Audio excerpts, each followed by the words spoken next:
This European Cricket Network event is proudly brought to you by HCL Software, Paramatch and Victorinox. Hello and good morning, cricket lovers, wherever you're tuning in from around the world. Welcome to the European Cricket Network on, well, quite a rainy and cloudy day here in Malta at the Mater International Cricket Ground. Yesterday, Peacock Friday, was a complete washout with all 4 matches being abandoned, and you can see from the scenes behind that today means that this morning is a massive clearance operation in progress. They're trying to get all of the covers off, assessing the damage. Now we know a lot of work has been done to the ground as we speak now, that a lot of the wicket keepers areas and the bowlers' footmarks are being dried up.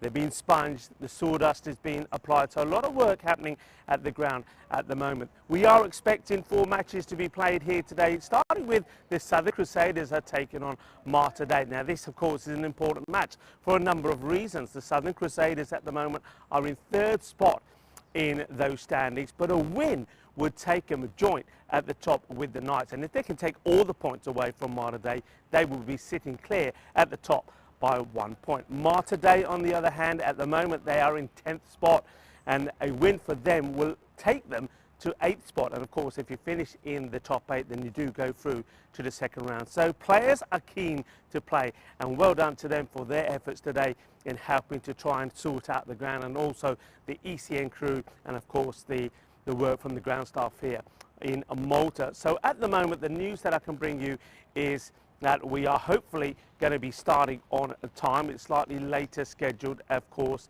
We're starting 50 minutes later, but that's mainly because of the job that's been done behind me from everybody to try and make the ground not just dry but also safe to play. Of course, the umpires will go out there in a short while to give another inspection, so we are starting just a little bit later, but the main thing is we hopefully will start. But as I talk to you, and you may be able to see in the background, though the sun is shining, there are a lot of dark clouds around here at the moment. So the news at the moment is that the Southern Crusaders are taking on the Mater Dei. We'll keep you informed if there's going to be any changes in terms of the number of overs that are going to be played. But the news from the coin toss is that the Southern Crusaders have won the toss and elected to take the field first. So join myself and Corey back in the commentary position, and hopefully it will be for the start of this match. If not, we'll give you some further updates. Hello viewers, and well, you can see that's the further update. We were expecting the first ball to be bowled by now, but the rain has come back. Those dark clouds that I was talking about have brought some further rain. So despite all the mammoth efforts from the 2 sets of players here from the Mater Dei and the Southern Crusaders, the rain is still playing its part. The ECN crew have been backwards and forwards with those covers and the sawdust, but for now we're just going to have to wait. Now the news is that the match is, well, still scheduled to take part. Obviously it will be a reduced over match. We will keep you informed, but we're hopeful that once this bout of rain goes, that we can get play on the way. Beautiful rainbow across the ground at the moment, but of course we want the rain to stop and the cricket to start. But of course you want to watch some cricket, so though we have got a delay in this one, still waiting to see if of course the Southern Crusaders and Mater Dei can go out there in the middle. What we can do, we can take you back once again to 2023. In fact, it was the 17th of February on this ground when Mater Dei were taking on Master. So why don't we talk for you through that match and give you any further updates as the match goes ahead. But do keep an eye on the bottom of your screen, and I'll keep you updated on the chat as well. So for now, let's go to this classic match.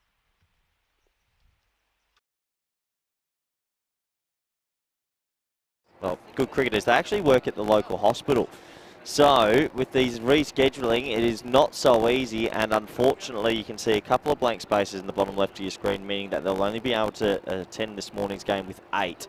And we can't hold it against them. It is just one of those things, and we'll have some news about the ECIs soon as well. It seems like it's very difficult to get everyone on the park, and looking forward to this morning. I can understand why Mater Dei elected to bat first. It'd be pretty difficult to go out there only with the ball in hand and with limited fielders. But on the other side of things, Mughal, 662 points, Dream 11 points, very good indeed. And some new players there as well, Suresh Paul, Sunil Kumar and Giri Chowdhury, also Saud Ul Hassan. Right at the bottom there, they'll be looking forward to trying and getting their first Dream 11 points on the board. Look at the expected scores. Well, if you took out 3 players, maybe that's about 66. It'll be tough to tell, but if you get one person gets in, you never know.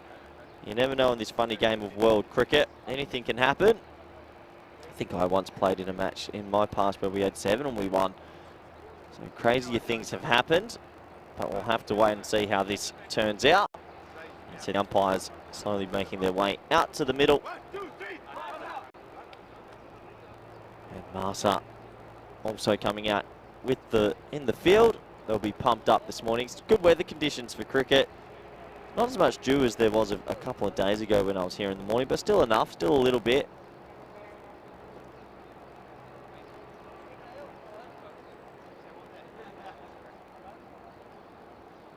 So looking forward to seeing how Mater Dei cope against the odds. I'm sure they'll be trying their best to muster a score, potentially, let's say 75 plus. If they can do that and then bowl really well, maybe they can cause a bit of an upset this morning. Obviously the odds are against them. You can see them there having a discussion of probably how they're going to try and tackle this and what's their best way going forward. Good opportunity to welcome back all our viewers around the world, especially those in India via the subcontinent. Good morning. And everyone on YouTube and via the YouTube chat. Hope you're doing well out there. So we're almost set to go on this Friday morning. Been a lot going on the last few days, I can tell you that. An extreme amount. Some good cricket in between as well.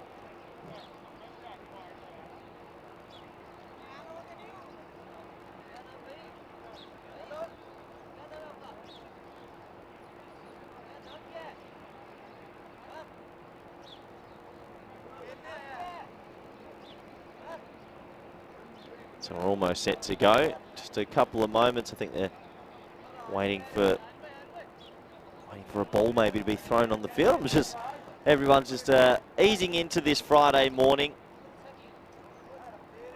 Obviously, you say big thank you to the players who have tried their best to get ready for a rescheduled Friday as well. Not so easy. We understand a lot of the players in Europe have a lot of work commitments, and they play out of passion and love for the game, irrespective of how many men they can get on the field. I think everyone would love to get behind Mater Dei here, see if they can cause a bit of an upset, maybe one for the record books, I think it would be.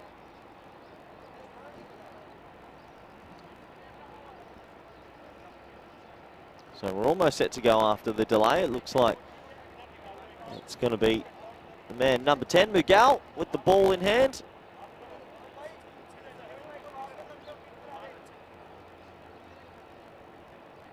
Good morning, everyone in the YouTube channel as well. I hope you're doing well. Look forward to interacting with you throughout the day. So we're almost ready to go. First ball on this sunny Friday. Here we go. Not signalled a wide. Tell you what, if you're Mater Dei, you want every little bit of luck going your way here, because this is going to be a really back against the wall sort of game. If one batsman though gets in that top 4, Sathi's probably the one on your screen now. If he can get in and do something efficient here, you never know.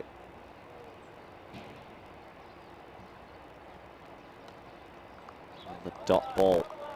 Miguel's very good at this left arm away swing, just going away from the right-handed batsman, not the traditional swing you'd see from a left arm bowler.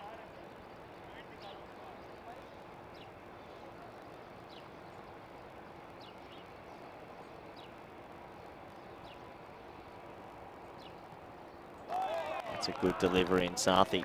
A little bit of deer in the headlights.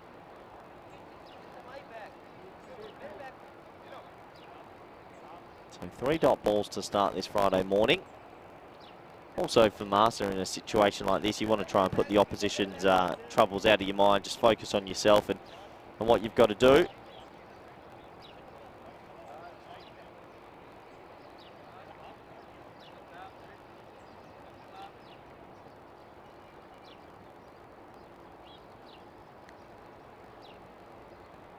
Another dot ball. So really nice start from Mughal. And I think this is probably one of the very first mornings that you could say for Mater Dei you can be a bit more circumspect when you've only got 8 players on the field.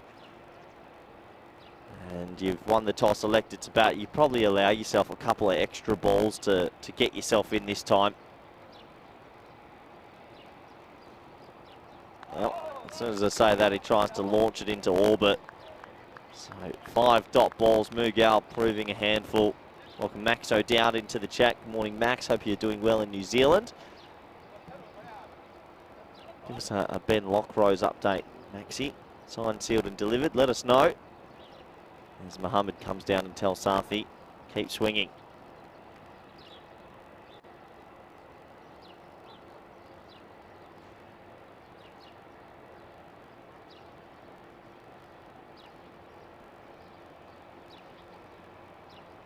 And he's got him. So he didn't hit the ball once. It was miss, miss, miss, miss, miss, out. And it's a wicket maiden to start against the team that is undermanned. It's not a great start. Top over from Mugo, kept the seam up beautifully. And this time he thinks, well, if you keep missing it, I'm going to try and get this on the stumps. And he does exactly that. Sathi's going to have to go for a 6-ball duck. And you can see a little shimmy with that front leg, a little bit of a baseball swing really. And he'll have to go. And for Mater Dei, it just gets worse and worse and worse this morning. So 1 over bowled, and the score is 0 for 1. We have a look at today's schedule. And, well, Mater Dei playing 3 times in the morning, so let's hope those the cavalry gets here. Masita Warriors a little bit later in the day. Gozo's Army just coming for 1 game, and we see the Royal Strikers a bit later in the day. As a welcome back, good friend, co-commentator Vinny Sandon. Vinny, you got a feel for Mater Dei a little bit this morning. Oh, for sure. You know, big picture. I mean, I try and always emphasise the positives. The sun's out. We're playing cricket. This time last year, we were rowing a boat down the street. So, look, it's great to have your company. And at Marsa, they probably need something to go their way, don't they? We've had a really slow start to tournament. Both these teams have really, and it becomes important as we head into the last week of action here. The higher you finish up the ladder, the easier your path to the trophy. And Marsa, don't forget, they are defending champions, so I think it'll be interesting.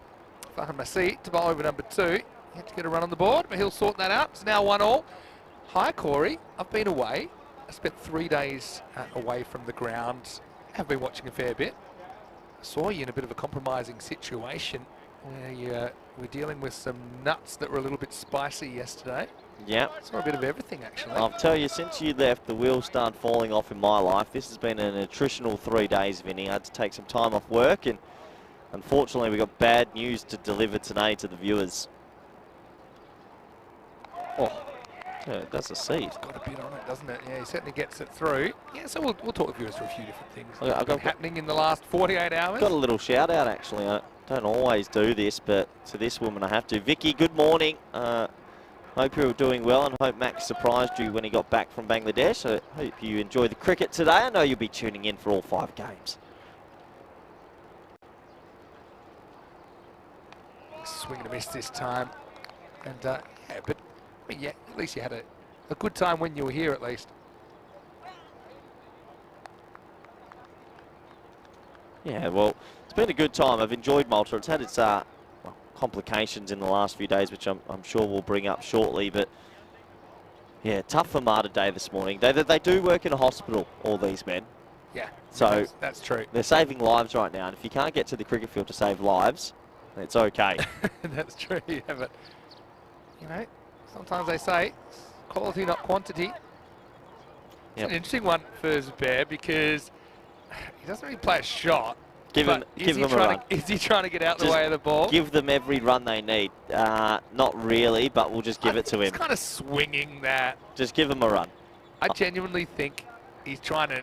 He doesn't want that ball hitting him, right? He hits him on the arm. So you can't tell me that's what he wanted. Vinny, they're playing with 8. Just give him a run. Yeah, I'd give it leg bite, yep. Yeah, there we go. I think he's trying to avoid that ball. And I would as well if it was going to hit me in the funny bone. Hey, I just want to say a quick hello to all of our viewers, though. Great to have your company. And yes, nice to be back. Rico's off today, but he'll be back tomorrow. Yeah, we'll give you a bit of an update on what's happening. Oh, no. Well, life's a great leveller. They've called it a dead ball. The decision's been reversed, and it's not their morning so far. Is he trying? Yeah, that's on the line. It's probably, to be honest, probably the right call. I just want Mater Dei to get every run possible. I think you saw the way he swiveled his body. He wasn't trying. Yeah, to me, he was trying to avoid the ball because he didn't want the ball in him. Oh. Anyway, this one he won't be able to get that out the way. Mathematics isn't my strong suit, Vinny, but with 8 players, what does that mean for how many wickets they got? You know 6. what I used to say? And they take 6 for? 7. 7? 7 be bowled out. Is it? Yeah, and it just means everyone has to work about. So if 13% harder. Yeah, maybe 25%. You've lost 3 out of 11. So you're 27%. Everyone's got to work 27% harder. You can see why they won the toss and elected to bat first, because they'd be pretty difficult with the fielding zones. Funny things can happen though. I won a game once with 7. Is that right? Yep. Certainly getting it through Massey at the moment. And, yeah, especially in this format, I think it's a bit more possible than other formats. Yeah, Max no doubts, and yeah, can't wait to see Mater Dei put on 146. Well, Max, he might need to get you over here pretty quickly if that's going to happen. But look, let's see. And Eunice is one guy. He's normally got 1 or 2 big innings in him. We haven't really seen it for him so far. Sathi, be disappointed that he couldn't do more. Obviously, no Samuel Stanislaus in the lineup. If they put on 146 this morning, Vinny, we're in for a show. This one cuts through him. You can see they're sort of playing within themselves a little bit. Don't want to take undue risks. I do understand. Been a few, Mater Dei though, keep your eyes on them because there's normally something viral that'll happen. I saw that while I was away, the 2 buys off the last ball and run out. Matukumaran diving into the stumps. Yeah, it's a bit of crazy stuff going on while I was away. Anyway, into the second over, 3 for 1. I guess that over was infinitely better because they got 3 runs instead of 0 runs. I think Maxi and Vicky are really enjoying the cricket all the way from New Zealand. Yeah, and I want to send out my best thoughts and wishes to everyone in New Zealand. They've been affected by, I think, the cyclone and then an earthquake. Really? Down there, yeah, it's been awful. It's a hot pocket, that little country, isn't it? The fixtures, you see both these teams with 2 wins, and considering we're now pretty much 3 weeks into the tournament, yeah, it's time to get moving. New over's going to be bowled by Saud Al Hassan, who I can't say I've seen a lot of. Yeah, so Massa also bringing a few reinforcements. Here we go with over number 3. Well, here we go. Go ball. Give us a hand on that, Kana, so it'll just be 2 wides. Yeah, left-handed does throw everyone for a bit of a loop sometimes. Tell you what, if I'm Mughal, who just bowled a wicket maiden and I didn't get the second over in the power play, I'm probably pulling my remaining hairs out. He doesn't have too many to go. Yeah, I was watching. I saw some interesting wicket keeping yesterday. Actually, I saw a bit of everything, which is what you're going to see here. But yeah, exciting weekend coming up. It's consistent at least. Handy, hey. Every single run right now. I mean, Master taking nothing for granted. Let's be honest. I mean, they've had a shocking start as well, and they kind of snuck past Victoria Lions to get on the board, but still. And so Al Hassan's been given the pill in the 3rd over and he can't get it right at the moment. Looks like Ashley Cooler from behind, but here we go. Can he get it right? No. Here's the thing though, it's just a little basic thing, but so he's running straight in front of the umpire from around the wicket, so he just needs to learn to kind of get off to the right. And that one was so wide the umpire could still see around him. And so anyway, yeah, hello Maxi, hopefully you're well. Player of the tournament in the ECL 19, of course ECL not too far away either. Swing and a miss from Zubair, who finds himself 4 or 5 spots higher up the order than usual. Hope he got through customs right with his big bag of money, and I hope hope the declaration form was. For Maxi having to declare. Hope the declaration form was filled out correctly, and let's see what brings it for you in the future. I'm gonna phone in an anonymous tip there. Well, this is handy. Al Hassan's, the wheels have fallen off. Time to go see a cross seam because he can't control it. And well, for Mater Dei, we know the little engine that only have 8 players. You want them to get every single wide possible. Yeah, no doubt about it. It's actually the first time we've been back in the box since box 2.0 was constructed for us. It was washed away last week. Yep. Here's another wide. At what stage to yourself, well, probably time to not go seam up. I like the movement, but I mean, we're on world record pace. Umar Khan from Malta holds the record for longest over, although it might have just been beaten actually. How many balls has he bowled so far in this over? Like 5? There's been, 5 balls, 4 have been wides. Make that, whoa, I came the other way. Yeah, good luck facing this. Sometimes this is off-putting as for a batter because it could be a ball with your name on it just around the corner. You know, at least if someone's putting it in a consistent area, you can kind of set yourself for it. Yeah, but I want to say hello to everyone in the chat. Hello to Sundori. And Chris saying keep those wides coming. That also doesn't help for time. Now he's got it about right, and it's going to go straight over the third man's head, and it's going to be 4. Well, a few things going on here, and it's a thick edge, kind of goes with the movement. The third man steps in, he's looking straight into the sun, doesn't even go for 6. But well, Mater Dei, they'll be happy. Zubair gets their first boundary of the day. Yeah, he didn't pick it up at all, did he? And neither did our cameras, but goes away for 4 in the end. Handy boundary.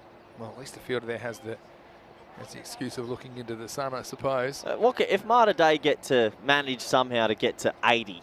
Cricket's all about stories, Corey. It'd be a great story if they could pull this one off. And yeah, I want to say hello to Ivan and to Chris Course and Arab and Sabir. Yeah, just give you the update. This one's fine. So, yeah, you know, Mater Dei, obviously, you got to realise, you know, a lot of these guys, especially Mater Dei, doing very important work in the medical field. And so when you have the rescheduling of the matches and these things, you know, things come up and it's not always easy because we're doing something unprecedented here, the amount of cricket that we've got going. You know, it's unfortunate, but it's something that happens from time to time when we're doing, you know, potentially 1,500 matches a year. So, yeah, you're going to see things that happen maybe 1 in 1,000 matches. You'll see them on ECN. Here's Saud. He's bending him like Beckham at the moment, isn't he? That one's on target. He's getting it to go. He's slowly got the radar right in the back end of this over. Yeah, so we'll probably talk a little bit, maybe mid-innings, about the European Cricket International and what's going on with that. Again, lots of unforeseen things happening.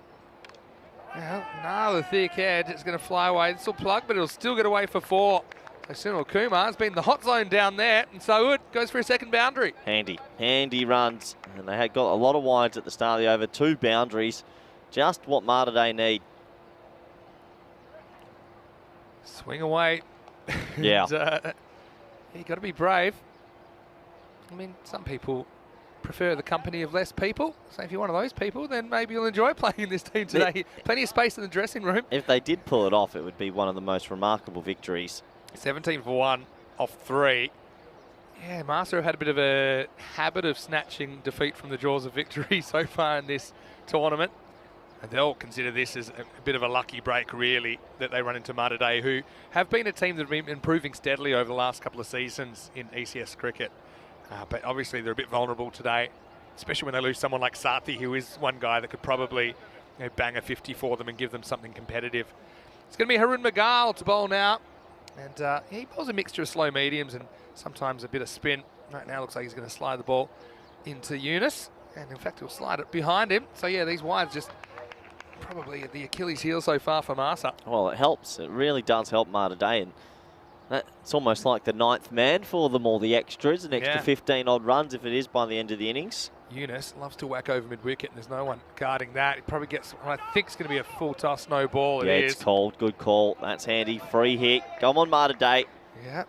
Zubair's come off 2 boundaries. But yeah, you can see here, it's Yunus, not a tall guy. So anything at the waist or above, and that, yeah, that to me has hit him in the belt buckle, maybe a little bit higher. So McGall deal with a free hit. And, well, it's all right. Smart batting. You know, it's so funny. T10, it is a different sort of cricket. ECN cricket is a different sort of cricket. There's some kind of skills we're seeing. So, spotting a wide and not spoiling it like that. Just taking another ball. That's actually a skill. Well, they've got to look at the time here as well. They've taken a lot of time. Over 15 minutes. And we're only tick over 3 overs in. Now it goes square. This won't be out of its court. And it isn't caught. In fact, it's going to go for 4. So, yeah, they'll have a look at this, and I'm pretty sure, though, this comes off Giri Chowdhury's hands. It just bounces before the rope. Yeah, he's in a couple of metres for some reason. It's a free hit, and he taps it over the crossbar, but just before the 6 line. Yeah, 4 runs. Good call from the officials. Yep, they get it spot on. He's double-checking that. So, yeah, McGarl, the captain, he's got the kind of wide virus at the moment as well, or the extras virus. Oh, a little leading edge, it's going to pop safely. Nice, it's going all their way. What's the score, Vin? Our thing hasn't updated in a while. Give me a... Yeah, I've noticed this a little bit. But anyway, yes, I think it makes it 26 off 3.2. So what did you do? What did you do to the computers while I was away? Oh, trust me. What have you been looking at? My own computer blew up. Yeah, a lot going on in the last few days. I'm sure we'll have to tell some disappointed viewers shortly. Yeah, well, maybe we'll do that once we can do it eye to eye. Eunice loads up and misses. That's his go-to. They've got it's interesting with the field they've got basically 2 deep square legs. They've got one that's just in front of square, one that's just behind, but no mid-wicket on the boundary. There's a guy in the circle. Eunice probably going to aim straight over his head. Does. Harun optimistically appeals for LBW. Get through for a leg by. Right now, I think Marsa are just a little bit lackluster because they feel like they should win. And it can happen. And then it's actually helping Mater Dei quite a lot. It's not going to happen by itself. It's such a mental game as well. Harun McGarl, he's a guy that's he's got a lot of responsibility in his team. Also a pretty handy batter. I don't think he always utilises himself as much as he might up the order. I think he's a guy that can play a few shots. Oh, this one's called a wide, but I think this is a pretty harsh call. I like it. I like it. Touches the line. Come on, Mater Dei. To me, when it passes the crease, it was just inside. Yeah, umpire's call, I suppose, but let's bowl that one again. Yeah, this one probably does cut over the line. Right now, Vin, they're 18 minutes into this bowling innings and they've bowled 21 legal deliveries. I don't think we've had a time penalty either that in would this be great. whole series. That'd be super helpful. Oh, Raj Khan in the chat, he was asking me who I'd be going for in the BPL final. And I said, there's no way I can barrack for the Victorians, being West Australian. All right, hi, who wants it? And it looks like it's Saud Al Hassan who'll take the catch. Oh, the man's got some big hands and he wrapped him around the cricket ball that time. So Zubair, he does contribute 14, but he'll go no further. He's the 2nd wicket to fall. And Harun McGarl, the skipper, picks up a pole. It's 29 for 2. Yep, very good catch in the end after must be said, a lackluster start here from Master. They're bowling it everywhere. But the 2nd wicket falls and, well, that's actually 25% of the wickets they need to get. Yeah, well, technically, it's probably 28% because you only need 7. 7. Sorry, yeah. I thought it was 8 again. So 7 wickets. Do you think we need that last man stand? That would be fair. The thing I don't like about last man stand rules is it the worst batter wants to be out so the good batter can face all the time because they get to face every ball. But anyway, it'll be Michael Nazir who will come out in the number 4 positions, 29 for 2. Again, apologies that our ticker seems to be running a little bit behind. It is hard to keep up with these games so far. Yeah, so congratulations to the Camilla Victorians. They won it fair and square in the BPL. So Raj, yeah, hopefully you enjoyed that game as well. Pretty good. They chased down 176. There goes the towel. I don't think he even realised. Maybe just felt a little bit naked on the lower back there when the towel fell out. And he said, there's something that's not right here. Puts the towel back in.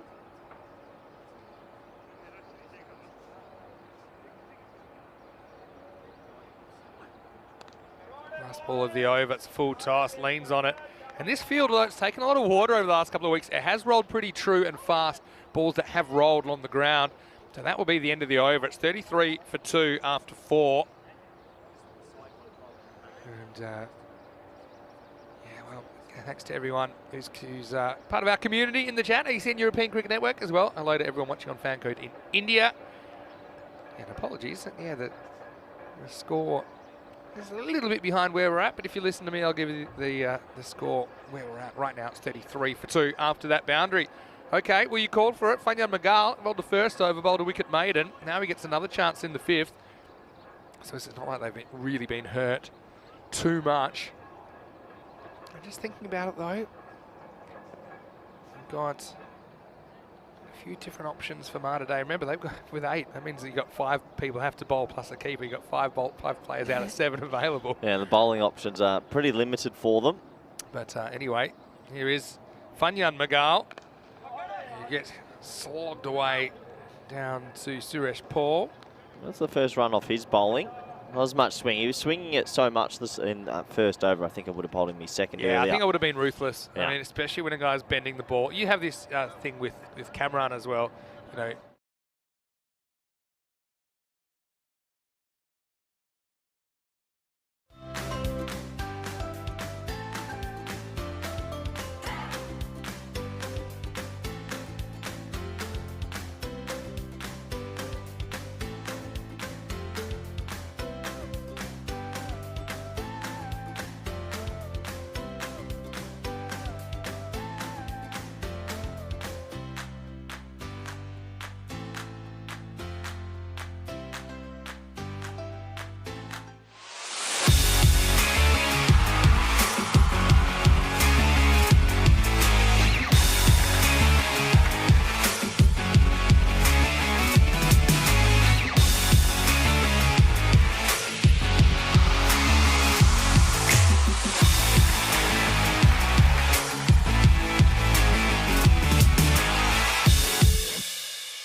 This European Cricket Network event is proudly brought to you by HCL Software, Paramatch, and Victorinox.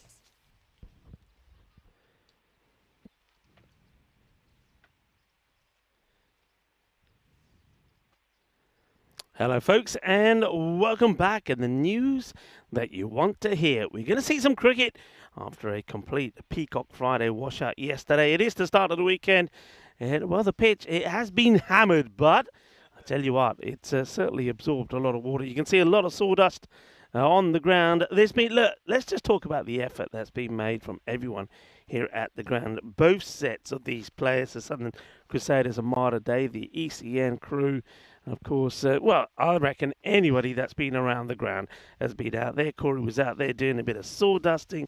So, a super job, super effort. It just means that at the moment, while we've got this little window where there is no rain, both the captains have, well, they've agreed they want to play. Both sets of those players want to play. So, we're out there. We're going to have a 6-over-a-side match. So, let's take a look at these two teams. Southern Crusaders, 8-2 record. Remember, a win from them will take them joint top, because one thing that can't happen here is a 4-pointer. Because it is a reduced over match, it will be 3-1 either way. But even with 3 points, Southern Crusaders will go joint top with the Innings Knights. Now, this is a big game for them because it is their game in hand over the Knights. Mater Dei, on the other hand, a win for them keeps their hopes alive for making it into the top 8. At the moment, they're in 10th spot, but again, a win takes them to 8th. So a lot to play for. It is a 6-over-a-side match. So 2 overs will be the power play. Now, look, both sets of players will know that you've got to apply common sense here. With the bowlers, you'll be seeing the bowlers running their run-ups from the carpet, not going too deep. And the batters running on the edge as well. Here's the first. It's Massey to start, and not a bad delivery. The wicket-keeper doesn't take it, and the batters probably lose the opportunity to take a bye there. So that's Gulfraz Massey, who's starting off. Bowling to, of course, the big hard-hitting Mahbub Ali, who's been a bit hot and cold in this tournament. Well, bowler straight away deciding he's going to come around the wicket, and I can tell you why that is. And that's because the foot marks, or especially with the front foot lands over the wicket, is very soggy. So around the wicket, and it's another one that the keeper's not able to take. They will this time take the bye, so that means that Mohammed Rafi will go and strike. Look, I want to say a big thank you to everybody that's been very patient with us around the world, and thank you to everybody that's been waiting patiently on our chat. Wayne, Tim, Rob, Johnny, the ECN Supporters Club in Australia, Ivan B. Thank you for your support and also your patience and understanding. Namaste, Assalamu alaikum, Sastyakal, everyone. Welcome to everybody watching in India via fan code. That's going to be just worked away. They'll just take another single. But yeah, again, got to be careful out there, the players. The fielders will know that the ground beneath them is very soft. It will be slippery. Bowlers, there's no point charging in.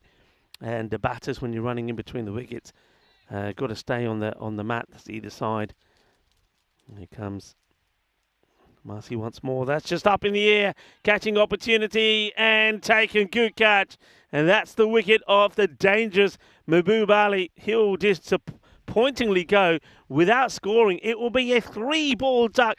Well, one thing that all this rain and wet weather is good for is the ducks. And he's going to go. There he goes. It's going to be the old... And... yeah, Mahbub just saying that ball was just skidding on. But it will be, and that's the thing, it will be the same for both sides. Good day for ducks. The Derricks are going to have fun here today. And that's a perfect start for Mater Dei, because the dangerous Mahbub will be caught and bowled quite brilliantly by Gulfraz Masi. So well done to him. As we see the first wicket on, well, it's the start of the weekend. It is a Saturday. So happy weekend to everybody. After a very damp Peacock Friday. That's well bowled as well. And, yeah, just see the umpire there just saying, come on, you don't want to be running in front of me. And good morning, of course, to the umpires as well. Another dot. The bowler walks back to his mark.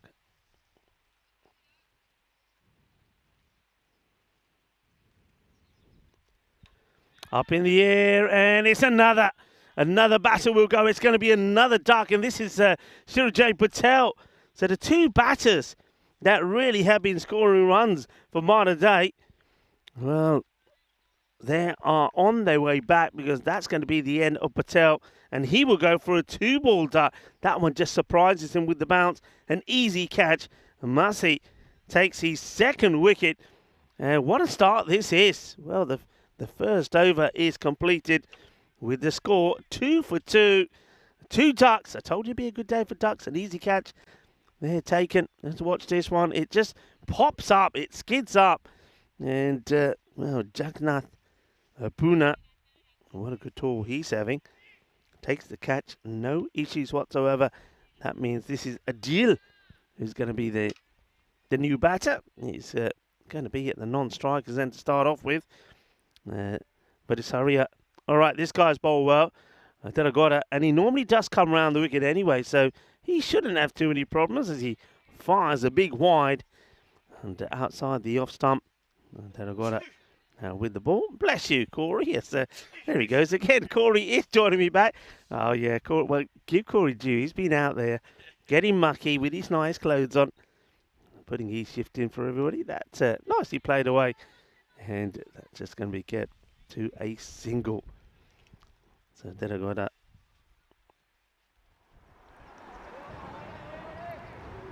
to keep it nice and tight. So single taken, so we get a chance now to see a deal.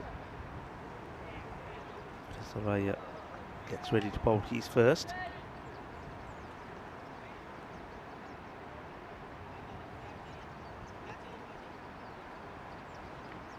And oh, big swing and a miss from the batter. And want to wish everybody a very happy World Freedom Day, which of course is celebrated today.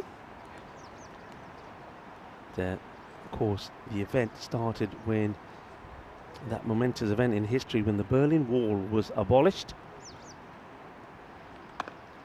Of course, families were then able, and communities, come together after almost 3 decades of being separated. Today, it marks the rise of democracy and freedom, and the fall of communism in Eastern Europe. So, happy Freedom Day to everybody.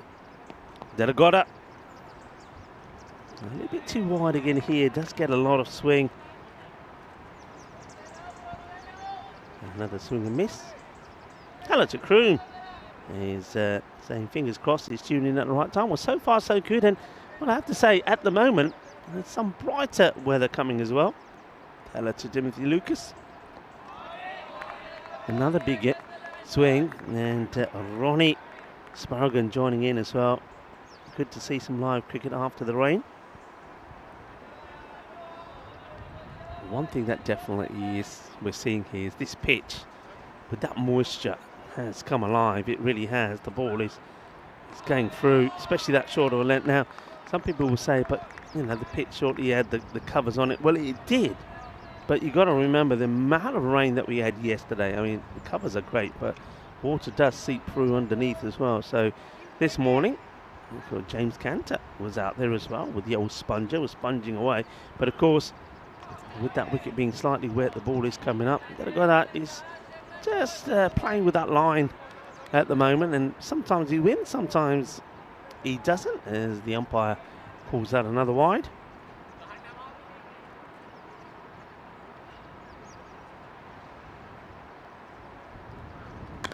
That's high in the air, and he's going for the biggie, and he's going to get there as well.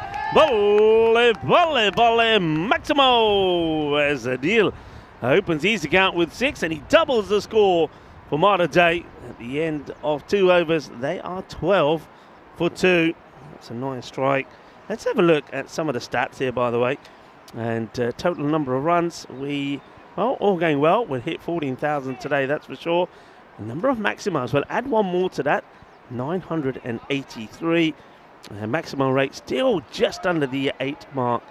And we've gone over 700 wickets as well. 71 matches played, but of course, don't forget, there was all of those abandoned ones yesterday, which means that maybe we would have, if all gone well yesterday. Remember, we would have seen 8 teams in action. I had a very, very quick look at the standings there. We'll revisit that, I'm sure, a bit later. But one thing I can tell you, that these 2 teams have got a lot to play for. Crusaders looking to go top, or joint top, at least with the Knights. Net run rate will separate them. And Mater Dei could go and move up to 8th spot with a win as well. Drifting down onto the pads here, as this is a very talented player, Jagath Purna. And he's having a very good series. Starts today on 397 runs. We saw him help the Crusaders to score big runs the last time he was in action. Well, that's well chased. The ball will be a lot slower going across the outfield, so it's worth chasing it down, and that's good work from the fielder. Chases it hard and gets the flip back. Yeah, Puna going back to him. Last time we saw him back-to-back half centuries, and also in the day he picked up 5 wickets. So top player, but he's going to be hit out of the park with this one. That's a good solid hit as Muhammad Rafai gets his first boundary, and that will come in 6 as well. Shaba Shaba Ginna Sona Shaka Lagya. And with that 6, it's a fine time to welcome back the man you heard sneezing earlier. It's Corey. Good morning, Corey. Good morning, Rico, and good morning, everybody, wherever you're watching from. Yeah, 6-over game, Rico. Done very well to get this game in, as the next ball is bowled. Very first ball of my day. He takes the pace off the ball, slows it down, and boy, he's very clever, isn't he, Rico? Yeah, it's quite fitting. You come on and Jagath Puna gets a wicket. I know that you'd like the look of him, but just holds the pace back a little bit. He knows where he went wrong with the ball before, holds it back. The batter's trying to give himself a little bit of room, but it's not going to work in his favour. So Mohammad Rafai goes for 8 of 7 balls. Yeah, he has to go, and well, Mater Dei, I think they were caught a little bit by surprise that they had 6 overs to bat. Rushed out there, and you can see the disappointment from the non-striker there as well. That Mater Dei just desperate to get a couple of points out of this game. Yeah, it's Azim Abbasi who now comes out to face Purna, who has started well. You'd expect him to. And well, once again, an ambitious shot to start the innings. Yeah, and look at him run back to bowl the next delivery. They really feel like they want to chase these down quickly before potential weather might interrupt. Forecast is clearing up, though. But, just playing the wrong shots here. He needs to be waiting for these and clipping them in the big gap that's there on the leg side. You've got a very fine man on. You can't even call him on the 45. He's like a short, fine leg. Right, up in the air and catching opportunity. Well held. Good catch. It's another wicket and it's another duck. 3-ball duck for Azim. He tries to go and power this over long on off the back foot, but a very good catch there taken by Vinoth Vurdrushan, and that's the loss of another wicket. It's 4 down now. Yeah, 4 down, and it's happened all very quickly, hasn't it? The players were told you've got 6 overs to get through, and right now Mater Dei just aren't getting themselves up to a score that they'd probably be happy with. So credit to Sun Crusaders. They're doing a good job, and good to see they're still smiling in the dugout. Yeah, well, they think it is, and fair play to all the sets of players. They want to play cricket. They were frustrated yesterday, both these sides. Weren't able to get on the park. Oh. Yeah, trying to give himself room to a ball that's going down the leg side. Not the right shot to play there from Redasaria. It's been joined out there by Michael Nazir.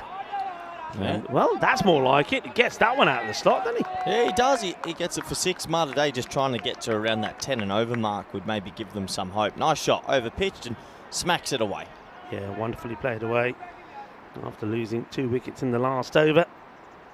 And that's what they need to do, be positive, try and get to a big score. Of course, we were watching a classic match involving Mater Dei. Now, we will go back to that match if we need to, so we don't want to spoil it for you, but it certainly ended up being a real twister, that one. That's nicely played, gives himself a bit of room. The batters will come through and take the single. Yeah, one more to the total. Yeah, fingers crossed. The weather radar does say it's clearing up from here on in, and obviously just the surface will dry a lot more of the outfield, and then it'll be a bit easier, I think, for some of the fielders especially. They have brought the boundary rope in on the offside. It should be mentioned as well. It's come in about 4 metres, so there is a shorter boundary on the offside just for player safety. And tell you what, if you're a left-hander, good day to be a lefty. It certainly is. Yeah, and obviously it gets very soggy that end. We know that from being here in the past. That's in the slot, hit firmly, and it was going to get 4 more. So Michael Nazir, and it gets off the mark with a boundary. And Michael, was disappointed yesterday because he was going to, his wife and his son were going to come down to the cricket. His son has got the full kit as well, the full Mater Dei kit. But of course, the way the weather was, it wasn't able to happen. But it was nice having a chat with him yesterday. That was one thing that was good about yesterday. All the players did stick around. We were able to have a nice chat with them. It's going to be a wide. Just going down that leg side here. Here's Mahabub Rahman trying to got to go outside the off because Nazir he's waiting and ready for that shot.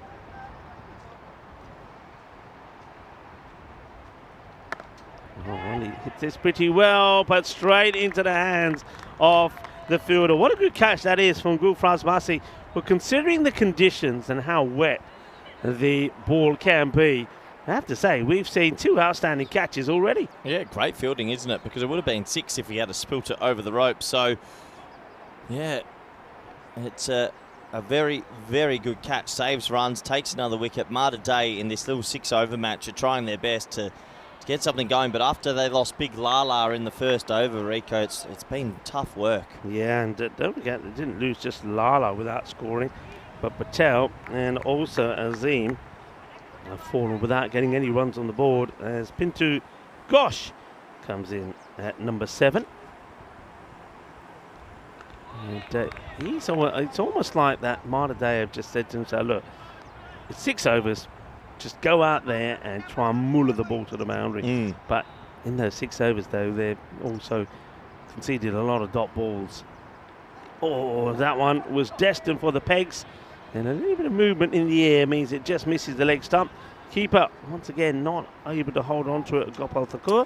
So that's going to be buys. Yeah, another ball that just misses the bat. No, not enough bat on ball for 36 delivery game. So Mater Dei look like they're going to be something under par. It's a good area from the bowler. Just keeping that one just inside that wide line where I think it makes it even harder for the batters to get the ball away. If anything, they've been a little bit too straight and too leg-sided so far, but Mater Dei haven't made them pay. Bruna, well bowled. Yeah, he's a clever bowler, isn't he? It's that one again. You can see again, he's keeping the ball out of the swing zone of the batters. So another good delivery, good spell from him again. Well, fetches it and just gets it over the fielder this time. Look at Bruna. He can't believe it. As that's been well hit. So, he's getting some good shots in here. And the fielder just couldn't take the catch. And we know the catching has been good. But that one is just a matter of inches above him. Yeah, not too far away, but 6 more. Handy 6. 7 balls to go in the first innings. He drags this to the leg side. He'll take the single, which I think is a good result to keep Adil on strike. And takes the score to 43 off 5 with, an over to go in this 6-over match. Yeah, we have a look at sort of the run rates throughout 2024 at all our different events. Malta at 11.1, Croatia was the lowest at 10.2, and then the highest you can see there was actually Austria, 14.7 right on the right of your graph. And yeah, all these different countries we go to offer up a little bit something different. Sometimes it's bowling dominated, sometimes it's batting dominated, and it's always exciting to go and see all the players from all over Europe show us what they can do. Just moves too early. Oh, that's a really tight call from the umpire, I must say. I thought this was okay. If you look at the batter, watch where the batter goes. So he makes it feel that it's wide, it's not, but that's well inside the line. That's not a good shot from the umpire. Yeah, swung a lot after beating the crease, didn't it? That one's high in the air, Rico. This isn't going to be easy. Look out. Landed no man's land. They'll think about 2, and, well, good aggressive running. Yeah, and gets a couple there of the bowling of Nanyakara.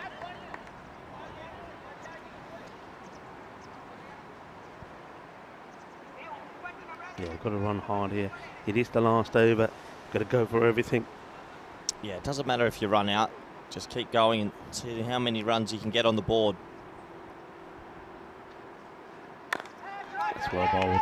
Good full length delivery, which on this occasion Dill just can't get under, and they get him at the non-striker's end here now. So Pintu will be looking to, well, one thing he's got to do is bat on ball. He's got to, can't be a dot, even if he gets a deal back on strike. That's got to be the plan here. Well, that will help. That should go all the way to the boundary, and it will. 4 valuable runs. That means that a 50 comes up for Mater Dei. 50 for 5, with still 3 balls to go in the innings.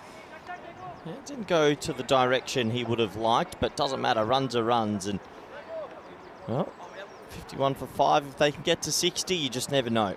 Yeah, you never know. As we welcome Ivor Hammond into the chat as well. Hello, Ivor. Thank you for joining us on the start of the weekend this Saturday. That's played away. That's good. Bat on ball. Take the single. And Mater Dei are liking this from them as well. They're all on the feet. They're applauding everyone, giving plenty of encouragement to the batters. And let's see if Mater can finish with a flurry of boundaries. 2 more balls to go. 2 boundaries would get them into sort of that 60 kind of score. Well, he's played this well, and he may get 4 for it. He does. That's a tremendous shot. So you can see the effort being made here for Nanyakara not to get the ball in his swing arc. He goes wider, but that's a terrific shot from Mater. What a good innings this has been from him. Yeah, he stood up tall. He's on 27. He's faced 15 of deliveries. He's done very good. 1 more boundary does get them to the 60s.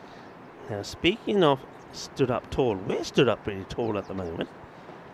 More on that in a moment. That's up in the air. Tricky catch, but made to look easy. Their catching has been good.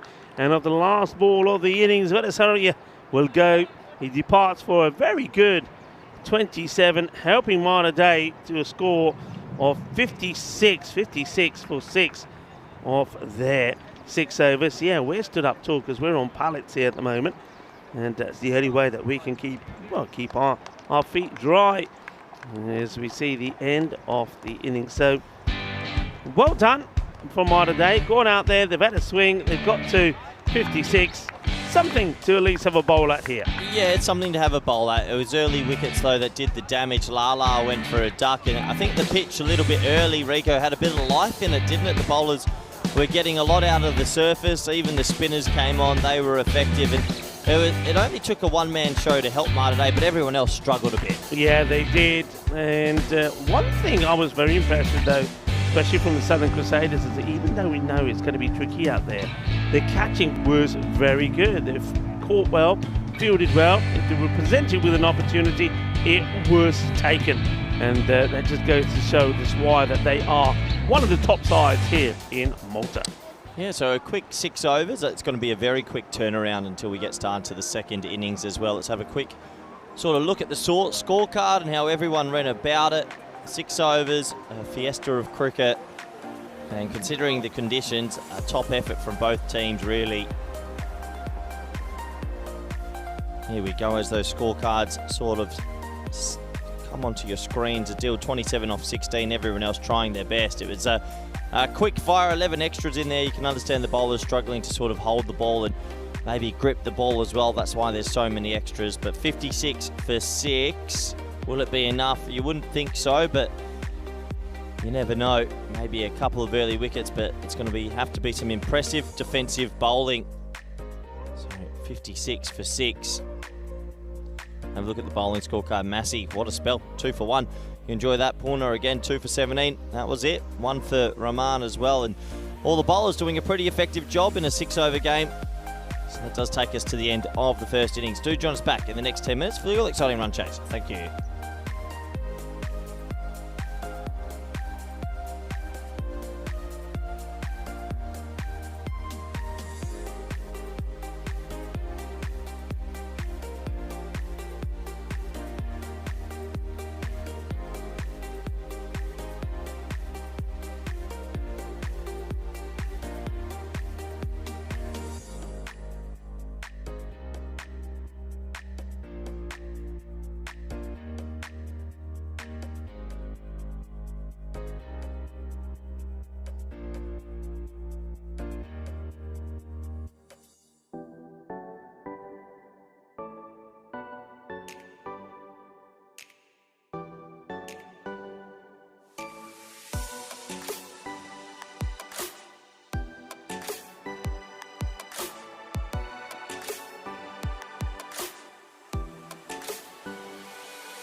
This European Cricket Network event is proudly brought to you by HCL Software, Paramatch and Victorinox. Hello everybody and welcome back. A 6-over game, 57 to win for the Sun Crusaders as the rain starts to fall a little bit again. So it's might be a race against the clock. We'll have to wait and see. It's going to be a bit of a stop-start day, you feel. Good to see the players back out there wanting to get on with it as quickly as possible, and you can understand why. They're here to play cricket, probably taking some time off work. Oh no, it is a weekend. Probably haven't taken some time off work. Well, you never know. First ball is a play and miss. As I welcome back Rico full. Rico, might be a race against the clock. Yeah, I think definitely, and that's all. Ryan Bastian's nice to see Ryan in the side, and is a very solid, hard-hitting batter. And you were talking about left-handers having fun here today with that leg side boundary for them being shortened. This guy can certainly make it count. Oh, that's been hit hard and straight. It goes through the fingers of the fielder and will get to the boundary. It's going to be 4 runs despite the efforts of Arif Sagar. Just have a look at this. It was just gets fingertips onto it. And now, and then it might be a bit of an issue here for the bowler. We just showing his fingers to the umpire. And he says, I'm all right. It says, I'm okay. Don't need anybody coming out here. This is Pinto Gosh, who almost takes a very good caught on bowl, but it's Bastians that gets the boundary. Oh, it's good bowling. He's played right around this sort of just one track mind at the moment for Ryan. He just wants to go big over cow corner. Yeah, you can understand that smaller boundary on the leg side due to the outfield. He's just licking his lips, isn't he? He wants to hit everything there. Just got to keep his shape a little bit longer. Well bowled again. Good stuff this from Pinto. We just saw some people walking past behind us. You saw that the umbrellas were up, so that just tells us that that rain is just starting to pick up a little bit. It's got a lot darker as well. I can confirm that from being here at the ground. Some more dark clouds are on the way. It's played nicely into the ground. We'll get a single.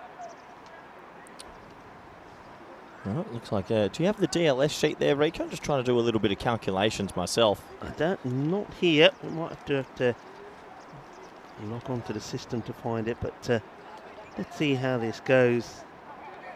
From about 6 overs, we should, I think we should get those in. But of course the Crusaders will know that if they can go well, they could do this. I think they're a team capable of doing this in 4 or 5 overs, so they won't want to go the 6. Well, yeah, I completely agree. They'll want to try and win it as quickly as possible, but it'd be interesting if they've had a bad first 2 or 3 overs, if the DLS does come into it. Yeah, they went with Bastians before first here, before Puna. That hasn't worked, but I tell you what, this guy, Gopal Thakur, has been sensational. That is a flat 6 that has been cut away in that point area. It's too wide. It's been absolutely clobbered. 6 runs. I think even with the boundary, if it hadn't been walked in, that was still going to be 6. So good way to finish the over. They'll get 11 from it. Yeah, I was just saying that Gopal has been in great form and he's been opening up there with Jagannath Purna. And they've gone with Ryan because he is a normally aggressive hard hitter, but it didn't quite work out in that first over, and they needed that boundary from Gopal to keep them ahead of the game. Yep, completely agree. So that's the first 6 on maybe the shorter side today, but he hit it that hard, it would have been 6 anywhere. So 11 off the first. It is quite dark at the moment, but looks like the heavy range just missing us, which is good news. Arif Sagar, it's a little bit short, but again, Bastians not able to get it away. Probably a little bit rusty here, Ryan. We didn't see him play some of the earlier games. But, a well-loved character here in Malta is Ryan Bastians. Of course, earlier in the year was the sad news of the loss of his wife while giving birth to their baby daughter, and that was really shook up the community here in Malta. I know the Maltese came together to support him big time. So, of course, we're still thinking of him, and it's good to see him back playing cricket, to see that he is moving on. So, well done to Ryan, and well done also there to Gopal Thakur, who hits his second ball for a massive 6 as well. Yeah, what a shot that is, just going over extra cover. And, well, when you're only chasing 57, you got 6 overs, a couple of boundaries really break the back of Mater Dei here, and the rain has come down. Well, can you believe this? Mater Dei might get away with this because all of a sudden it started to pour. Yeah, it's that one. Oh, no. Can you believe it, Rico? I think they must come off here, surely. Well, it just come from nowhere. I reckon the umpires will probably just say here, right, okay, it could be one of those. You never know. It could be one of those which within 30 seconds or a minute just passes by, or if it's here to stay, I think they might, yeah, you're right, they might come off. And this is, okay, well, I'm curious to know what they need to be on. That could be run out. I think it is out. He's going to have a check. They're going to look. I think Ryan just got a little bit slow getting out the blocks there. And, well, the rain is pouring down all of a sudden. Chaos going on around the ground. Let's have a quick look if this is out. I think he's in a lot of trouble. He's not sliding that bat well. Gone. He's out. Yeah, it's not the best of running for Bastians. I suppose he was running a little bit gingerly on his footing, maybe because it's a bit slippery there. Now that, I mean, if we go to DLS, that wicket could be key. Well, he could add a run or two, so I'm really curious. I'm surprised they're not coming off, actually. You can see it hammering all of a sudden. Yeah. Coming down heavy, new batter comes out there. So they want to try and keep Gopal on strike, but of course, yeah, Ryan, he just never really got going. But this guy comes out, and this is Jagnath Purna, who has been in scintillating form, 397 runs to his name so far. And that's played in the gap, 4 runs. He's just a different class, and he's shown that all the way through. So he brings up 400 runs in this tournament. He plays shots all around the park. And the rain continues, but I get the feeling they're just going to push through. Yeah, it looks like the attitude is the players have put in a huge effort to get on. Let's just get through it no matter what. So if that's the case, DLS won't come into it. But boy, what a tricky morning for a lot of people. Yeah, tricky and frustrating for some as well. As they won't just be pushed away. They're quite happy to take the single and respect the good ball there from Arif Sagar. So it's the end of the second over, and the Southern Crusaders going well, 23 on the board, 1 wicket down, but they've got the 2 key batters that have between them piled on a mountain of runs out there in the middle. Yeah, piled on a mountain of runs, and yeah, you look at the table here, it does look like Crusaders are in control. Rain pouring. This is very, very interesting to see that we're staying out for me. That's a ballooning edge, and, well, that might go for a couple. It'll be raked back in. Good fielding, and they'll get back for 2. Yeah, he does extraordinarily well to get back onto ball here, does Purna. If he didn't, he would have been gone. This was right on the middle stick. So he brings the bat across, and it then sloughs over everybody, but well chased. And, of course, there you go, Purna. He's got this thing, isn't he? And it's very respectful to the game. Every time in between balls, he touches the pitch. It's almost like an offering. I just saw what looked like a bolt of lightning there. Yeah, look, and if that is, they've got it. Corey, if that is, they've got to go. Look, for me, we've got the game on, which was amazing, but it's pouring right now. Jeepers. Well, 4 balls constitutes a game. I'm just trying to find some DLS going around. It must be close as well, but that's off the pad, I think. It's going to be given not out. Big appeal, but definitely off the pad. Yeah, good take, and also impact is outside the line of the off. This could be a very crucial over. It gets even heavier here now, and well, I mean both sets of players wanted to play, and I think that's the thing here. They said we want to play. They still want to play. They're not coming off. That is crunch, and that is a big hit down the ground. As Gopal Thakur, he has been absolutely sensational. And Gopal Thakur, the way he's striking the ball at the moment, looks like he's going to, well, certainly keep the Crusaders above the rate, but probably give them the win as well. Yeah, but if they come off after 3 overs, well, now they have to stay out there because it's affecting Mater Dei more. Yeah. So if you just go get to 3 overs and they're ahead of the rate and then you come off, it hurts them more. But this is torrential rain. Big moment if you can get there. Oh, what a catch. What a catch. Brilliantly done there by Mohamed Rafi. He takes the catch, and that could, once again, that will be another twist if we do go with DLS. I mean, at the moment, you can see the play. It's almost like the umpires are just waving them on, saying, come on, get on with it. Another player goes, that's a big wicket. Gopal Thakur miscues one. He'll go for 18. It's unbelievable. This is unbelievable that we're still out there. So they're going to come off surely after this ball, but who's ahead? I have no idea. Maybe they're going to push through, but it is pouring. Yeah, it certainly is. And that could be the win. That could be the winning shot. You know, it goes for 4. And let's see what they do here. I think they're definitely coming off. Well, this is rough on Mater Dei. They're coming off now. And if they're ahead, like if I'm Mater Dei, how's that fair for Mater Dei? Yeah, I mean, exactly. I mean, it's been pouring for 10 minutes. Yeah, it's been chucking it down. And yeah, if you were going to come off, I think you come off when it started to get heavy, because Mater Dei now probably, and we were saying probably because those 2 wickets that fell could be pretty crucial. But just remind you what the rates were, that at this point, at the end of 3 overs, Mater Dei were 21 for 4. And you can see Southern Crusaders 36 for 2. Without looking into any of this DLS or whatever, that to me suggests that Southern Crusaders are going to win this comfortably. Because don't forget, their score will be modified slightly because they're only doing the 3 and not the 6 overs.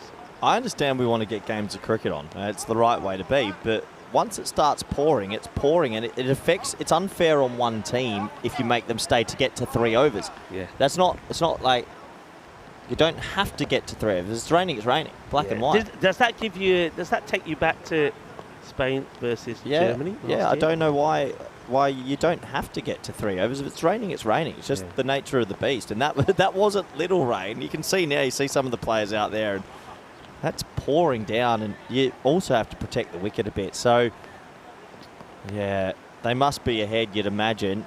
But I think if I'm Mater Dei, I'm saying we should have been off after 1.3. Yeah, we'll have to wait and see what happens here. I mean, if they get back on, say, within 5 minutes or so, I suppose this is game set match. But looking at this rain, I mean, once again, I will say there are some brighter pockets in the sky as well coming this way. But this dark cloud, well, it's brought a lot of rain.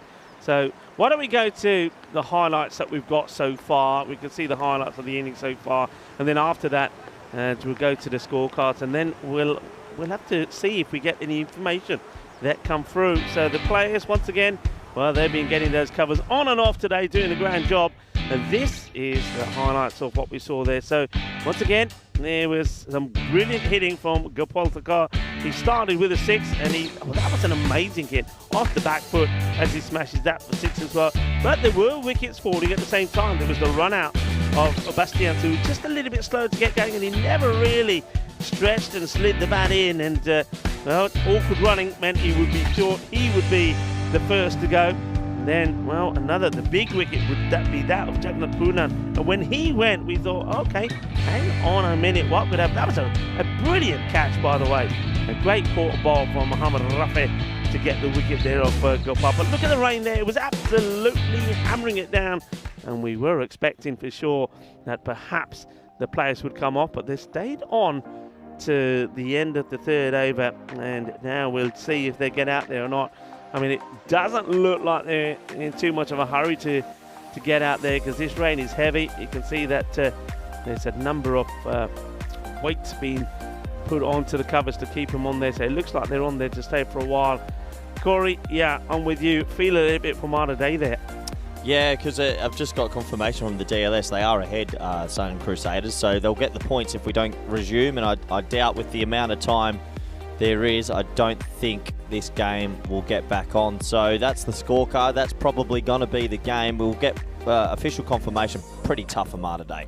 Yeah, it is pretty tough. We will, of course, keep you posted. Remember, the next game is scheduled to start also in just around about 30 minutes time. And, of course, that's the match between the Overseas and the Southern Crusaders. So we'll keep you updated on what's happening here. Keep an eye on your screens, and also if we have any confirmation come through, we'll put it on the chat for you as well. So once again, the rain playing its part on this, well, rain affected weekend. It is good that we were able to get some cricket out there for you, but disappointment for Mater Dei. I mean, in fairness though, I suppose, Corey, you'd have to say that if it had gone the There's 6 overs. That Southern Crusaders being 36 for 2 at the halfway point, needing 21.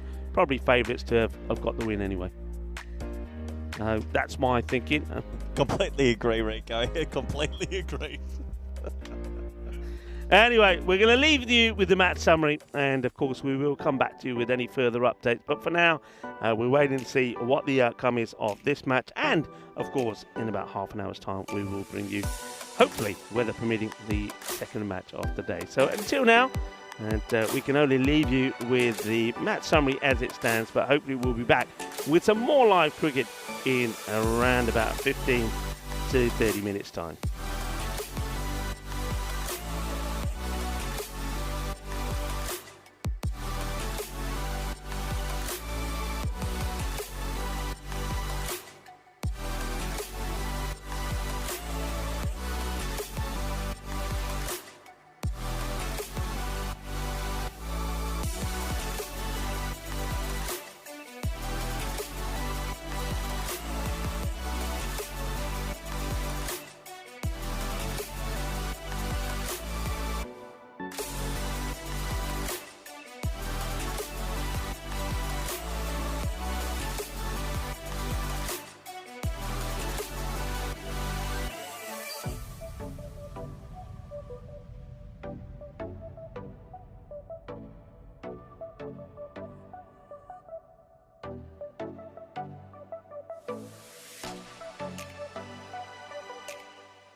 This European Cricket Network event is proudly brought to you by HCL Software, Paramatch and Victorinox.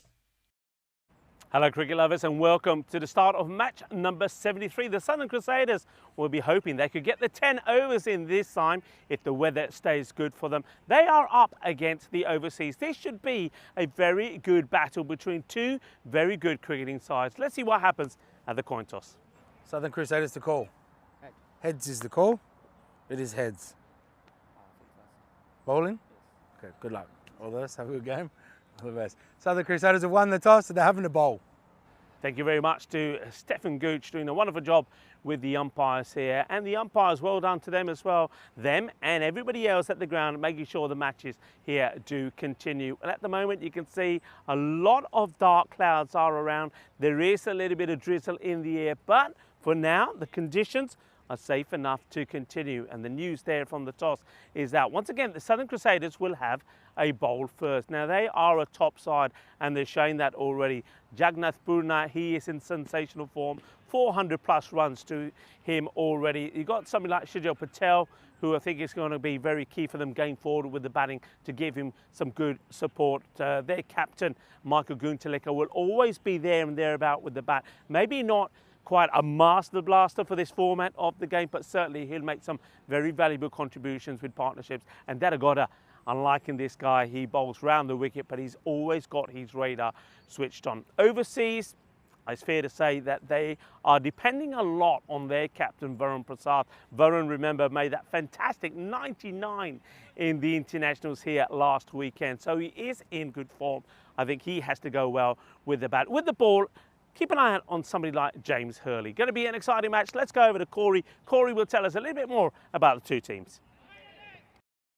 Good morning or good afternoon, wherever you're watching from. We've got another T10 game coming up, and this one is a full 10 overs scheduled. And looking at the radar, I think we might have got through the worst of it for the rest of the day. So fingers crossed there's going to be no more interruptions as overseas take on a very good Crusaders side.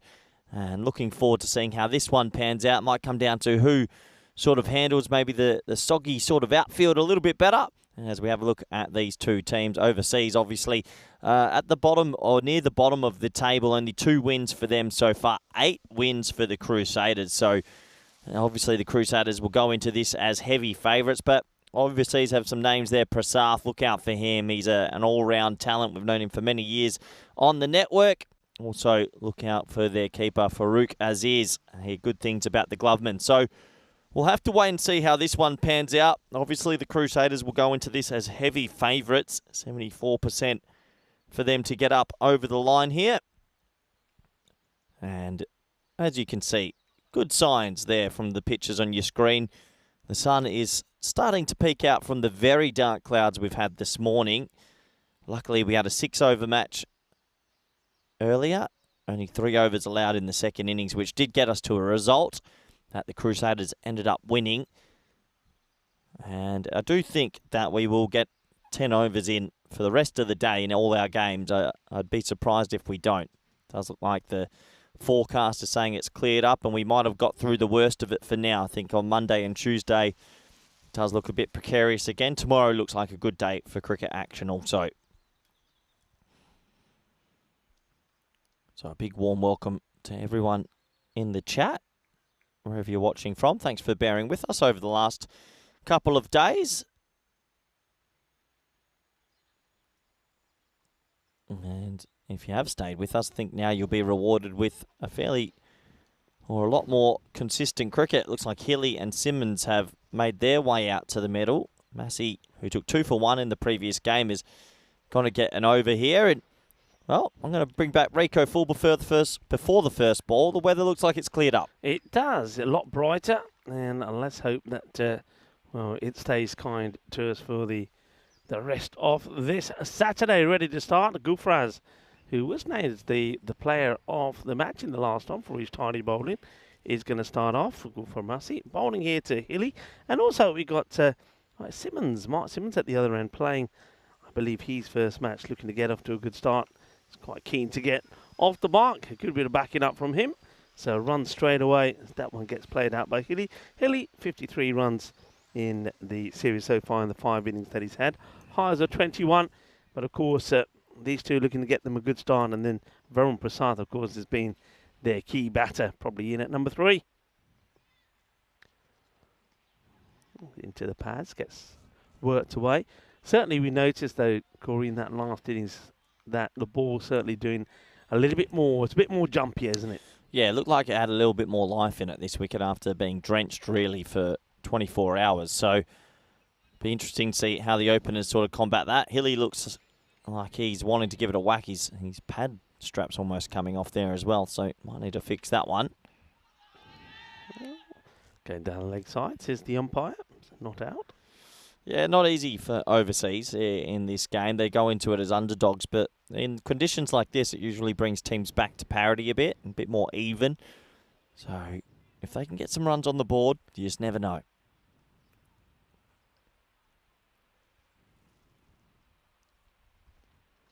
It's actually quite well bowled, yeah. Rico. Comes back quite well, doesn't it? He starts pretty wide, and then it does start to come back in, so well bowled indeed. Yeah, just good start this. Once again, Southern Crusaders have played some really good cricket of late.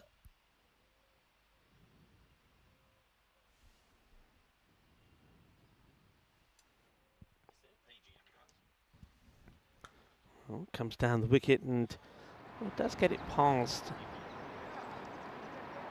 the bowler. We'll take the single. Yeah, one more to the toe. Slow start to this one, but it has been a slow sort of day and a half, hasn't it, Rico? Yeah, it has been, but we're just happy to be out there and giving you some live action. A lot of people in the chat saying the same thing. Good to have some live cricket, and let's hope that it does continue. Once again, it does get that ball to come in a long way, but just played out. A bit of tiki-taka at the moment, just trying to keep things going. But we know that the Southern Crusaders, they're playing some good cricket at the moment, and they are a difficult team to get away. Let's take a look at the European Cricket League here, scheduled, of course, to start next year on the 24th of February, going all the way through to the 21st of March. Yeah, there's a lot of teams that are familiar and also a lot of new teams that will come out to the ECL. 17th of Feb, I mean, that's going to sneak up on us, Rico. That's only just around 3 months away. Before you know it, we'll be back at Cardham Oval. Yeah, we will. Cardamania. And, of course, it will be the first of several appearances for us next year, the Cardham Oval. And this will be a good one. Still a few teams there to be confirmed. Group C is where the Maltese champions will be playing. Still no news on that and who will be playing, but whoever it is will have a good chance. But we'll be up against the favourites there, hot favourites, Grange from Scotland. Just going to be adding that to my calendar right now. ECL 25, another edition. Very exciting indeed. There's that big heavy ball that this guy that I got up bowled's been impressed with him. I gave him a shout out in my intro. I think he's just been very consistent, doesn't try to do too much. He's trying to get that ball to go right across the right-handers, and he managed it. One thing he does do well, I'll probably prove me wrong here, but he doesn't go down the leg side. If he does go wide, it's wide outside the off, so he's getting it right. And just as I say, he does go leg side, but that will be a nice little leg by, comes off the hip and goes all the way to the boundary for 4 runs. He tried to prove you wrong, didn't he, Rico? Yeah, little leg buys, doesn't matter how you make them, you just need to make them. So 4 to the total. What can overseas start to build on this and start to get some runs flowing? Yeah, first boundary comes off the sort of thigh guard there off the batter, and that'll do nicely. He'll be disappointed with the areas he bowled there. It'll be coming, yeah, that's more like it. That's where he normally is. Nicely played. Oh, a bit of loose fielding, which allowed the batters to get 2 here. That's not good at all from Michael Gunchleger, the captain. He normally sets high standards in the field for himself and his players, but this is, well, just not a good one from him. Maybe a little bit lazy. Gives away an extra run. I'd like to see Healy have a go here. I know that he's just getting some bat on ball, but I feel like he's playing a different format. And that is down the leg side, so Mater Dei, yeah, puts his hand up in apology, saying, yep, I know. Yeah, just sliding down the leg side. First time, really, I've seen him doing that after saying that he tends not to. Well, no ball's been called. I'm not too sure why. How many people are outside the ring, Rico? Something's been spotted from the officials. Yeah, it might be that Michael Gunchleger who, yeah, you can see Michael who's having a chat there now with the man who's at point. So it could have been that Michael in the end point out, and you got long off back as well. So too many. Yeah, well, good work from the officials. It's going to be a free hit. Slow ball, but played away beautifully. There's going to be 4 runs. Nicely watched there by Adrian Healy. And picks it early, waits, and plays that away beautifully for 4. Yeah, that's more like it. Now the run's starting to tick with a little bit of help from the opposition captain. A couple of errors in this over from the Crusaders. Yeah, Rahana.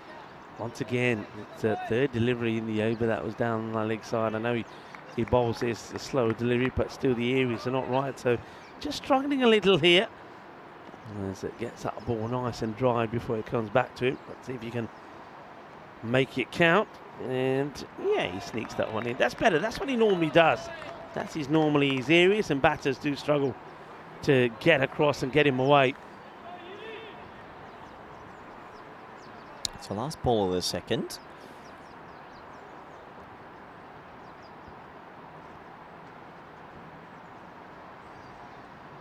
Oh, well bowled. A beauty to finish. 7 come off the over, 16 without loss. We'll take a quick look at the standings and see where these teams are. Overseas, of course, had 2 losses the last time we saw them. And one of them was a surprise one from, of course, the Lions. And the Crusaders, well, courtesy of that win, as I suspected, they're now level pegging with the top team, the Knights. Interesting to see how the table's shaping after the no results as well yesterday. So a couple of teams picking up 2 points here and there. And yeah, I'm looking at that 8th spot.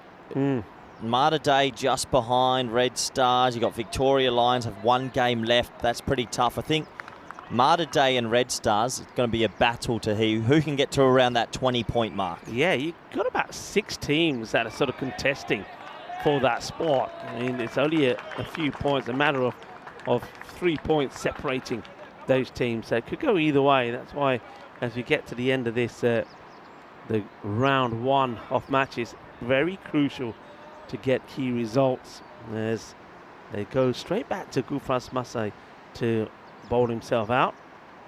And it goes really wide of the crease here. Tries to angle that ball in. Wraps the batter on the pad. It'll take the leg by. Yeah, another run to the toe. Just overseas, I feel like at the moment, I don't know if it's playing cautiously or just it's a little bit tricky on the surface at the moment, Rico. I'd love to see them maybe get a bit inventive. So that one there is a perfect example. He's trying to just drop that for a single. Yeah. I mean, it's a 3-over power play. It's a 60-ball game. I don't think there's that much room to drop singles. Yeah, and with Prasath next as well. Yeah, Hilly, this is the 6 knock he's having, so he knows what's expected. Simmons at the other end, of course, first time we're seeing here. But yeah, you've got to have a bit more intent. That's a nice shot, but he's a fielder there who, well, uses the conditions well. It's a good conditions to slide, and Jagannath Burnan does exactly that. Probably will bowl maybe the next over because he will get a couple of at least 4 overs of spin from the Crusaders as well. Yeah, and the thing is, if you don't make a big score against the Crusaders, they bat very deep.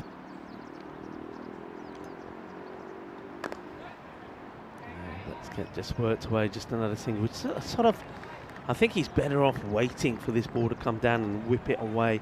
I mean, it's angled into him, it's going into the pads. By him attacking it, he tucks himself up. I think he needs to wait, play it a bit later and try and work the ball in that behind square area. See how Hilly goes here. Yeah, I mean, I know obviously it's been a bit of a wet morning or whatnot, but I feel like Hilly's not playing the T10 format. He's almost playing like it's a 50-over game as the power play is complete. And Hilly's faced 14 deliveries in the power plays on 11. And maybe just trying to find how to go about it in T10 cricket. Yeah, it's a tidy over, just a 4 coming from it. And the score 20 in that power play. It's not ideal. And now the thing is, now they're probably need to go after the bowling a bit. And Southern Crusaders is very clever in deploying the spin. We've mentioned Purna. At the moment they're going here, looks like Vinith Vidrushan will get an over in. So just holding back the temptation to go to the spin straight away. Okay, so let's start over number 4. Time for overseas to get going.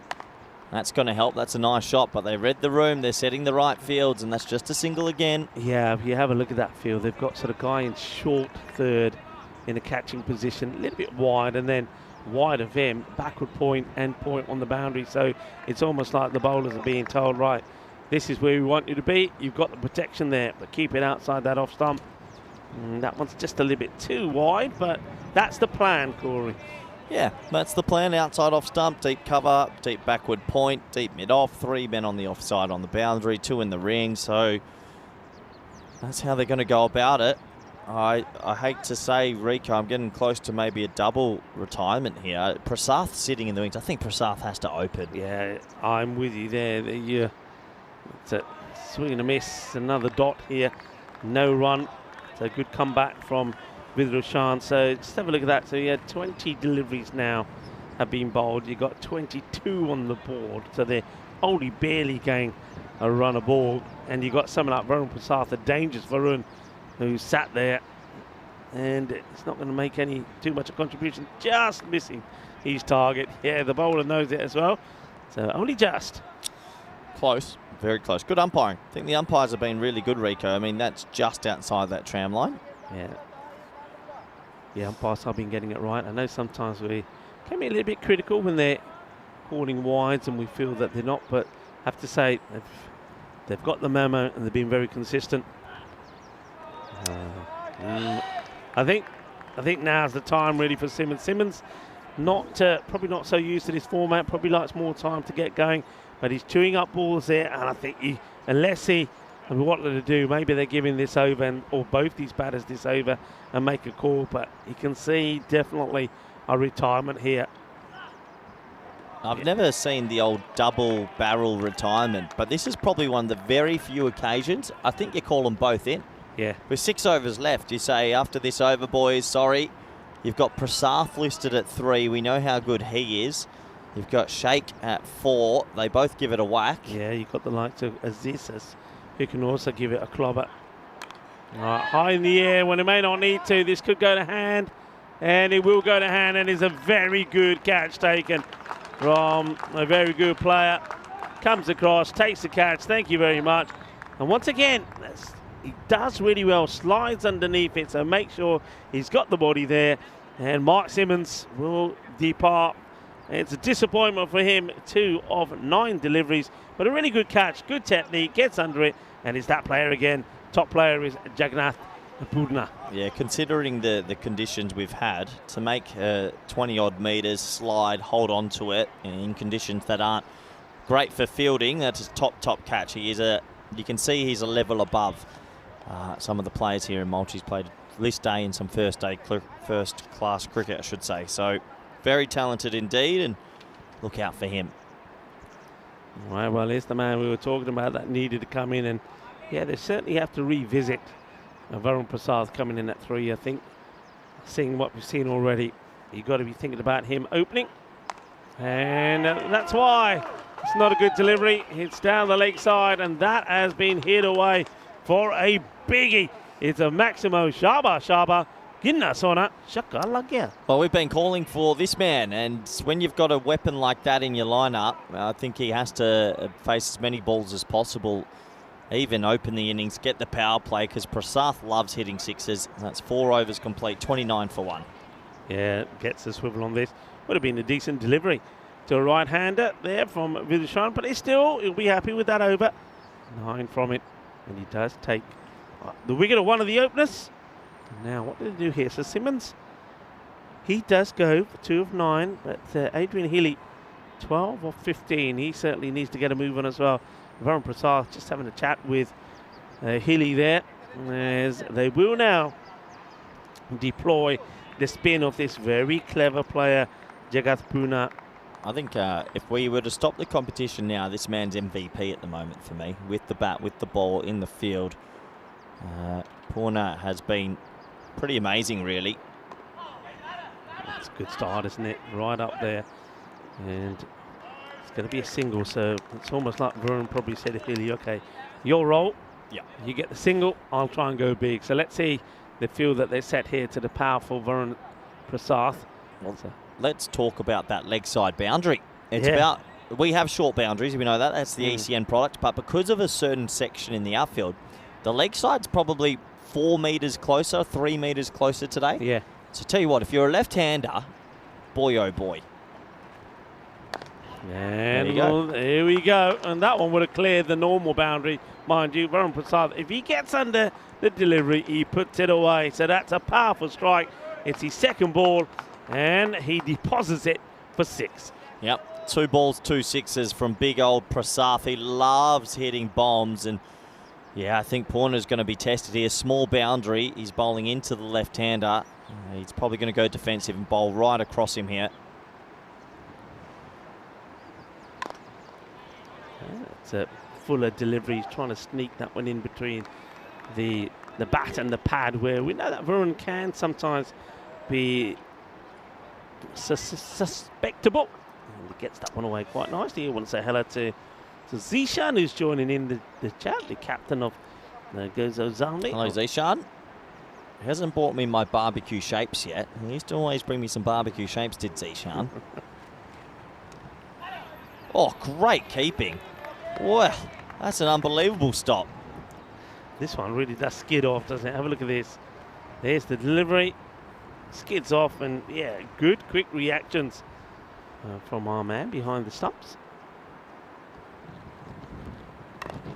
Well, it goes down the ground. Not going to carry to the fielder. It'll just be a single, so you can see big difference in the power really between Adrian Healy and Varun Prasad. But Prasad, he does get back on strike. Yeah, Prasad's got to face nearly every delivery if he can. 6 or a 1 here will do.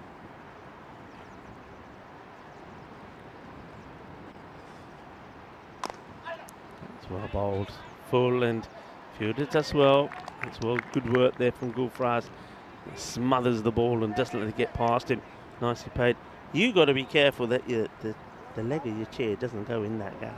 Well, you know me, Rico, I'm a risk taker. That's 5 overs down, 39 for 1. Thankfully, the weather has cleared it. I think in games like this, and with the field being the way it is, it's usually the teams that just get on with it, Rico. They don't complain. Yeah. They accept the conditions, usually come out on top. Yeah, well said. Crusaders were keen to play here today, as were Mater Dei. Credit to both sets of players for at least trying to get that first match today completed. We reduced it to 6 overs a side. Mater Dei got in their 6, Crusaders only the 3, but they got the win courtesy of DLS. They picked up the 3. That's played away, but it's a lovely one-handed pickup out there by Marco Guntelica, who, after making an earlier blunder in the field where he gave away an extra, he picks this one up beautifully. Yeah, brilliant stop, because it actually brings Hilly back on strike. So very important indeed. Hilly's got to go here. 14 off 18. Can he find the boundary? Looks to favour that cut shot. Oh, That's come, yeah, off the bat and onto the grill of the lid, this one. And that was why you hear the double sound. You can say, well, that's the quickest concussion test I've seen from the umpire. It was a quick look at me finger. Yeah, okay, yeah, you're good. It did come off the bat, which did take some of the pace off that, but still a nasty blow. Straight down the ground and getting the ball pretty full to Varun there. They know if it's a whisker short, he'll be onto it straight away. Yeah, Varun's looking good. He's hitting it well. Hilly's still just battling with, I think, the format and the tempo of the format. He's getting the singles, but try hit the boundary first, and then if the single comes, it'll happen naturally. So that there is a shot to hit a single. So that's the maximum he'll get. And at 16 off 20, I think over...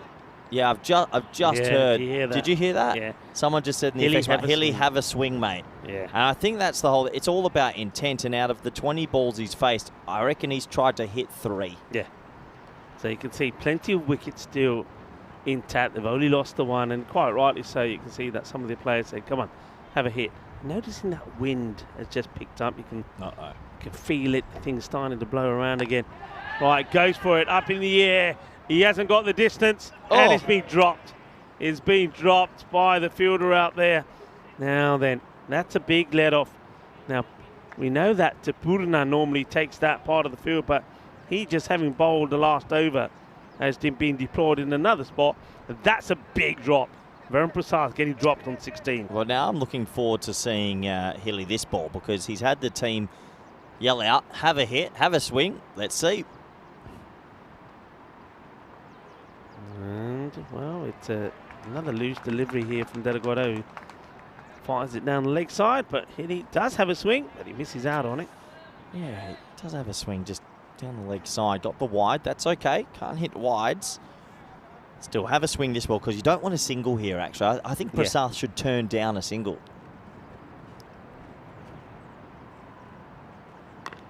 That's...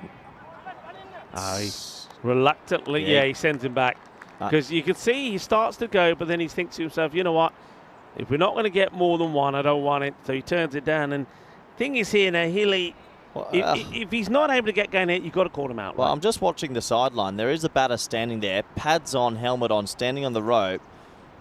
Retire him out. I mean, it's more, look, players can have bad days, Rico, where you're not scoring quickly, but it's more the intent. He's not trying to hit boundaries. He's actually losing them a game. It's 21 deliveries, and I'm looking at the discussions over at the 10. They're standing there, but I still think some teams don't really know that you can retire people out. And I wonder if they'll wait to do it for when he actually gets to the strike. They're probably thinking that's at worse, the moment. It's worse. You might as well do it now. So no, I'm just thinking if you want to sacrifice him as a runner. As a run out. Oh, okay, this one is hard, and it's a great effort. Oh no. And what's done? He's just going to get the one. Just going to get the one. But what a good bit of fielding this is. I mean, he's had some. He put one down earlier. But does he make the stop here? Oh, I don't know if that plugs or he stops it. Are we hearing just noises, or is that thunder I'm hearing? No, I don't know. I heard them just say from the offensive, hit the ball, Hilly, hit the ball. Here we go, Hilly. Here's your chance. He hit it, but no power. It'll be a single. So I think, having seen that, even when he's trying to hit it, he's only getting you a single. I think you got to do the right thing and call him out. Tell you what, it's a great 50-over innings. Looks like he's building up for a good 50-over score. Yeah. This is T10, baby. Good full delivery into the pads of Varun, who does take the single. So Hilly gets another chance. You can see that the bench, they're on their feet. There's a batter waiting to get in. I just think that this is an example of a team not knowing about the retired out. I mean, it's definitely something that you can use as a tactic. It's a very clever tactic. Sometimes you can do it for matchups. Sometimes you use it just because you feel you have an instinct or whatnot. But can Hilly just get one out the screws? Nikara. It's well bowled, but yeah, Hilly, he's tough right now. Yeah, he's just not able to get going. And yeah, look at him. Look at that dressing room, Rico. They're itchy. They want to be out there, but they do. I mean, they've got players there. I mean, look at Jurg. He's played for he knows about retirement rule. You've got players there that know, but they just maybe they just don't want to be unkind. They just don't want to be unkind at the moment here to Hilly, who maybe Hilly's the main sponsor for the team. Oh, they're going to probably get him run out here. They should, and they will. And Varun Prasad, I think, probably decides here, you know what, if they're not going to call him out, I'm going to run him out. I can see why he's done this. He's done this because he wants to try and keep the strike. So that is going to be the end of Adrian Hilly. And I think Varun Prasad does what the rest of the bench didn't really want to do, which is to call him out. So Varun decides he does it himself. That's not Mark Simmons. No, that's Hilly. Yeah. And that was a sacrificial lamb. They've just run him out on purpose because they didn't want to retire him out. That is quite good, that. Just ran him out on purpose. I tell you what, if I'm Southern Crusaders, I'm not taking the bails. I'm letting him have two. Keep him out there. And I think he's confused as what's gone on because he seemed angry that he was run out. I think he's been barbecued on purpose. Got a ball to go here. And it's hit high in the air. Fielder gets set, takes the catch, and it's going to be a first baller for the new batter that goes out there. He's waited a long time. He wanted to get out there thinking, let me out there, let me out there. And in the end, Varun Prasad runs out Healy to allow him to get out there. The first one, he clobbers it well, does Liam Stewart, but he'll go for a first baller. Come on, Goldie, come and say hello. Yeah, look, the intent's there. He just didn't get out the middle. So Liam Stewart goes for a golden derrick, and yeah, he has to go back. Zishan Khan asking about the Hong Kong Sixers tournament that went on recently. Did you see that tournament? No, I didn't. No. It's actually a very old tournament, the Hong Kong Sixers. Used to be played a lot, and they get some seriously high-level international players to play on a 40-metre boundary, 6 over a side. 40 metre? 40 metre, and you see professional players hitting these hard kookaburras out of the stadium. It's pretty funny. As we have a look at the upcoming events, and well, women's big ECCW around the corner, and also Spain, the Spain Encore up in Barcelona. Okay, Varun hits it firmly, but he will get 4 runs. As well, this was Daragora was trying to get a hand to this to try and stop it getting past it, but he couldn't. So 4 runs. That's what Varun's trying to do here now. He is the captain, so really, I suppose, he was the man who could have sent Adrian Healy back earlier, but decided he wasn't going to go unless he ran him out. Now he's trying to cash in. Yeah, this is a good matchup for Prasad. He's got to try and get this over to 20 plus. Definitely needs a 20 plus over. Rahman did the spin. He's into the pads, and somebody somewhere is appealing for a ball that would have missed the second set of stumps. Yeah, it's never out. It's pitched about a metre outside the leg stump firstly. So Prasad misses out on that one. He's got the short boundary to the leg side. Really just got to get under this. He puts the hand out, says he doesn't really want it single, but yeah, it's not the... I wouldn't say it's where the bowler's looking to get the ball, but at the moment he's got lucky with a couple. I reckon he got lucky with the last 2. I think on another day, Prasad bombs both of those for 6. Oh, how's that missed? How is that missed? And I tell you, folks, if this hit Varun on the pads, everybody would have said, he's got to be plump. Somehow this ball has bounced over the pegs. So he survives, but what a good over this has been so far. Well, that's Gundy, and he will get the treatment this time. It would have been a wire, but Varun says, I'll take 6, thank you very much. And, well, I like the way that the bowler himself is practicing. I'm used to seeing the batters practice the shot after it's been hit. You can see the bowler's giving it a practice. Yeah. Yeah, I reckon this over, he's could have been hit for a lot more. Prasad will feel he's missed a couple. He got that one away, which was important. We're just waiting for this ball to come back. It went a long way. Varun Prasad, when he hits it, it goes a long way. It reminds me to remind you that it is World Freedom Day being celebrated today. Today marks the rise of democracy. Of course, it was back on this day in 1989 when the historic event took place when the Berlin Wall was abolished. Drags this to the fielder, and in comes the throw. No pace on it, but still enough to get it past Gopal. Yeah, that'll end the over 60 for 3. And yeah, there's the keeper, just a little bit lazy, straight through the legs. I don't think he was very happy with the throw, not impressed at all. But that's the 20th single in the innings. Quite remarkable. 20 singles and 15 dots in this innings. Yeah. Tells the tale, doesn't it, Rico? It does, yeah.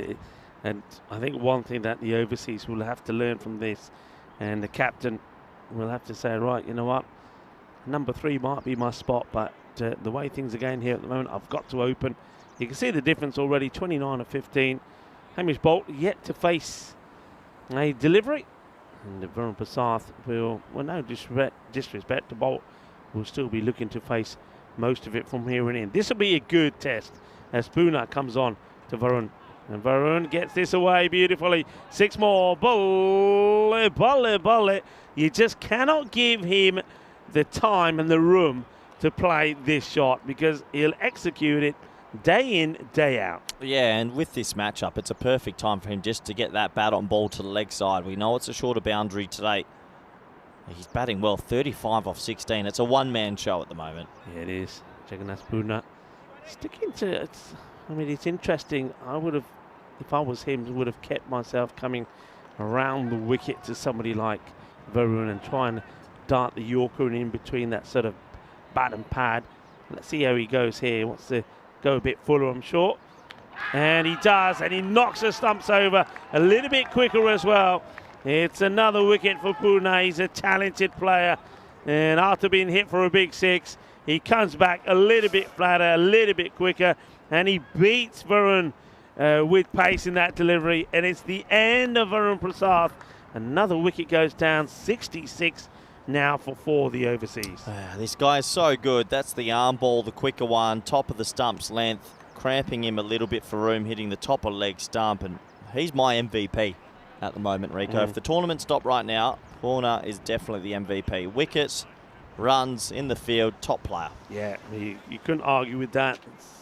He's been magnificent, and he performs against the big players as well. That's the thing, you know. Varun Prasad is somebody who can really hurt you, and after being hit for a 6, he gets it right. All right, next batter is Yawan, who comes out there. He gets bat on ball, and will take 1. Might have been thinking about a second, but didn't really get off quick enough. Yeah, so with that wicket now, overseas will be looking maybe to get to 80, 85. Not going to be easy. That was a huge wicket. Prasad was looking very, very good. Edge and gone. Good catch as he drags this one back in to his body. Nicely held. It's another one, and Pune just continues to impress as he just floats this one a little bit wider. And the fielder, that's a very good catch. Quality catch from Mahbub Rahman. Yeah, great catch. He made good ground to his right, and it's just showing that the Crusaders, Rico, they're doing everything they can to win this game. And I fancy them. I think they'll go pretty deep in this competition. As Hamish Bolt goes for a golden duck. And another one down. Yeah, second one. Oh. Now then. Look at that. It looks like he's been mobbed for his cricket gear. Oh. Well, they don't want a quick wicket to fall now, otherwise there could be real time issues. As Pune. Oh, just going down leg side. Well, when the umpire started to move, I thought, oh no, it looks like it's going to give it. And they might have had trouble because they're quickly padding up the next batter. But that one, good call from the umpire once again, just going down the leg side.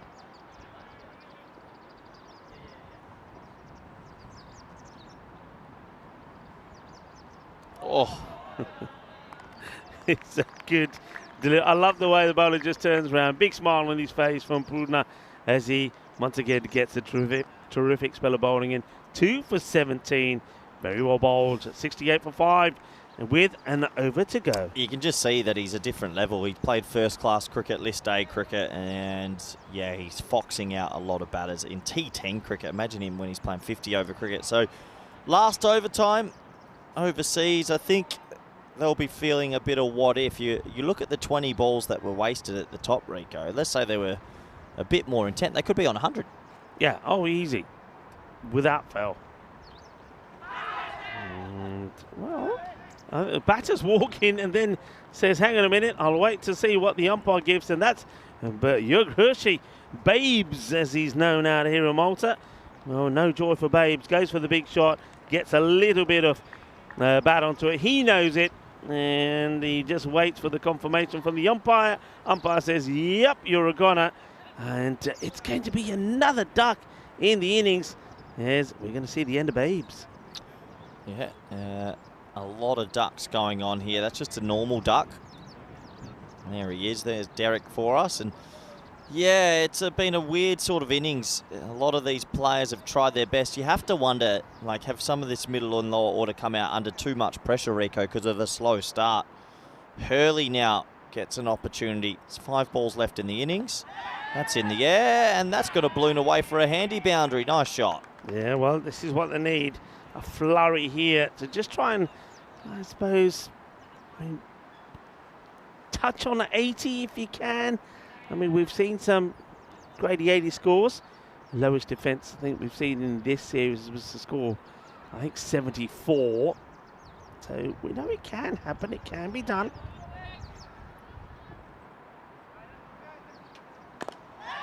Just plays that down the ground. And Rahman he's been very good as well. I think Rahman and Bruna together. The two spinners here have really bowled well, not just in this match, but all the way through for the Crusaders. Certainly the spin has made a difference for them. It's clever bowling, isn't it? I mean, look at that. He's just getting it just short of a length, and also with the ball spinning away from the right-hander. Unless you're using your feet, you're not going to get that on the ball here. High in the air. Rahman, the bowler, wants it himself. Oh. And, oh, what are they doing? Well, what sort of... This is incredible. He's literally snatched it out of the hands of Rahman, has the fielder. It is out. Watch this. You wouldn't believe it. Look at this. No, and it's Bruna. Rahman catches it. Is it Rahman who catches it? It goes through Purna's hand into Rahman's hands. I can't believe that. What's Purna doing? He ran from about 40 metres away. Yeah. Oh, wow. That is so lucky.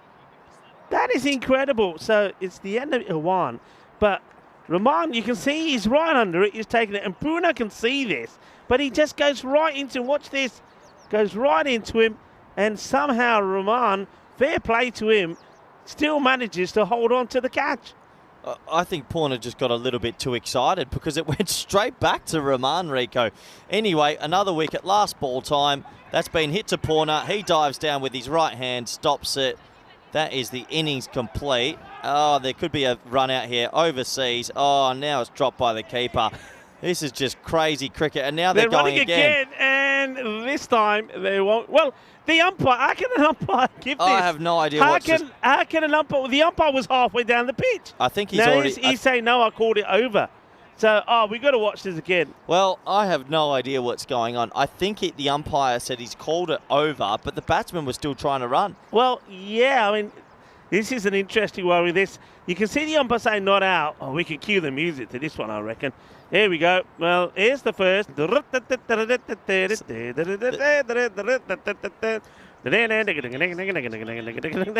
it's just crazy. It's just crazy. Well, a little bit of cricket time for you. But yeah, I mean, for me, I mean, it probably is run out anyway. Well, it's this one because he wasn't back. Yeah, now, then they say, let's go again. And you can see, look at the umpire there. He's in the middle of the pitch saying, hang on a minute, wait. Well, I don't know what you call that last delivery because, okay, so here's the first run. The first run's complete, but the other batsman's going here. So the ball's still live unless the umpire called over accidentally. And then that there is probably not out because he dropped it. And now he said over here. So once he's called over, I think that's just going to be one run, but it's a very long one run, Rico. Yeah, well, one run that comes out of the batters running around. Well, it was chaos out there. Here we go again. And you can watch that over and over again. But yeah, it will be just the one run, I think, at the end. They'll finish with the score 74 of 8. And they never really got going. And I think a lot of that was down to the power play where they only scored 20. Didn't lose a wicket either. It was the first wicket went down in that fourth over, 29 for 1, as we look at it here. But it was Varun Prasad that has to come in and get the acceleration in the innings. He made 35 of 17. But when he was bowled out quite brilliantly by Purna, then you knew it was going to trouble. That was a chance when Varun was dropped on 16, remember. So it could have been even worse. Yeah, it could have been much worse, couldn't it? And yeah, this is when Hilly was sacrificially run out, which was the right decision from overseas. It was a peculiar sort of innings. They never really got going besides Prasad. Prasad made 35 off 17, but the rest struggled. They struggled in a big way as well. And overseas, well, they're trying their best, but it's never going to be easy against such a good team. Purna picked up 2 wickets again. And it took us down to the end. There was actually a massive sort of collapse at the end. Plenty of wickets for not many runs. A couple of caught behinds for the keeper. Also, this was a bit of a funny one. I think the fielder just getting a little bit too excited. It was definitely a caught and bowled. And then the last ball, I don't know how you describe this one.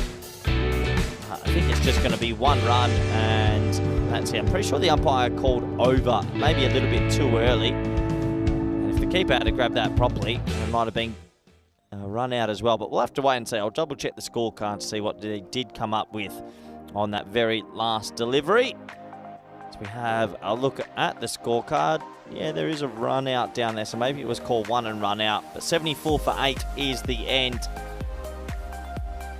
It was was only Prasas 35, 3 ducks in there. Hilly couldn't get it away, 18 off 24. So an impressive display from the Crusaders. 2 wickets for Oman, 2 wickets for Porner. Everyone doing what they had to do.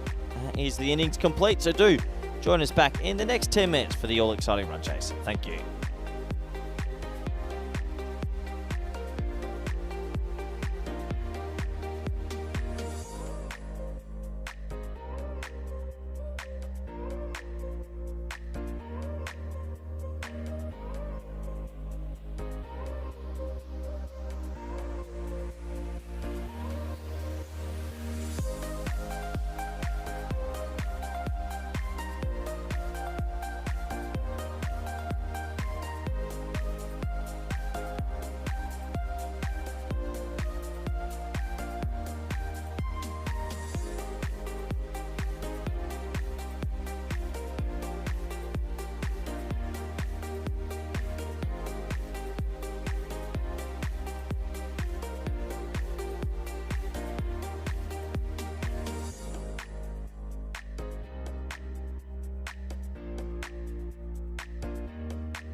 This European Cricket Network event is proudly brought to you by HCL Software, Paramatch and Victorinox.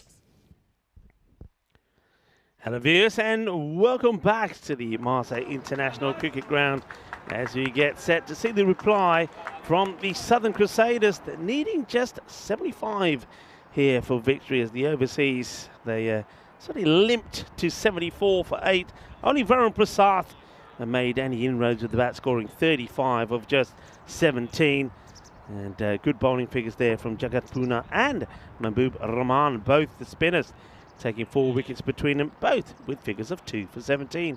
We can have a quick look at the bonus point equation there. 51, restricted 51 or less, and then all the points go to the overseas. But you know what I'm going to say, I think the Southern Crusaders will be looking to knock these runs off inside of 7 overs and take all the points themselves as they continue their quest to finish at the top of the standings. So let's see how this goes. You can see the field being set here first up, and Gopal Thakkar and Michael Guntalika are going to be the 2 openers. These 2 we have seen opening in the past, so they don't go to Ryan Bastians this time round.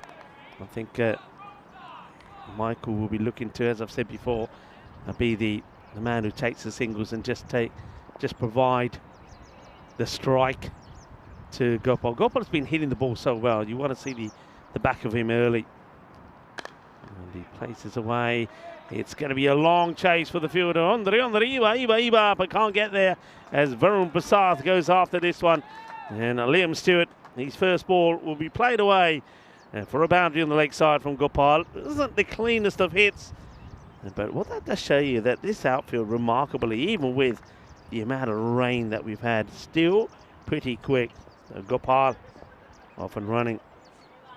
And because the next, and this one is going to be called a wide by the umpire. So just going the wrong side of the line. It's got a good action here as he moves back to his area. So if you can get a couple of wickets here, things can be good. As I invite Corey. Rico, I can see. Yeah. I can see my eyes, my beautiful eyes. We've had some netting in our eye line. It's gone. Yeah, we've been set free. We've been set free, Rico. We've been set free. Day. I told you, see, it is Freedom Day, International World Freedom Day here today. A day, of course, we talk about which back in 1989, it was a momentous event in history that took place when the Berlin Wall was abolished, and it's Freedom Day for us as well because the cage has gone. Yeah, we can now see the field a little bit more clear. It is a beautiful ground, isn't it, when you can see how it's set out and everything. It's a lovely place to play cricket here in Malta. What a good start this is for the Crusaders, who you'd have to imagine, Rico, are thinking 4 points. Yeah, I'm sure they are thinking this, and that's going to be too wide, too much swing this time from Stewart. So already 10 off just the 2 balls, and that's exactly the start that Crusaders were looking for. And they've got some powerful batters as well. So Ryan Bastians didn't quite look at the races early this morning, so they've just knocked him down a notch or 2 in the order. We've still got powerful hitters to come. We've got Punan still to come as that one is hit over the top of everyone. A lovely shot in the power play from Gopal. 1 bounce, 4 runs. Thacker gives it a bit of a whack, doesn't he? Yeah. I remember him coming across to Cardamom once. He never really got on with it. It's quite surprising because from what I've seen here, he's hitting it well. He's changed big time. I remember Gopal, very similar to a Michael Guntalika sort of player. He used to play nice shots, but he didn't have a very aggressive strike rate. But he's changed big time for me. And he goes again, and this one will go all the way. Bole, manos. Arriba, Vitro, porque esa vez 6 carreras, and there is the proof in the pudding. Gopal Thakkar has really changed his approach. Yeah, it's a lovely shot, isn't it? 99% on the supercomputer as the Southern Crusaders are going to win this, and it's all about how quick they win it. We might have to invent the double bonus point. If you win it inside 4 overs, you get 2. All right, well, Stewart back to his mark.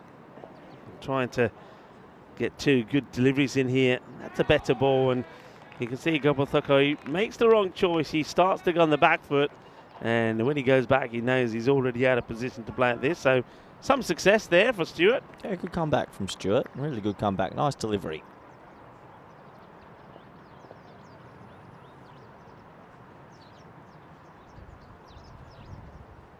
Ooh, that one could have clattered onto the stumps, and he does finish. Oh, hang on a minute. They're going to take a cheeky run here. And, well, it's rolled back by the wicketkeeper, Farouk Aziz. And you would expected Stewart to make the stop. Here it is here.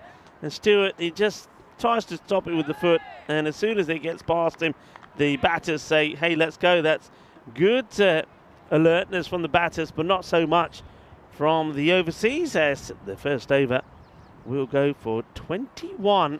So 21 without loss, and Gopal Thakur, the dangers of the two, will stay on strike. 312 matches since the golden ball, Corey. Yeah, 312, Rico. And what's worrying me is it doesn't feel like it's getting closer. I don't know. It just, we've really, this is plus 300 is rare. Very, very rare. Yeah, it is. We have been close. Of course, no closer than when we were there in Rome. We had some crazy moments there. We had one or two close ones, of course, there in Austria as well. But yeah, it just hasn't happened. Cardamar Oval. We had one or two close ones, didn't we, at Cardamar in the Challenger division? All right, here's a bit of spin from Jörg Hershey. Yeah, definitely in the Challenger division. Premier division, not so much. Anyway, here comes Hershey. Gets swept away, sort of. A standing sweep, and well done. It's going to save 2 runs. Yeah, a bit of a back heel there from Reddy. Reddy was ready to go. Ready, steady, go. And he makes the stop. Well done. So they'll take a couple. And Gopal stays on strike. Yeah, Thakur really enjoying himself at the moment. 20 off 7. This one will be stopped. Just a single will be taken this time. So we finally will get to see Michael Gunteleka in action. Yeah, he gets his opportunity now. And they've got such a good batting lineup, the Crusaders. They could have sent anyone out in the top 7 really to go and have a bit of a hit.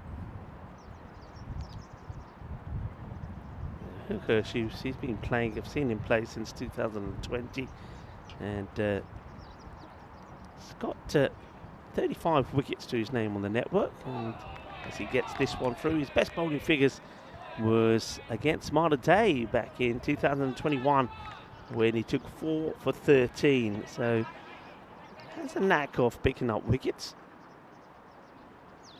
And that's not the best of deliveries down the leg side, and it's going to just stop before the rope, I believe. The batters, well, they're taking on the arm, and he's gone. Could be, if this is, yeah, he's given, he's gone. And that is out. Michael Gunteleka wants to come back for the second, and he's going to be well short. It's a direct hit. Bye-bye, Michael. And here we go. He's well short. It wasn't the best of running. They took off.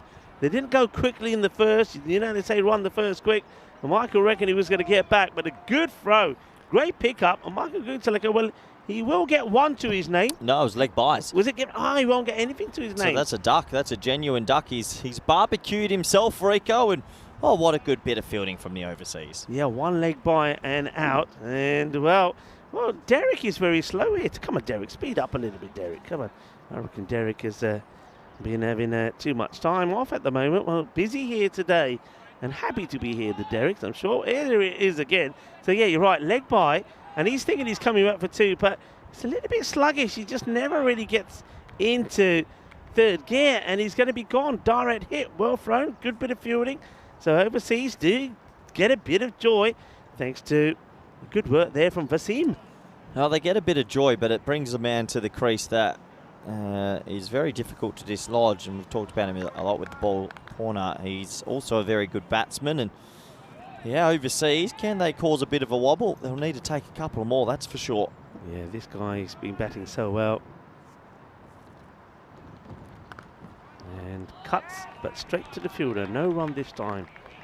And there's Hershey just keeping the ball in the right area. It's good to see Hershey playing today. I think last time the overseas played, he was a late out really because he wasn't feeling 100%. And This time he plays this more in front of himself and gets 4. Well, have a word with James Cantor. Foot fielding, Corey, a little bit of foot fielding, and this Grizzly almost came up and clocked him. Well, he goes with the foot. Oh, no. Well, you see how he didn't react? There wasn't much there to hit. As that's 29 for 1 after 2. Oh, well, yeah. Sorry, James. And Corey never commentated for the network again. A quick look at the standings overseas. They're in a spot of bother. They need the points. Southern Crusaders, well, you can see that a win here and a big win takes them clear of the Knights. Knights, though, will have the right to reply because they will have, of course, a game in hand over the Crusaders. All right, here we go. It's time for Mark Simmons. Bowling for the first time, and he starts with a Gundy ball. It's going to be a no ball, and if the wicketkeeper could have picked this up and got the throw in, we could have seen another runner. I'm a little bit surprised that Gopal Thakur hasn't tried to really bang this. I mean, he tries to get out of the way of it. He must have known it was always going to be a free hit, but they will get the no ball, and it's going to be Jagat Runa who's going to have the pleasure of dealing with the free hit. So the license to go the full Monty here. Yep, free hit time. Up in the air, and remember, can't be out. So nice catch taken. But the batters, they're the batters, the fielders are celebrating. We got to have the camera on this, surely. Oh, no. They are literally hugging each other and high-fiving while the batters run a second. Can you believe it? Have a look at this. It's Liam Stewart. Oh, yeah, look, he sees the funny side of it. Watch this. Catch is taken. Oh, we'll have to go back to live action. Let's see that bit later as this one is being whipped away.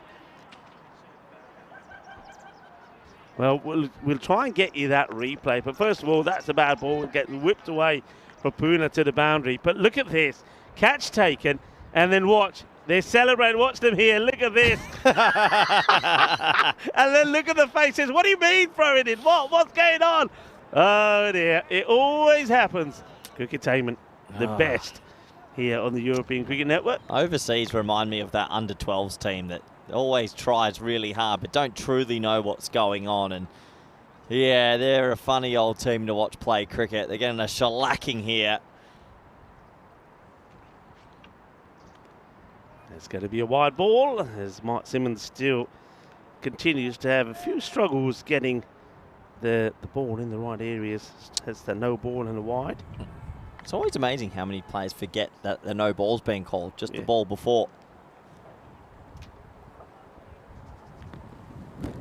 Simmons again, and that's a better delivery. Oh, that's an absolute peach.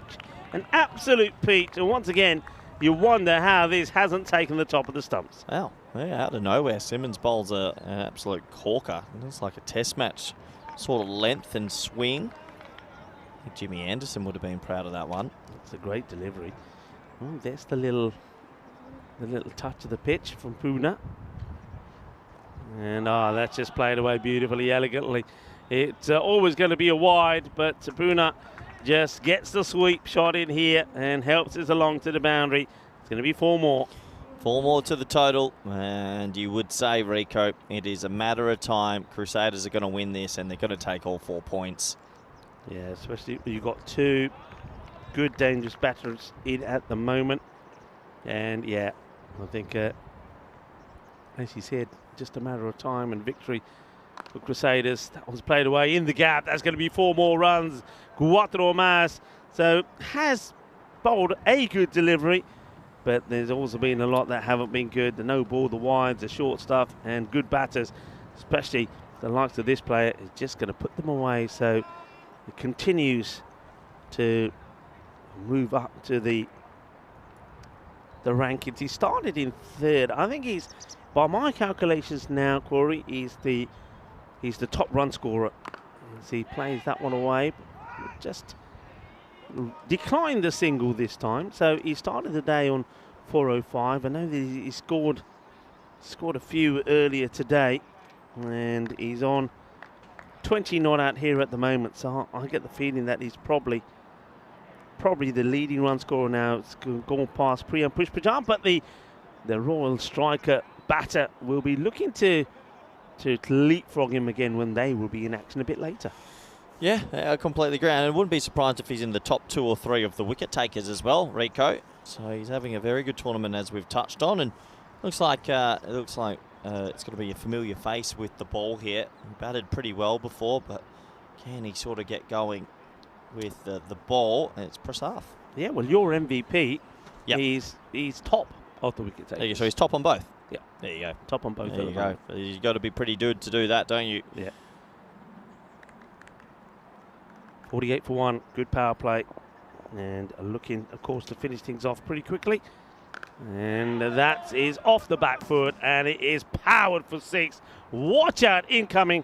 Gopal Thakur, I mean, he plays great shots to all round the park, but his cut shot, I think, is the best of the lot from everyone here in Malta. That is a cracking hit. He hits it hard, doesn't he? It's down to 21, Rico, so almost game set match, and Prasad not bowling his traditional sort of left arm mediums. It looks like a slow left arm off spin, and he's gonna get a wicket. Well, there you go. Out of nowhere, it's slow, it's wide, and Thakur finds the cover fieldsman. Yeah, Thakur will go for 28, and going in his favourite area, really.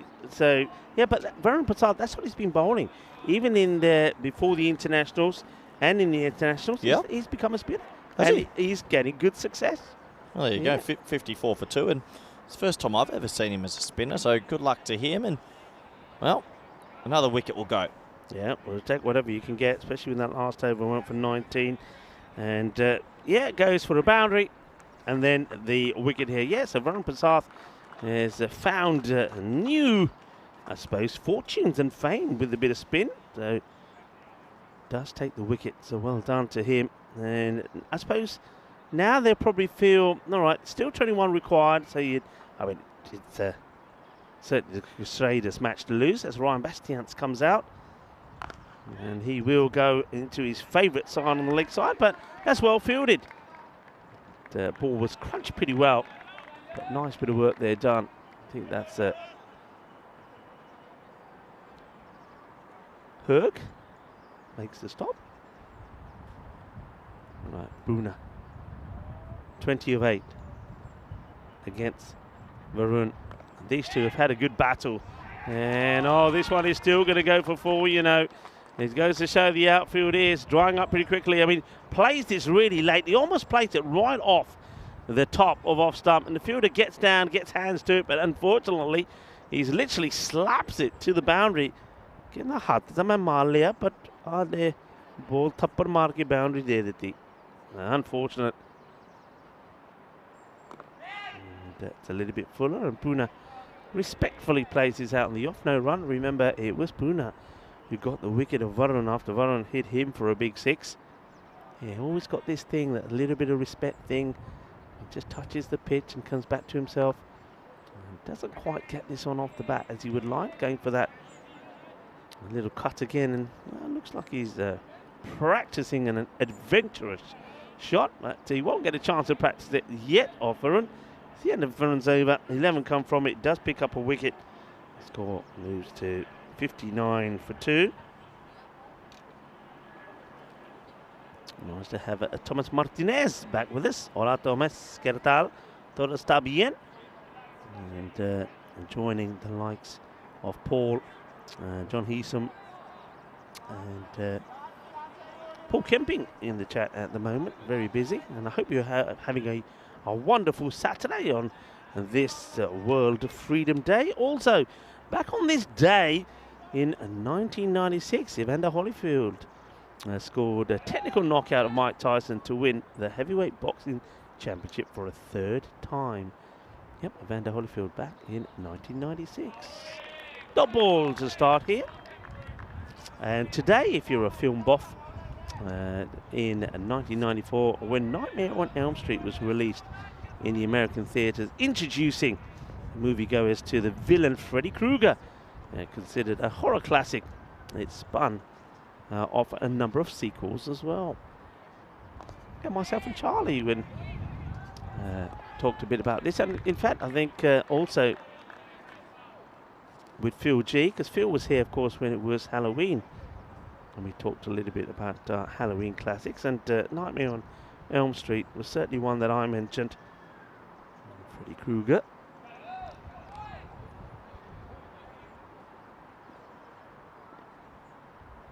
Hurley. And that's been elevated, and it will go all the way. Manos arriba, Vidro, porque eso es 6 más. And Jagath Purna, you're watching the man who at the moment is the leading run scorer and the leading wicket taker in this European Cricket Series in Malta. And I know that Corey likes him. Corey's just going to pop off and have a little bit of lunch. And when he comes back for the start of the next match, I'll be tucking into some lunch myself. It's played down the ground. It should be stopped, and it will be stopped. We'll watch there by Varun. And of course, match number 74 is what's next, when the Royal Strikers will take on Mater Dei, and the likes of Priyan and Pushpajan will get a chance to once again possibly take that top spot or batting spot off Purna. Bastians. Bat on ball. Gets a single. Bastian started today with 100 runs on the board. Hasn't played anywhere near as many matches as some of the other guys. But he is a dangerous batter, is Ryan. Dangerous left-hander. I've seen him score big scores here on the network. Full toss, and that's just going to be easy hit for somebody of the ability of Purna as they start to get closer to that boundary. That will tie the scores. So scores tied with 6. You can see the fielders all looking at each other and saying, is that it? Is it done? No, you still got to score that 1 run. And I want to say a quick thank you, of course, to Paddy Match for their in-game analysis. Also to the likes of HCL Software, to Bizaway Travel, and to Victorinox as well. And welcome to them. And Grizzly Bear Sports. And of course, we're getting to a point, or we will be next week, we will be talking a bit about our trophy partner as well. To Local Lifestyles for presenting us with those magnificent trophies. So any run will do it. We're going to go to Iwan Stash to bowl. Just the 1 ball as Bastians will pump the full toss for a 6, and that will be it. The Southern Crusaders will do it. They just take it past the halfway mark. 1 ball into that 6th over as they get the win. They will take all the points, and for now they will be sitting at the top of the standings with 3 points taken from Mater Dei earlier. They take 4 away here from the overseas, and it's a bit of a thumping, a bit of well, let's just say a bit of a thrashing that the overseas have got here. We will see the overseas in action a little bit later. They will play the last match of the day, weather permitting, against the Royal Strikers. So it won't get any easier for them. They need to come back strong. Next up, though, the Royal Strikers taking on Mater Dei.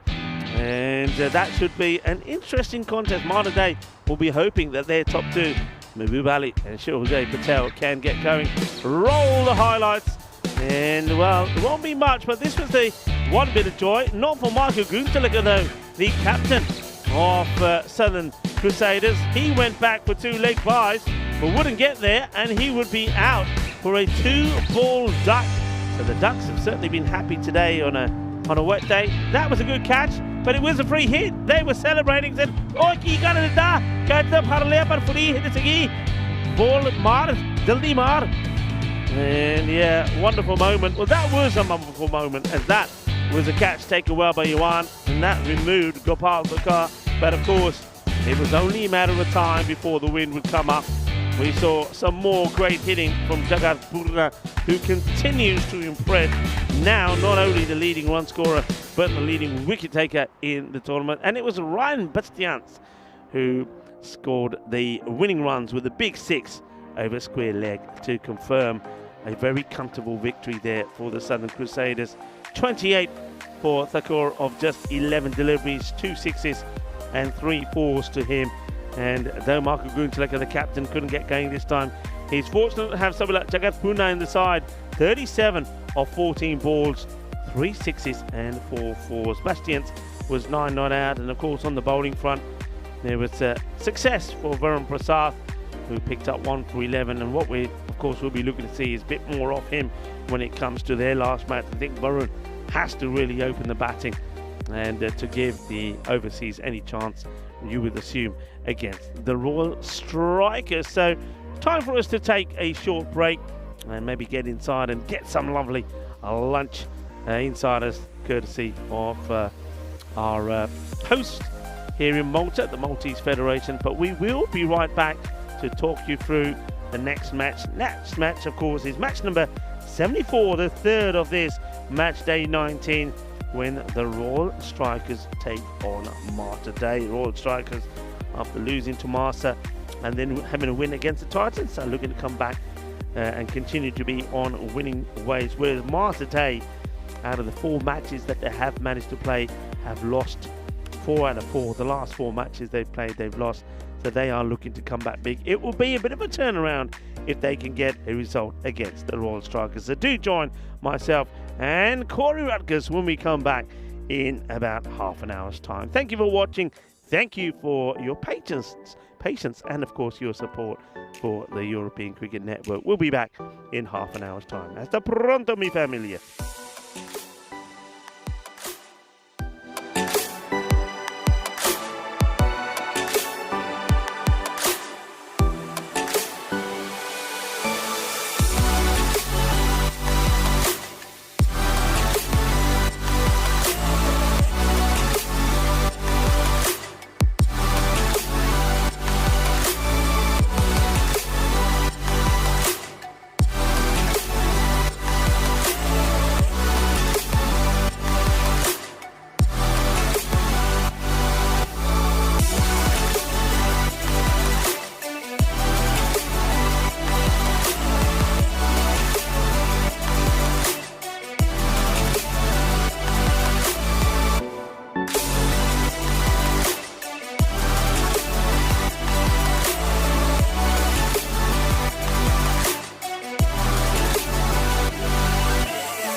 This European Cricket Network event is proudly brought to you by HCL Software, Paramatch and Victorinox.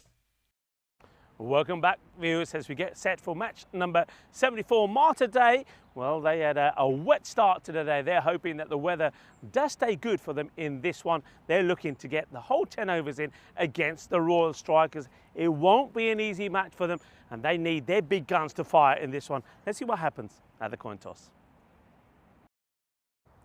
Mater Dei to call. Head. Heads is the call. It is tails. We will be bowling first. Bowling? Yes. Good luck. Thank you. Have a good game. All the best. The Royal Strikers have won the toss and they're bowling. Thank you very much to Stefan Gooch, the tournament referee. And it's the Royal Strikers that win the coin toss, and they're going to put Mater Dei into over bat. Mater Dei, they are in a run now of 4 losses on the spin-off matches that they played. That, of course, included the earlier one against Southern Crusaders in that 6-over-a-side match. But, of course, then the weather came in, DLS was used, and they only picked up a point from that one. So they are key to go back to winning ways. With the bat, Mahbub Ali, can he, Mr. Lala himself, go big at the beginning of this one? Someone like Shajil Patel will be quite key for them as well. But I also feel that there could be a good all-round performance here from Michael Nazir. The Royal Strikers, we did see them a few days ago. They did get a loss against Malta, but they did come back strong with a win against the Titans. Of course, we're talking about the team that has got Priyan Pushpajan in their side, a guy who's already scored 2 centuries here. Ashwin Raju will be pretty key for them as well. They've got a number of good players, but really, I think it's all about containing. For me, in this match, it's the team that feels the better. I think the conditions are not ideal. It's still pretty soft. It's still pretty wet. The ball will stay wet. So I think if teams can take their catches, particularly off those earlier dangerous batters, then they can go on and win this match. Going to be an exciting one here. I think the Royal Strikers are looking to make that strike and continue staying at the top end of the table. Mater Dei, they're running out of games and they need crucial points here. Could be an exciting one. Let's go over to Corey. Corey, tell us more about the squads. Thank you very much, Rico Full, and I hope everyone's doing well around the world wherever you're watching from. A quick sort of lunch break, and we're straight back into the cricketing action out at the Master Cricket Club. And, well, some good news to report that the weather seems to be good for the rest of the day after what's been a very sort of damp day and a half. Looks like we'll be able to get all the games in, and I dare say tomorrow as well we should get all the games in. So let's have a look at the lineups. And, well, Mater Dei, they go into this one pretty much needing a victory to really stay alive in this competition. They've played 10 games. They've only got the 2 wins and a no result. Mahbub Ali has 955 fantasy points. They need him to tick with the bat. He's been getting out just in the last few games a little bit cheaply, and because of that, they've been losing. The Strikers, they've got some seriously good players. Raju at the top there, but Priyan and Pushparajan, look out for him. He has plenty of fantasy points as well. Babu, listed there at 6, has been mighty effective, and they'll go into this one as firm favourites, and you can understand why.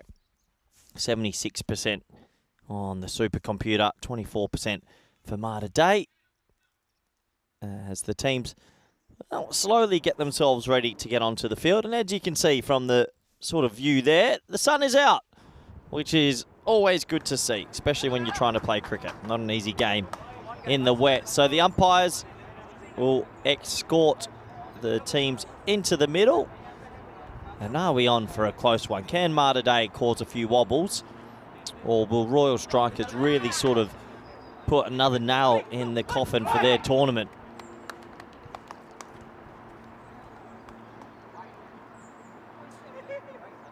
So we're almost set to go. Warm welcome back to everyone in the chat. Hope you're doing well wherever you're watching from. I know plenty of people tuned in all day, every day. And a warm welcome to everyone who has been messaging in via Instagram and on the social media networks. It's always good to interact with you all. So we're almost set to go. About a minute's time will be the first delivery. Big Mahbub Ali is going to face ball number 1, and he really is the barometer for how this game goes. If he's out in the first few overs and doesn't get going, Mater Dei just seem to not have too many batters in this lineup in the middle order. If he gets going, though, they look a complete different team.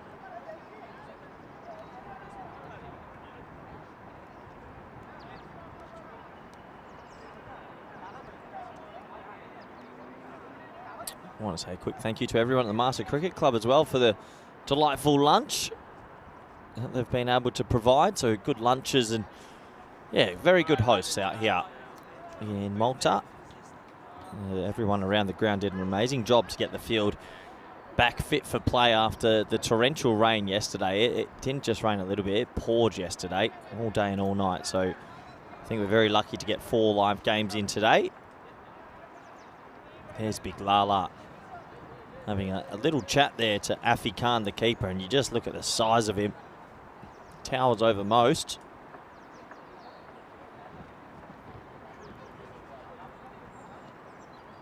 So a little bit behind now, 12:31 local time. Everyone just coming out of their lunchtime siesta. Big moments early in this game. Lala's going to be on strike, and it's crazy to think that he really holds so many keys to success for Mater Dei, but if they get him out, you'd have to imagine Royal Strikers will go on to win this game pretty comfortably.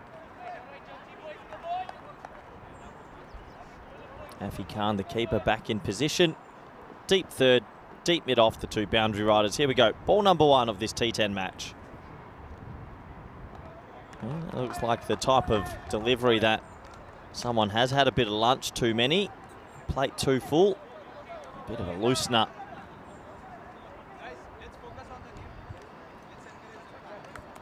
A couple of people saying let's focus on the game, let's get ready. Yeah, it feels like a bit of a slow start.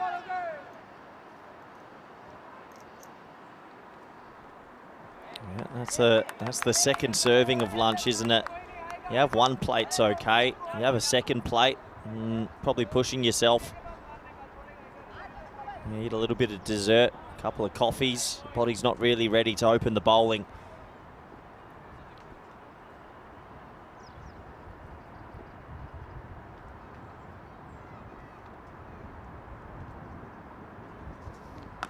Shot cut away, and a good bit of fielding. One thing about Lala, he doesn't really take the singles too often, just says nope. So dot ball. I feel like Lala's due a big one, isn't he? He made a duck this morning in tough conditions, but you just feel he's due a really big score.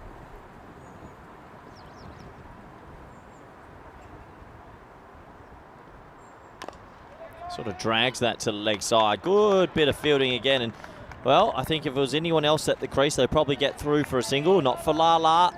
Big Mahboob Ali. He doesn't move too much. So that's another dot ball. Good fielding from Pryan. 2 runs to the total so far, both through the extras column.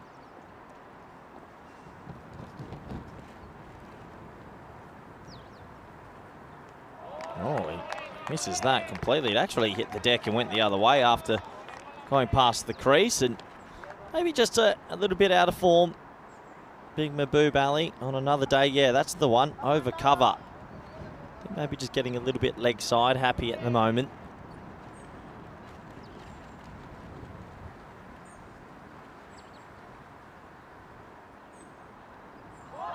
Good amount of swing.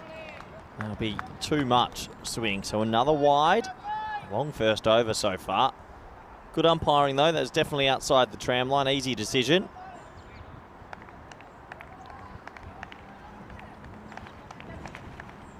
Yeah, sedate start to this one. Just a little bit loose. Umpires also and everyone. Afi Khan, interestingly enough, is going to come up to the stumps. Now, not too sure why, because Big Mahboob Ali hasn't moved from that crease at all. If he can't, putting himself under the pressure if there's a little edge or there's wides. It might have been a wide. He gets a toe on it, and he does set off for a quick single. Direct hit. Oh, and I reckon direct hit, he would have been in a bit of trouble.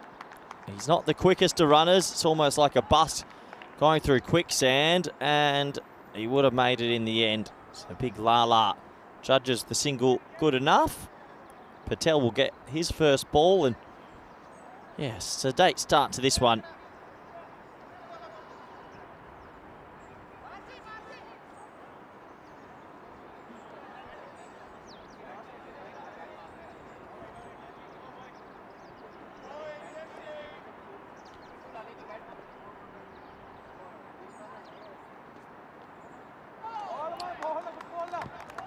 Ball to Patel. I think one thing here, we've talked a lot about Mahbub Ali, but he's going to need some support at some stage, and can Patel be the player to do it? It's Sergej Patel, and he's also had a couple of cameos. This Mater Dei team needs a couple of batsmen to really stand up here.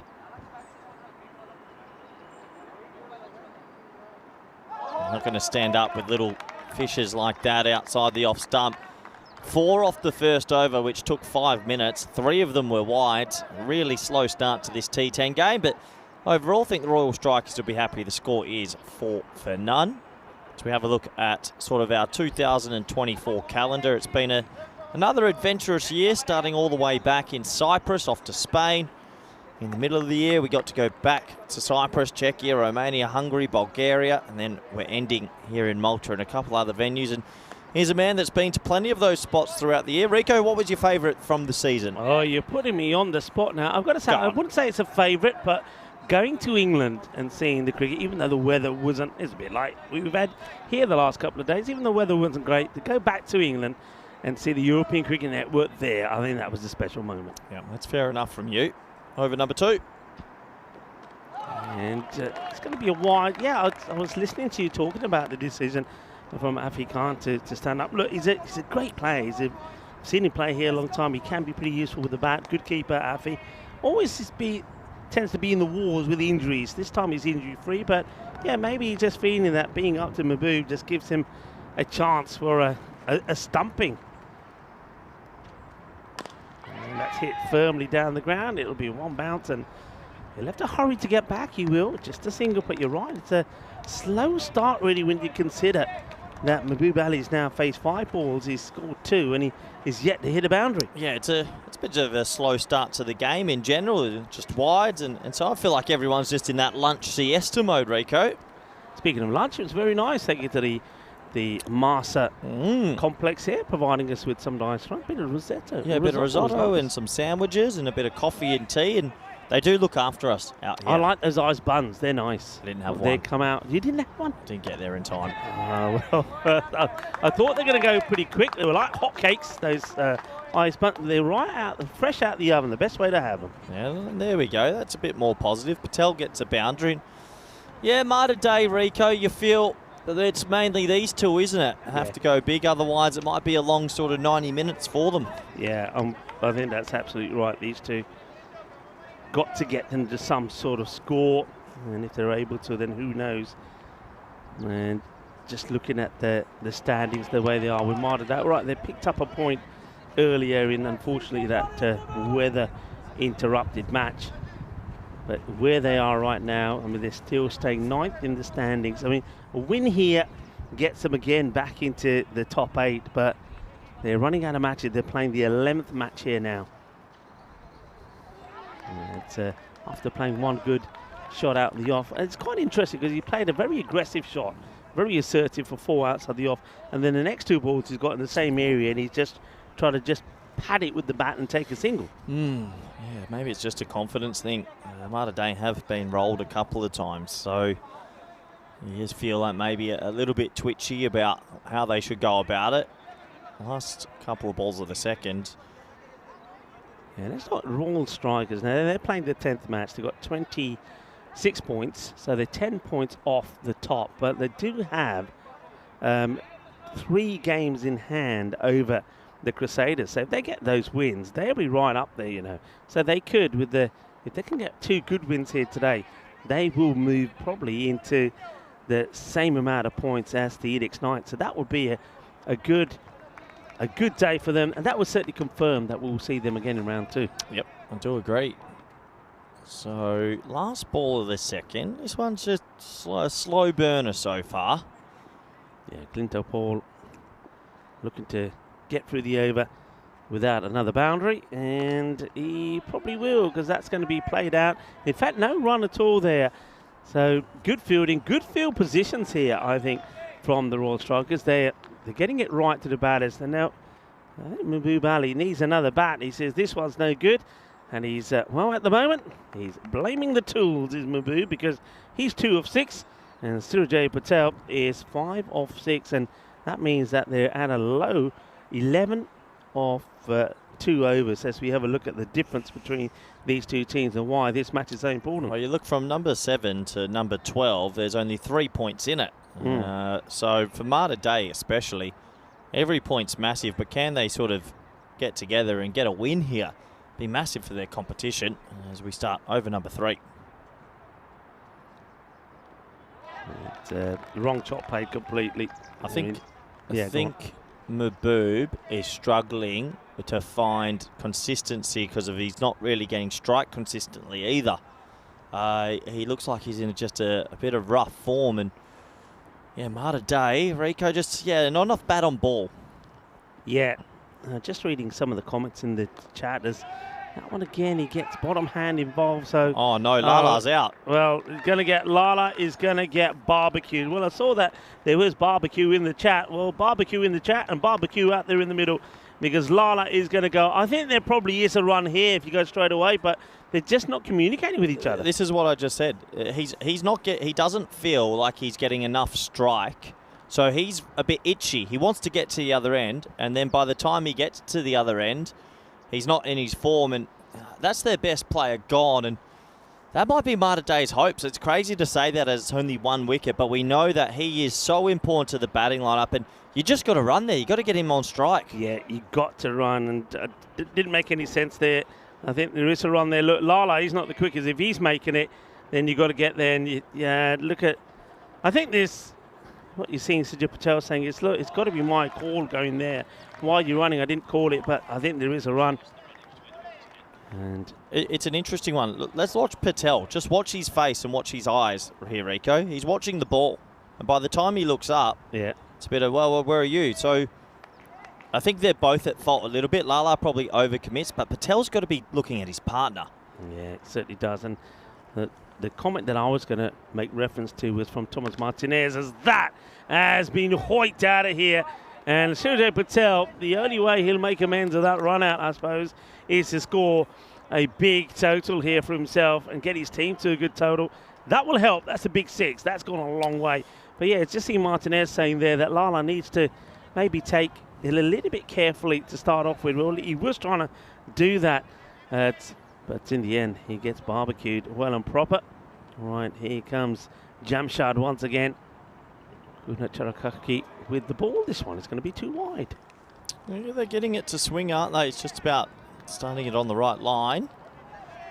Go on, I want to hear you say that name. What name, the sorry? The surname of Jamshad's. Come on. Patel? Abasi? I don't know what you're talking about. The bowler.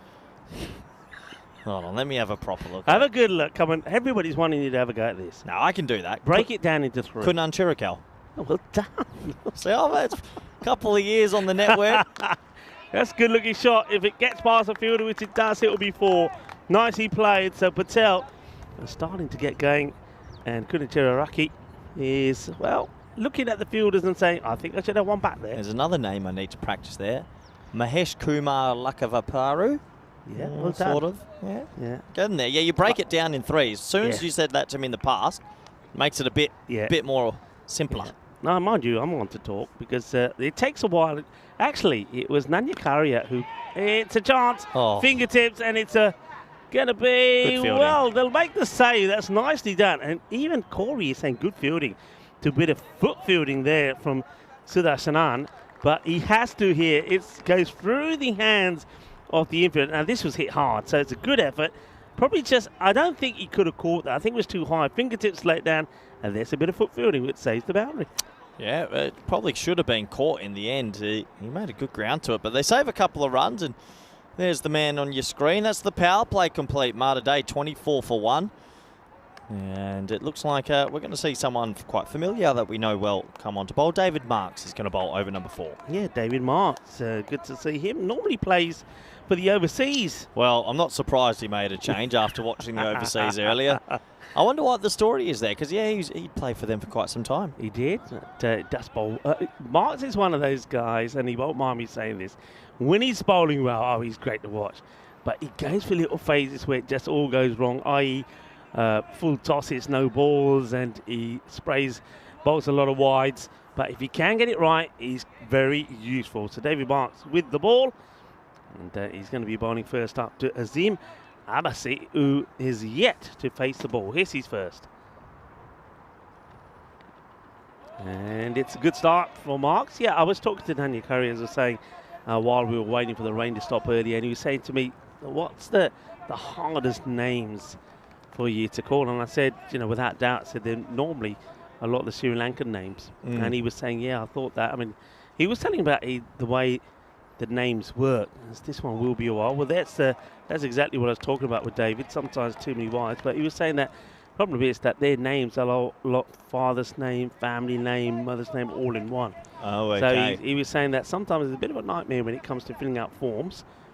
But and I said to him that when we know players and we get to see them, and we've seen them once or twice play in one or two tournaments, we get used to that name. It's not a problem. It's the new ones that come along. Yep. Yeah, he's always a bit difficult sometimes. Nice little start this from the Strikers again. They're playing good cricket, Rico. They seem like a very confident team. Yeah, they are. Got some good pickups along the way. As Marks comes in again, and probably it's one of those shots that Patel likes to play. He likes to play the sort of reverse chopper, and if he connects, and these ones do fly over that sort of backward point area, but he's getting the elevation. But of course, he's got to get the footwork there. You know that Marks is trying to keep it outside the off, so he's got to be looking to hit over extra cover, I think. He loses his mark. That's Marks. Yeah, Patel's a bit of an odd inning, 17 off 13. It's pretty slow, and he ran out or had a big confusion with Lala, so he does maybe feel a little bit of pressure.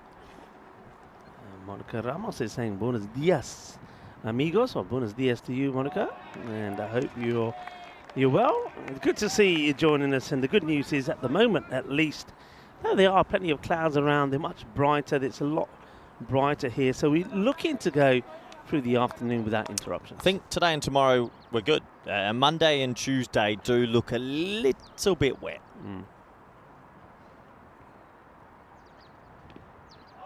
More of the same. Just come on, talk us through this, Corey. What's he doing wrong here? Everything. He's trying to overhit it. He's trying to really, and it's all bottom hand. When you're playing a cover drive or any sort of front foot drive, your top arm has to take over, and he's all bottom. And right now, I mean, I know he's hit a 6 and a 4, but he's 17 off 15. I know they've got other batters, but 17 off 15 is really slow. Interesting, isn't it? In that earlier match when they just had 6 overs, they went out there, and even though nobody scored big runs, stats could be pretty close. No, says the umpire, probably because of the height, perhaps after the bounce, may have just been going on to miss the leg. You see that ball is moving into him, so yeah, you can just see a bit of the leg stick there when the contact is made. I think it's probably going to go over the leg stump as well, but good, clever, slow ball to finish for Marks. Only the 2 of the over, and Mater Dei struggling here, 26 for 1. But yeah, in that shorter match, they went out there all with the mindset to attack. And even though they didn't get to big scores, at least they weren't chewing up a lot of dot balls. Here, when they've got 10 overs, their mindset is different, and they're hardly getting a run on the board. Yeah, and the game is slipping away at a rapid pace. Savio Thomas is going to bowl over number 5, and you'd imagine it, he's going to keep it outside that off stump if he can. It's a good strike, nobody back there, and that one, well, is going to end up in the covers. Well, that ball's going to go back a little bit. Well, that's a good shot from Azim Abassi, and he definitely needed it. So he gets one out of the middle, and that goes a long way. Good shots, 6 runs. Nice shot from Abassi, who is just starting his sort of innings. Yeah, Adil Vadasaraya was the only man who made any contribution in that shortened match. He scored 27 of 16, and we haven't seen him yet. Maybe the next to come in. Gets punched there. Hesitation from the non-striker, and a better throw could have seen him in trouble. I mean, he sat there holding his helmet. It's like he's holding that like he's going trick-or-treating, knocking on doors, and then has to run quickly to get to the other end. He wasn't expecting to run there, was he? No, I'm not too sure what was going on there with Patel. He was holding onto his helmet and his gloves and everything, so...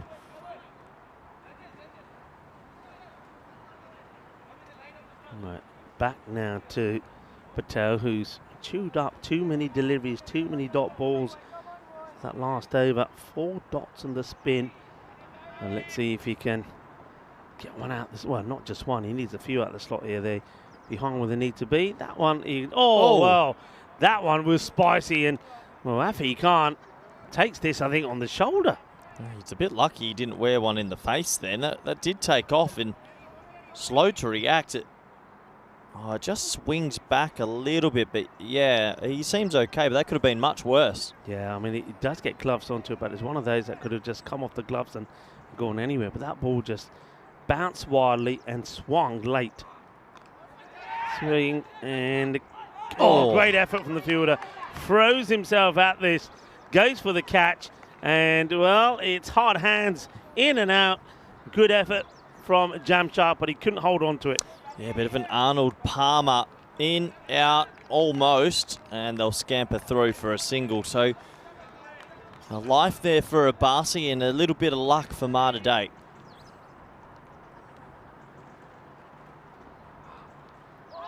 I think you've got to take Patel off here. We saw this earlier with the overseas, I can't remember the name, but the opener just couldn't get going. Yeah. At least Patel's got the right intent. He is trying to hit it, but 17 off 17. I agree with what you said. Mater Dei showed they had some middle order players that can also hit a long ball. It might be time to give them a crack. Yeah, of course, you were mentioning Adrian Healy, who no doubt will try and do better in the next match. An overseas player. Now, that's more like it. That is a cracking shot. What a pickup this is. Well, I know that we saw some good pickups on some of the content that we had up there. That was as good as it gets from Patel. Now, let's see if he can maintain it. Yeah, when it's straight, he's been okay, but when it's been wide outside off, he's played and missed a lot. So I think Savio Thomas will know his error, and he'll have to correct it very quickly. Yeah, good shot. That's better. So Mater Dei, another boundary here, and they won't get the 50 in the halfway point, but at least they're on the way, and then get good acceleration in the next 5. They've got the wickets in hand, remember. All right, high. Keeper's got to want it. Gets underneath it, Afi Khan, and doesn't make any mistakes. Gets the call, and Patel, after pinging one, great shot for 6, will give his wicket away. It's another one that bites the dust. He'll go for 23 off 19. Yeah, it seemed like he lost confidence with hitting it through the offside, so he tries to drag one that wasn't there, and maybe it's a blessing in disguise for Mater Dei as he has to go, and still Royal Strikers ahead in this one. Yeah, they are well ahead, and remember they've got some good batters in there as well. Well, why don't we talk about the two gentlemen on your screens? You can stay in touch with us, Corey Rutgers and myself, Rico Full. Loving your comments so far, and thank you for your support and of course your patience and understanding, especially the last couple of days because of the weather, but it's great to have you on board. Yeah, I'll get my Instagram open right now. For the next 10 minutes you can ask anything and I'll answer truthfully. C Rutgers _28. I've got it open. Send anything in you like. It's played in the gap, and the fielder reluctant to get down. Didn't want to get dirty. Didn't want to get sawdusty, I think. And that's going to be 4 runs. Good shot. Yeah, I agree. I think he just thought, well, I don't want to get these new clothes dirty, and watched it go by for 4. Yeah, so Azim, after hitting a big boundary, and also after getting a life, he hits the next ball from David Marks for 4.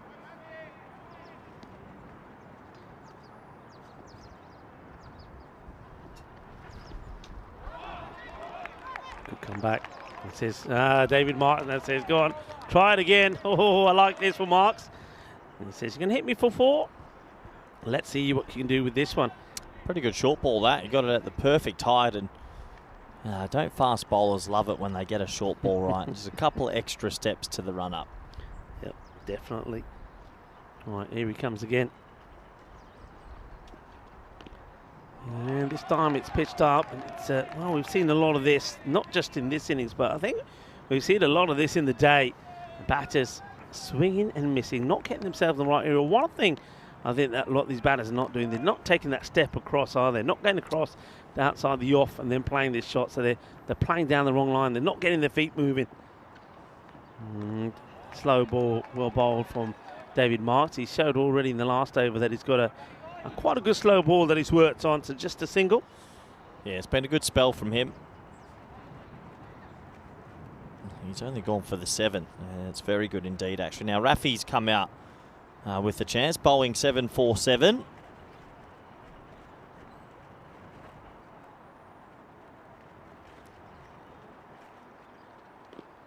It's high in the air. Fielder gets under it but can't do nothing about it. This one just slightly over pitch, not quite the Yorker length delivery, and that's been pretty well hit.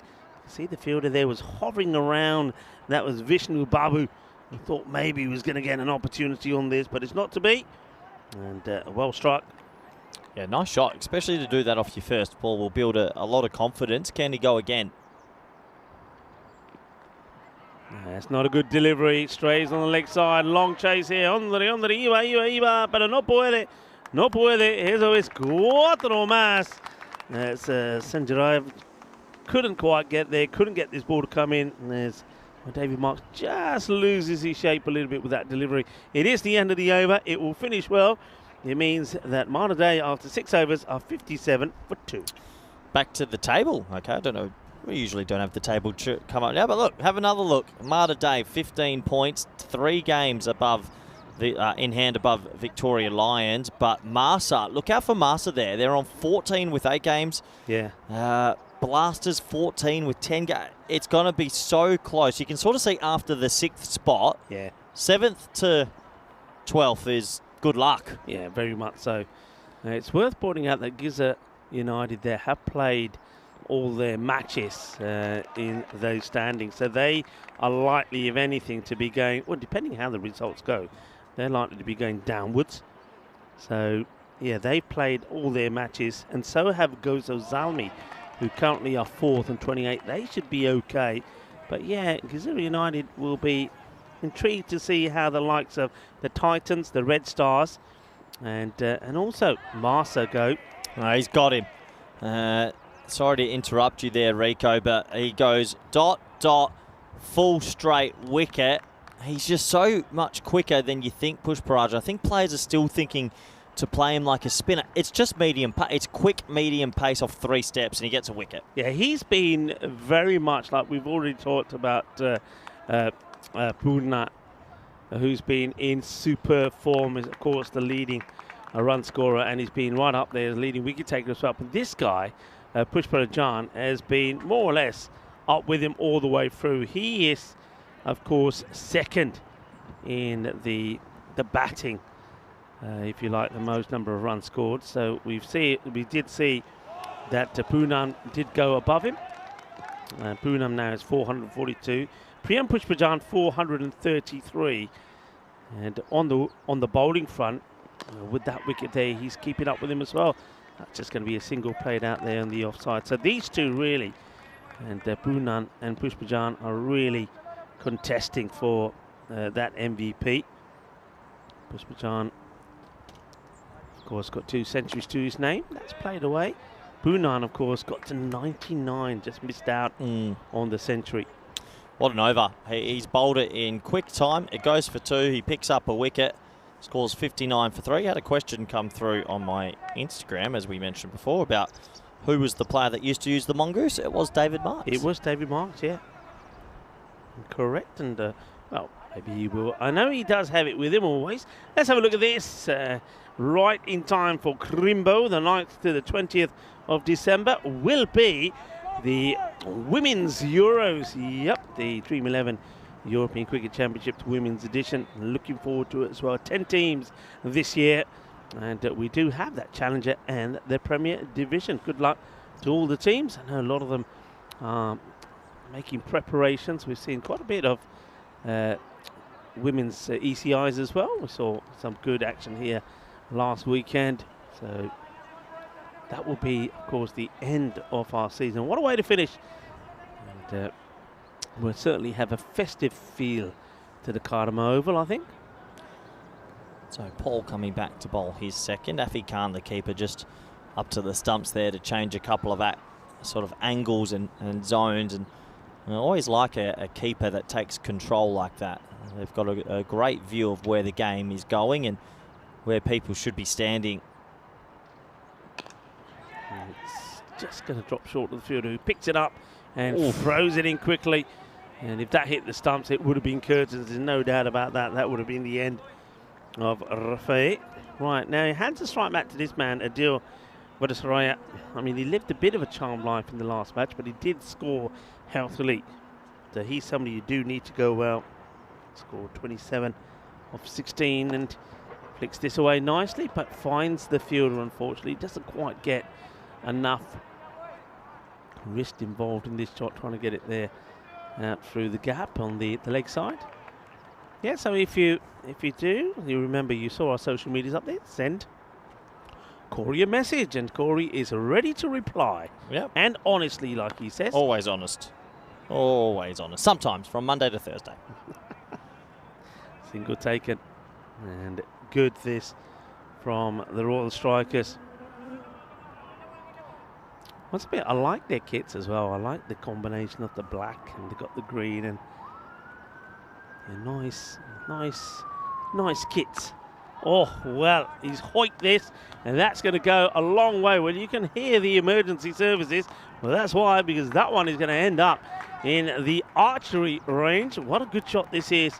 It's a slightly slower delivery, I think, from Clinton Paul, but it's been picked, and Mohamed Rafe gets another big boundary to his name. Good shot. He now moves to 19 with a ball to go in the 8th over, but still are behind this. I mean, at minimum, I think you want to be getting at least 10s. They would want to get the 100 on the board. At the moment, around about that 89 mark. Another boundary will help, and this could will be another boundary, I think. That's going to be 4 runs as the catch gets dropped. And there, well, you can see the 2 fielders. I think that's right. Everybody else shouting at him, saying, come on, get the ball in. And out it comes. And though he does try well to stop it, you can see there, just ball bounces. Good effort there from Chanjal Sudasanan, but wasn't able to stop it, wasn't able to catch it. Another life as it will be a boundary. So well done to Mohamed Rafe. At least he is trying to keep the scoreboard ticking. 73 for 3 after 8. Yeah, that's an opportunity missed. Probably should have been caught, to be fair. He made good ground, but just sort of clunked his hands together at the wrong time. Looks like Pushparajan's going to come back, and well, he's rapid. He bowls off 3 steps, but it's pretty quick. And just once again, you can see that Afi Khan just sorting out the field there out the offside. It's an interesting type of field. I'll go back to it in a moment after this ball gets worked to others. Just take a single. So they've got a wide third, then you've got a cover, and then you've got a man in sort of inside that 30-yard circle. But I don't think he's either backward point or point. He's sort of in between there. You've then got similar sort of thing between the sweeper and long off. Got a man inside. This guy here we're talking about who's fielding in the 30-yard circle. So they've almost got somebody in and somebody sweeping. So, but it's worked for them, and I think that way they've kept it. If you look at the leg side field, only 3 on the leg side, because you can see Priyat Pushpajani saying, I'm going to keep this outside the off. Yeah, good bowling again from him.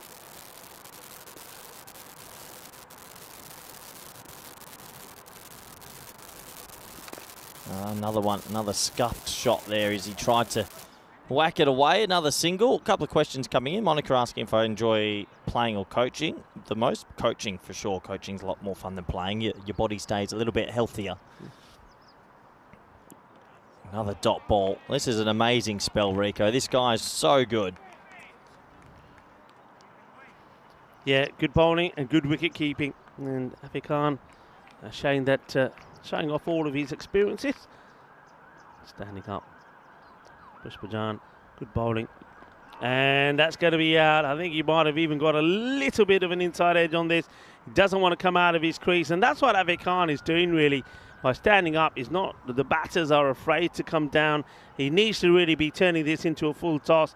Doesn't use his feet, swings hard, little bit of an inside edge on this, and rams it back onto his own stump. So Priyan Pushpajan picks up another. 2 for 6 for him at the moment. And as this time there will be no fireworks from the bat of Adil. He'll go for 5 of 8. 2 for 6 from the main man again. He's so good at just coming in, and he bowls his overs rapid. So before you know it, he gets a dot ball, he gets another dot ball, and then he gets a wicket. Pushparajan having an outstanding tournament. Yeah, he is. And I think he started on something like 7 wickets before the start of the day. So he's making his way up there into the top bowlers as well. gets played away. Will be a single. So the last over, how many can they muscle from this one? They need a big one. Haven't had too many joys, really. The best over that they've had was that one. One over from Thomas over number 5. They went for 16, even though it did also reward him with the wicket.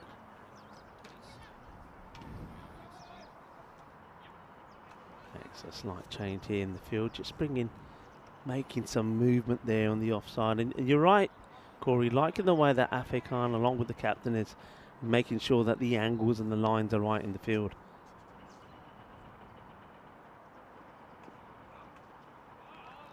That's good delivery. Sees the batter.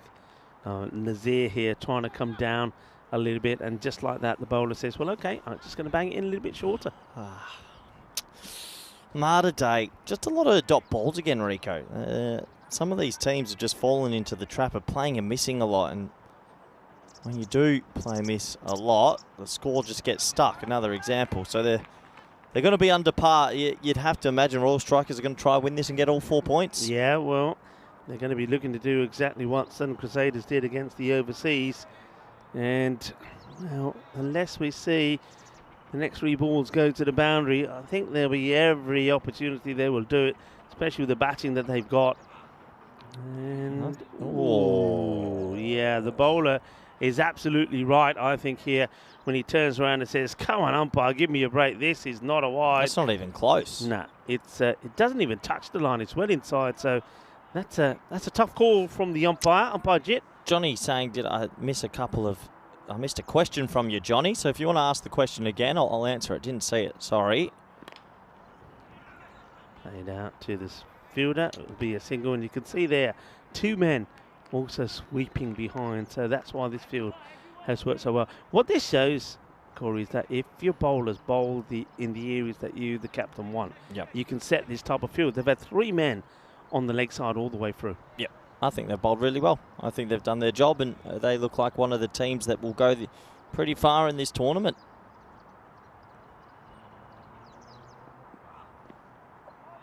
Slower delivery, doesn't catch any of the pad on the way through, so that will be called a wide. Just trying to get that slow ball in there, did Xavier Thomas. And Johnny, you've got 2 deliveries to ask your question again. I missed it. It's good to get some interaction from the viewers. There's a lot of people lurking, all lurking and watching. Yeah, if you are, come on, get your questions in. That's what it's all about, some interaction. And they'll get just a single here. Is Johnny the Johnny that's from the ground, Johnny Grimmer? Is Johnny Johnny Grimmer? No, that's Johnny Heesum, who was here at the ground for a week. Yeah, that's Johnny Heesum.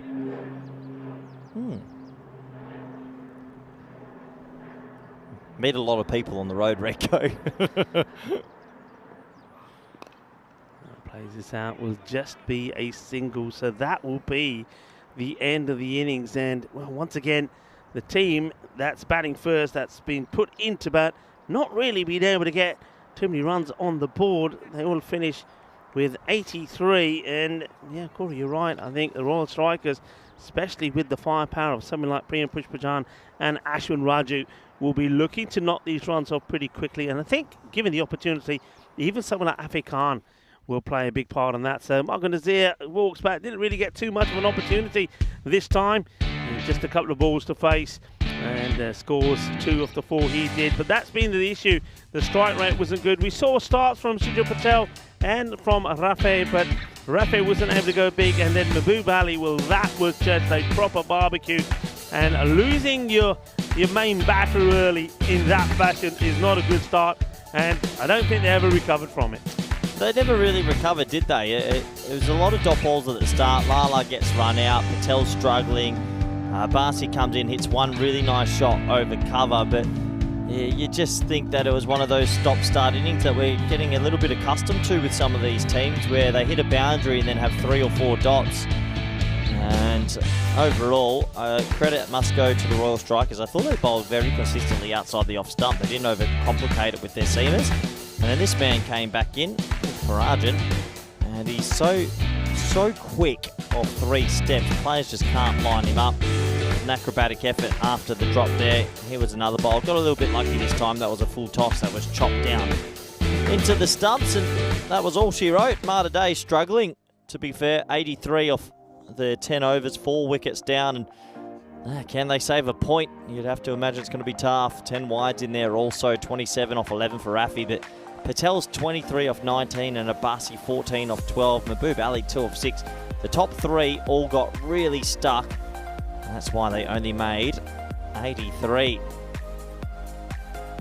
So 83 on the board, 84 to win. Let's have a quick look at the bowling figures. Everyone sort of helping out as much as they can, but the man at the bottom, Payan Pushparajan, amazing figures. Every game he's doing something, 2 for 6. And if they do go on to win, that might be man of the match figures. So we are at the halfway stage. Do join us back in the next 10 minutes for the all exciting run chase. Thank you.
This European Cricket Network event is proudly brought to you by HCL Software, Paramatch and Victorinox.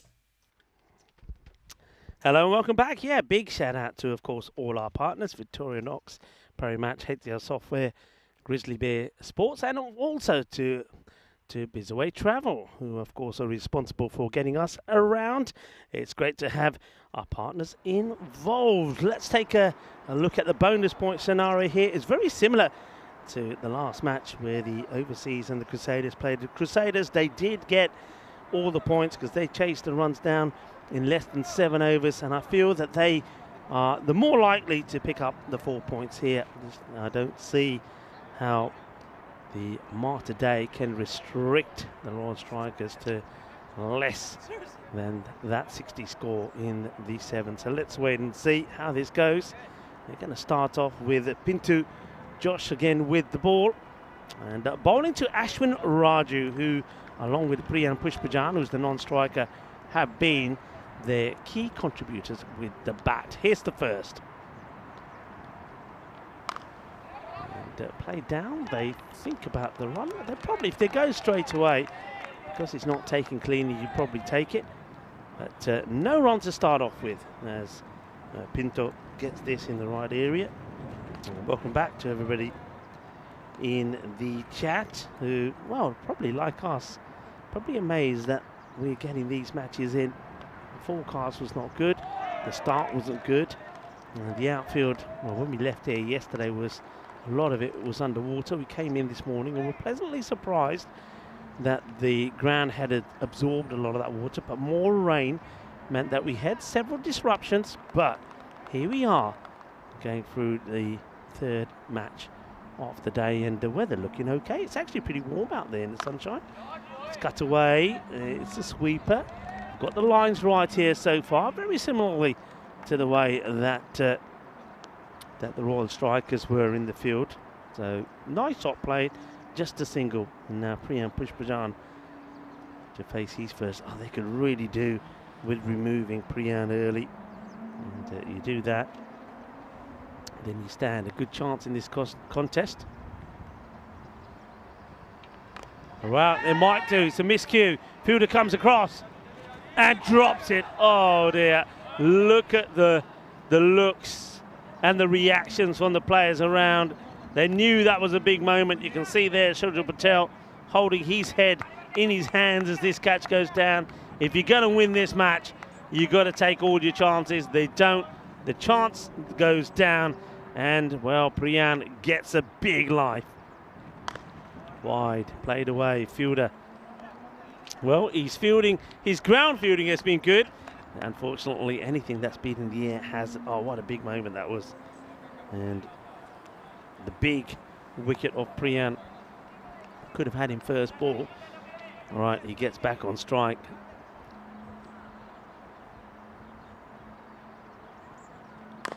And that's what he does. And the next ball hit right down the ground, over the head of the fielder, Michael Nazir, who has to huff and puff. He cannot drop a good player. 6 of the last ball in that first over to take the score to 9 without loss. Just criminal. You've got to feel for Pinto. How many times have we seen that big opportunity to remove Priyan Pushpajan, and it gets shelled? And look at the percentages there, by the way, on your screens. The Royal Strike is 94% to 6%. That on Mater Dei. One thing I'm noticing with Mater Dei as well now, whether it's to do with the run-ups and the weather conditions, Mahbub Ali, I know that the first match they played in earlier today was that 6 over aside. He didn't bowl, and by now, if he was bowling, you would be bowling him. He's your main bowler, as that one gets carved away. So Ashwin Raju gets his first boundary, and it's the first for him off the first ball of Arif Sagar. So I think also when a catch like that goes down, as this ground gets caressed by some beautiful sunshine, when a catch like that goes down, I think the body language and the heads go down on the team as well. So it's going to be very difficult now here for the captain to keep their heads up. Let's play it away over the top, and that is going to be 4, says the fielder, and the umpires believe that to be true. It doesn't quite get over the boundary. Just have a look at this. Just drops short of that boundary. There you go. The Cuatro Carreras, and a good time to welcome Corey back into, well, I was going to say the cage. It's not quite the cage anymore. No, we've got an opening to the cage, which is quite nice. Nice to see the ground from this view and this angle where we're relaxing and commentating this game. And I just feel for Mater Dei that no one means to drop him, Rico. No one ever means to drop a catch, but you just felt the air go out of it. As soon as he dropped that, it's push Parajan. He's out for a duck. It's game on if you take it, and without taking it now, you just think that Mater Dei are going through the motions a bit. Yeah. This one, well, I wonder if, I think you're attacking this. Well, they're attacking each other, a non-striker and the bowler, but yeah, I think this is an opportunity you have to go for. It doesn't really go for this. That's Michael Nazir. I would have liked to see him coming forward and maybe jumping forward and trying to catch it. And then, well, there's a little bit of the old argy-bargy. But Priyam Pushpajan is not the man to take it on. All right, high. But I think this is going to go all the way. It does. Bowl, does it? Well, I can't believe this. How has this come back into the field of play? This is going for 6, and all of a sudden, I think this drops inside. It may not even be 6. Well, we'll have to have a good look at it. Does it catch the rope there or not? It might be 4, it might be 6. I thought it was 6 for all money. And, well, that is a bit of the wind, perhaps, that's coming across on that side of the ground. And, well, it is 6. Only just, though. Just lands on the rope. Well, that is a genuine 50.1 centimetre, metre 6. And they are racing now, Rico. Can't be bowling there. Cannot be bowling there. That is going to go a long way. And they might even have difficulty finding this ball. New balls, please, because that's gone over the fence, into the rough. That Grizzly ain't coming back. I like Mater Dei because I know how much they put their effort in. And Mutu, the captain, and they're such a nice team, but it's just not happening for them lately. Even this morning was a bit of hard luck. You know, here's the table. We've talked about this a bit, but the teams from 12th to 7th are within 3 points. Marsa have 2 games extra there. Victoria Lions actually are in a lot of trouble, even though they're on 15 points. They've played 13. I think Royal Strikers looking at the top. Well, the Lions, they're done. They've played all the matches, haven't they? They are done. 13's done. Yeah, they're done. And that's why I was saying that if you look at the top of that order, it's a couple of teams there played 13. We'll see themselves dropping down. So opportunities for teams that have played 10 or less, and there's a few. For example, Marsa, great opportunity for them to go upwards. The Strikers are going the right way, but yeah, there's going to be a lot of changes in that in those standings. All right, we'll go back. See, this is the other thing. Go back here to Pinto. I'd like to see them trying different things, though he should. Michael Nazir, and he drops it.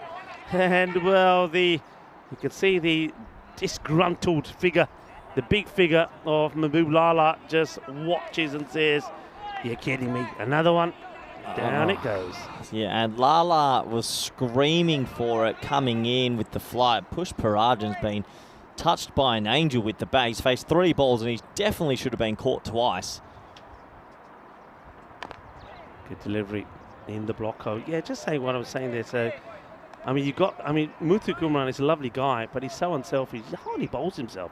And he is a wicket taker. We know that. So, it's nice to see him have a bowl here. I'm not really sure what the story is with Mahbub Ali. Doesn't obviously fancy having a bowl on this surface, but I think he would be pretty lethal on this surface because we know that he's a tall guy, strong guy. If he gets that ball short of a length, he's going to get some carry through and make it pretty difficult for the batters. I think it has to be a bit of a run-up thing.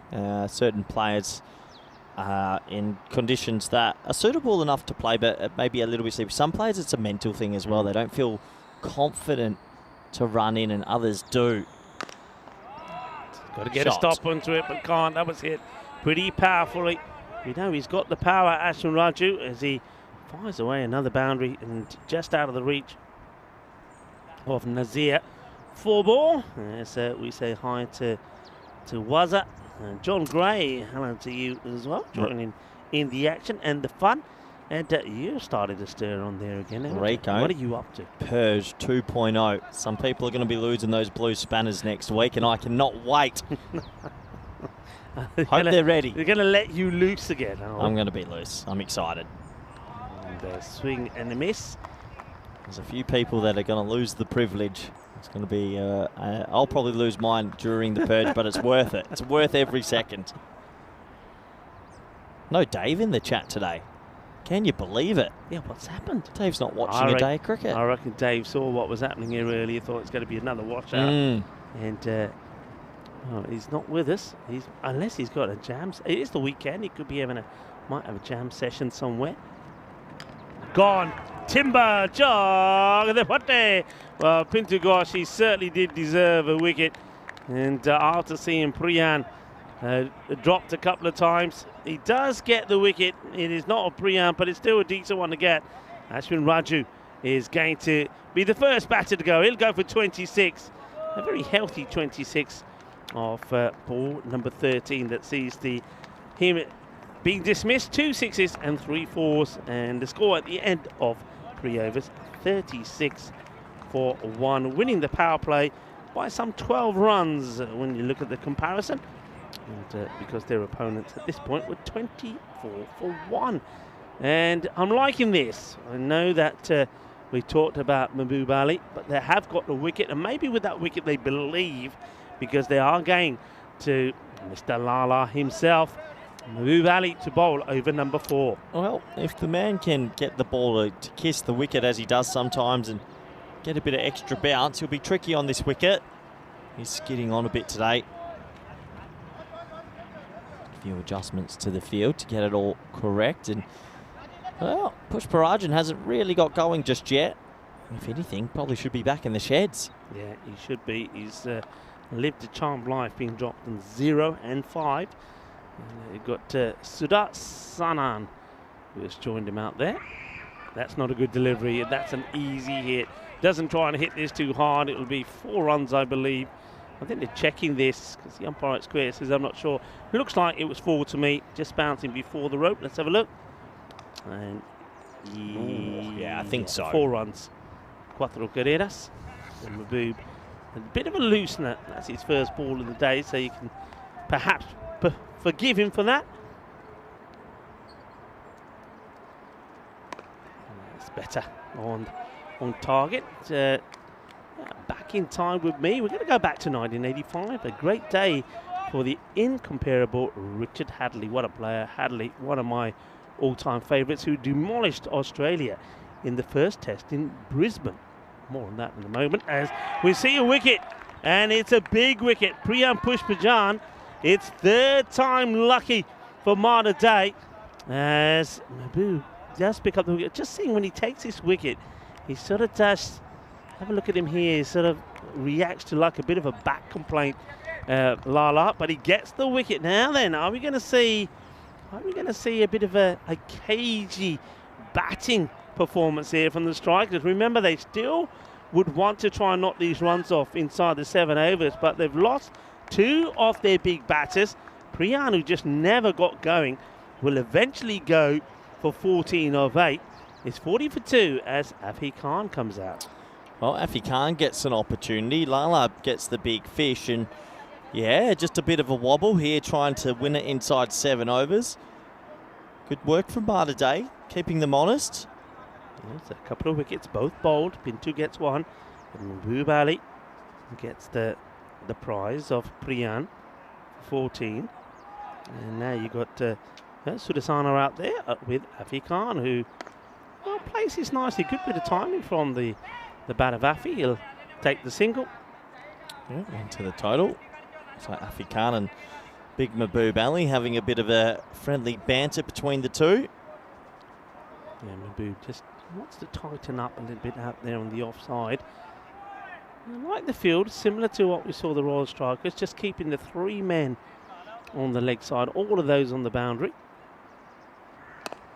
And, tries to backheel this back onto the stumps, maybe, Mahbub Ali. That was intentional. This would, look at the smile on his face. He knows what he's trying to do here. Watch this. And if this hit, he would, look at that, was very much intentional. That would have been something else. If that had a hit, that would have been one of the great run-outs. What a shame. Gets Afi back on strike. Good over this from Mahbub, just a 6 from it. Gets the big wicket of Brian. And Afi plays this carefully out in the off. Maybe just wanting to see this over of Mahbub out, and he gives Mahbub a little pat on the back to say well bowled. 43 for 2. So yeah, I was talking about 1985, Richard Hadley in Brisbane. Hadley returned the best innings of 9 for 52 and a match 15 of 123 figures for New Zealand in the test, set up an innings victory. He might have become the second man after Jim Laker to take all 10 wickets in an innings too. But after grabbing the first 8 wickets to Ford, Hadley produced the ultimate act of selfishness to take in a running catch to give Vaughan Brown a maiden test wicket. Yeah, Richard Hadley, or Sir Richard Hadley we should say. And a great performance from him back on this day in 1985. Yeah, seriously good bowler, Sir Richard Hadley. Here comes Rafi bowling 7-4-7. Shouts of catch. It's going to just scamp up through for a single. One bounce to the fielder. And, well, I guess they can try and win it in the next 2.5 overs to get the extra point, but it's not the end of the world if they don't, Rico. Yeah, it's not the end of the world. And I think it'd be nice in a way if Mater Dei, on what's been a difficult day for them, can pick up another point. I think that's worked away. It could be vital when it comes to the last group stage game. Every point matters.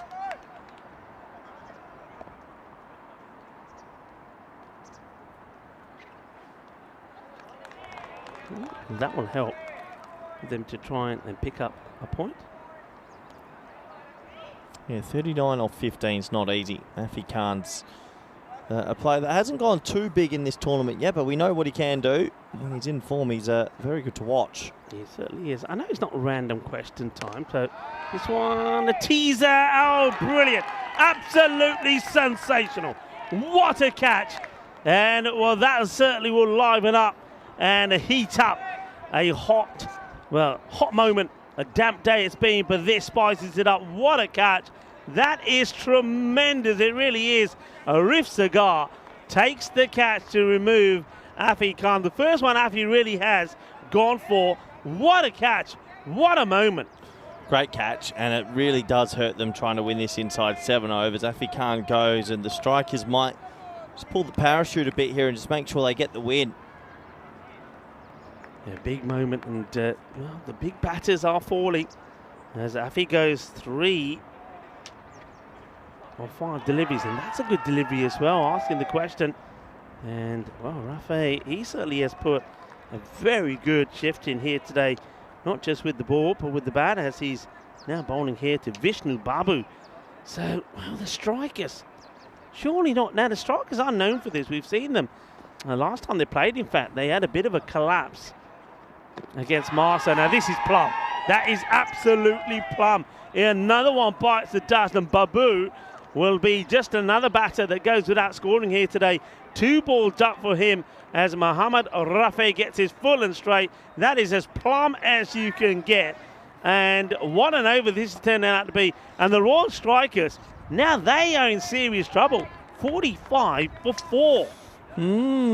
Pretty big collapse on our sort of screens at the moment. Babu's gone for a globe, and yeah, a bit in shock here. Everything looks so calm, looks so easy. Bowling 7-4-7's gotten 2 in the over, and yeah, they're going to go back to Big Lala here because it's an opportunity. If he can go bang again, maybe it's game on. Yeah, maybe indeed. This is what's coming up tomorrow, by the way. Day 20 of 27. Southern Crusaders back in action again against the Titans.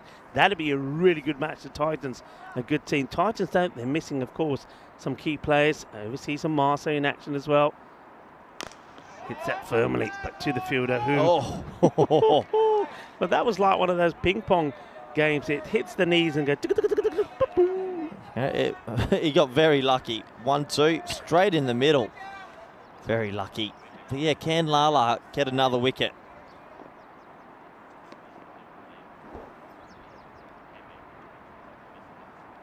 Oh, so close.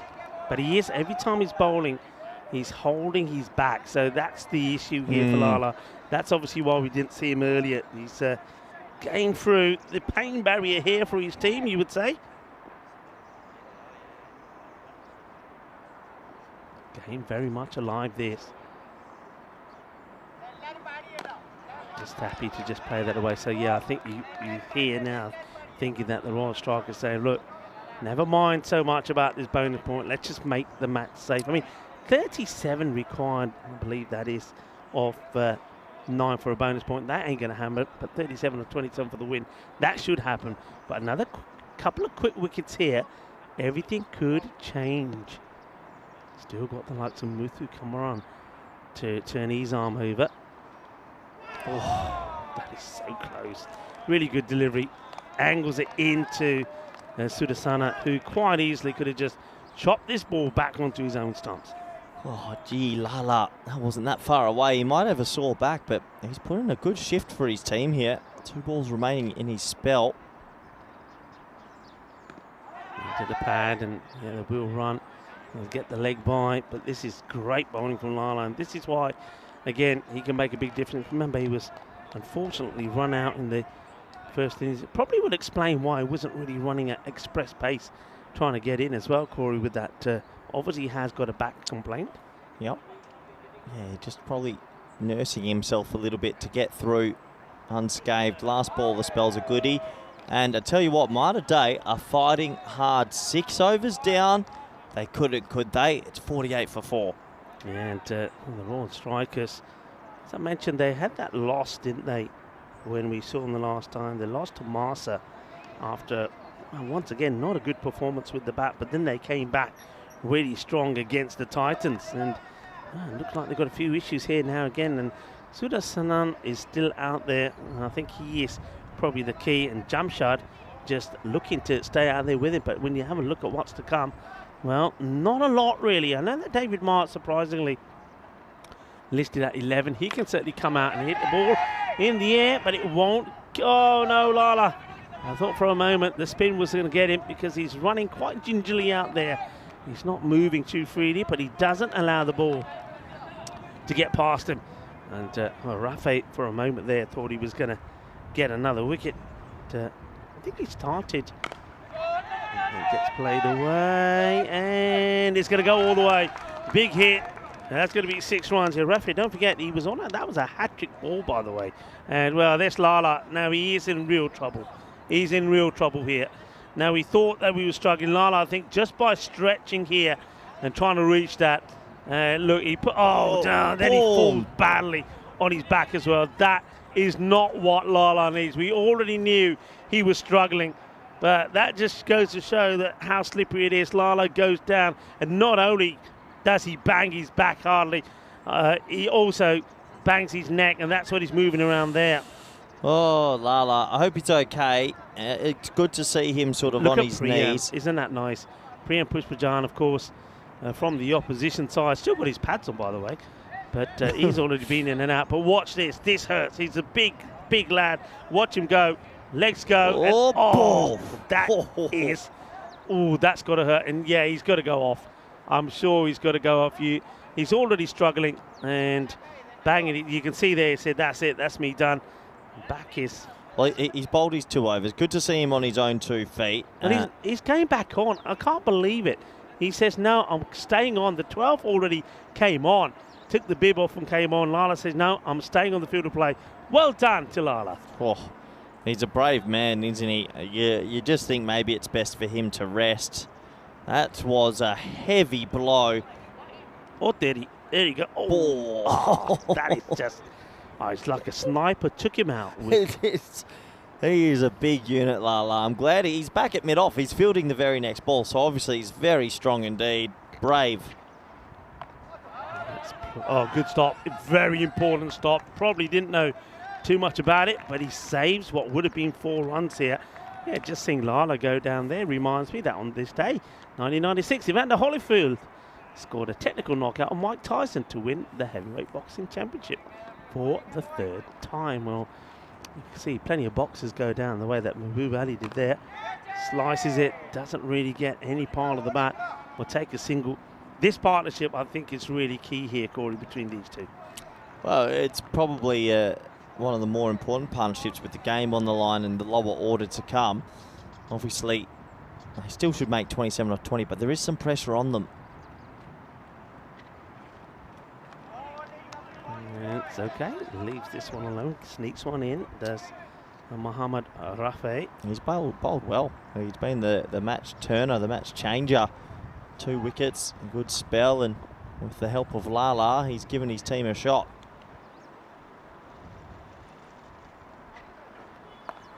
It's played nicely, but to the fielder. So just a single. If they're going to eliminate the boundaries here, they're needing to go at 8s. So eliminate the boundaries. You're giving yourself a really good chance. So end of another. It's 58 for 4 at the end of 7. Well, some of the Premier bowlers have been bowled out now. This is the final game of our day, and overseas electing to bowl first. A little bit surprising there, but they will get an opportunity to bowl. And while the Royal Strikers, they'll be looking for a big score. Yeah, they will do. And remember, the Strikers, if they score low in one match, they come back firing in another. Daniel Niverton coming into the side there for the overseas. And, they'll be looking for a better performance after they got thrashed by the Crusaders. Back to this one. Important over coming up from Azim Abbasi. Starts with a wide. Keeper does well to get pads onto that. Doesn't let it get past him. Yeah, just got to make sure they don't give any sort of loose delivery, any wides. Make the batsman earn the runs. Giving away extras always kills you. Can Abbasi, he could bowl 2 overs here if he bowls really well. That'll do. That's better. That'll do. I was going to say, no, it's not random question time, but here's one for everybody in the chat, and if wherever you're watching from. Mater Dei. We know that Mater Dei is a hospital here. Mater Dei, what does it stand for? What's the meaning of Mater Dei? It's something to do religiously. Yeah, you're on the right track. Yeah. Mater Dei. Tell me more. So, well, let's see if somebody comes with it in the chat. We'll give them to the end of this over, and then we'll give you the answer. All right, he's going to get lucky here, or is he? And oh, that's brilliant! Absolutely fantastic from Shujil Patel. That is such a good catch. And when I saw this here, I thought, okay, he's just going to let it go because he has no idea where it is. But he backs himself. He turns around. He chases hard. He catches a glimpse of the ball and says, "Leave it to me." And that is the end of another key battle. Saying that was a key partnership, so that will be Chanjal Sudasana will go. He goes for 5 of 8. Now then, I think this match has come very much alive as Mater Dei have the Royal Strikers 60 for 5. They've just put themselves in a bit of a pinch here, so they're going to feel it. 24 off 15. Savio Thomas comes to the crease, and who's going to be a hero on either side right now? You don't want to be bowling extras, though, do you? Oh, Barsi. Oh, yeah, just no extras. Just limit the extras for the end. I mean, Mater Dei are 49% shot from the supercomputer. Can you believe it? They were what? What was it? 94% to 6% at one point. So what a comeback. Oh dear. No, not there. Not there. Abbasi, all he has to do is just not bowl wides, and you're through a bit here with some of the techniques we're seeing.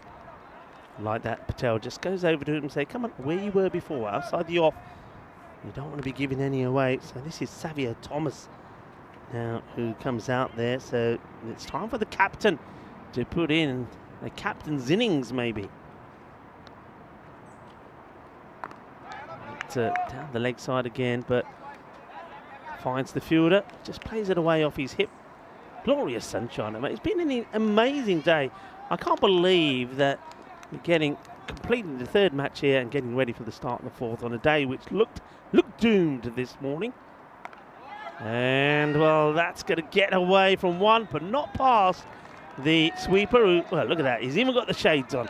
Now that the sun's out, that's what we like to see. Mater Dei are definitely through somewhat the dangerous top order. They've got players here that haven't spent much time at the crease, who aren't known for batting, and we could be on for a very close finish, Rico. Yeah, we definitely could. Bring it on. Gone. And gone. Another one bites the dust. And Abbasi gets another wicket. It's going to be adios for Savio Thomas, the captain. He'll go for 1. And Azim Abbasi gets another one. And the Royal Strikers are 6 down at the end of 8, still needing 20 of 12 balls. Yeah, and you just feel Mater Dei have got all the running at the moment, little things going their way, and didn't see this coming 5 overs ago. It would be an amazing comeback from Mater Dei to beat this very good team, and right now it's a flip of a coin.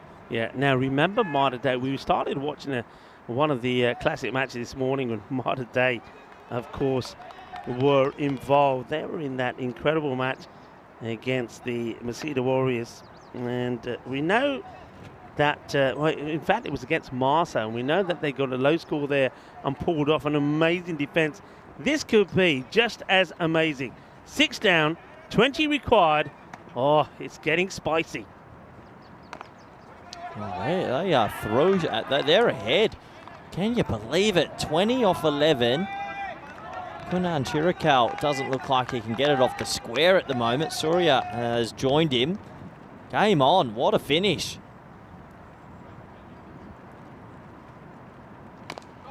Goes up, and fielder is there and drops it. Now they've got to try and come back for 2. Oh, that's a big opportunity. It is Michael Nazir that puts down the chance. Could that there be the match? But we'll have to wait and see. Absolute sitter as well. He dropped to his knees for some reason. He didn't have to go so low, and good running. They actually got back for 2, so 2 crucial runs.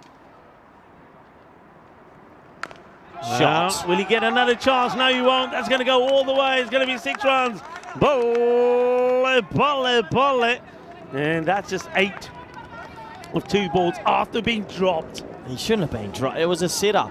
Absolute sitter, and now it's down to 12 off 9. One more big 6, and it's back to the Royal Strikers. How this game has changed, and just look at that. Royal Strikers now 75% to 25.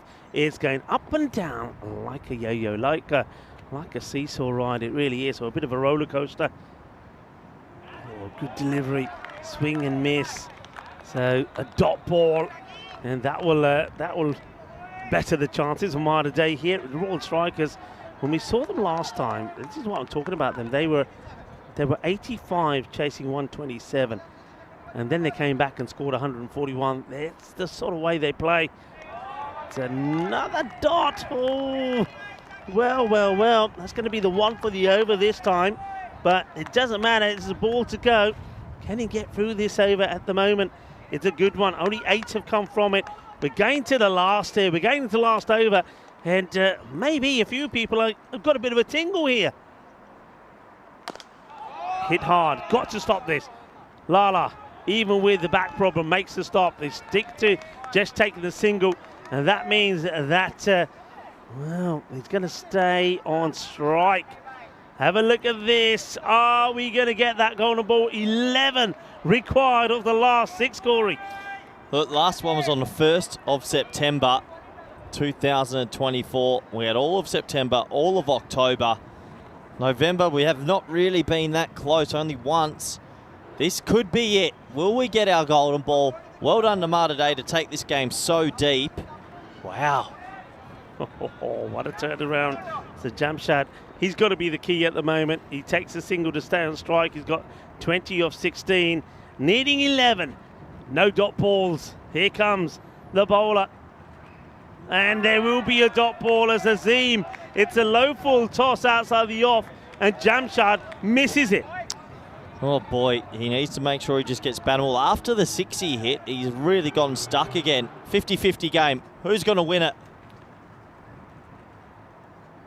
Oh, down the leg side, it's going to be a wide, so they get that one back, I suppose.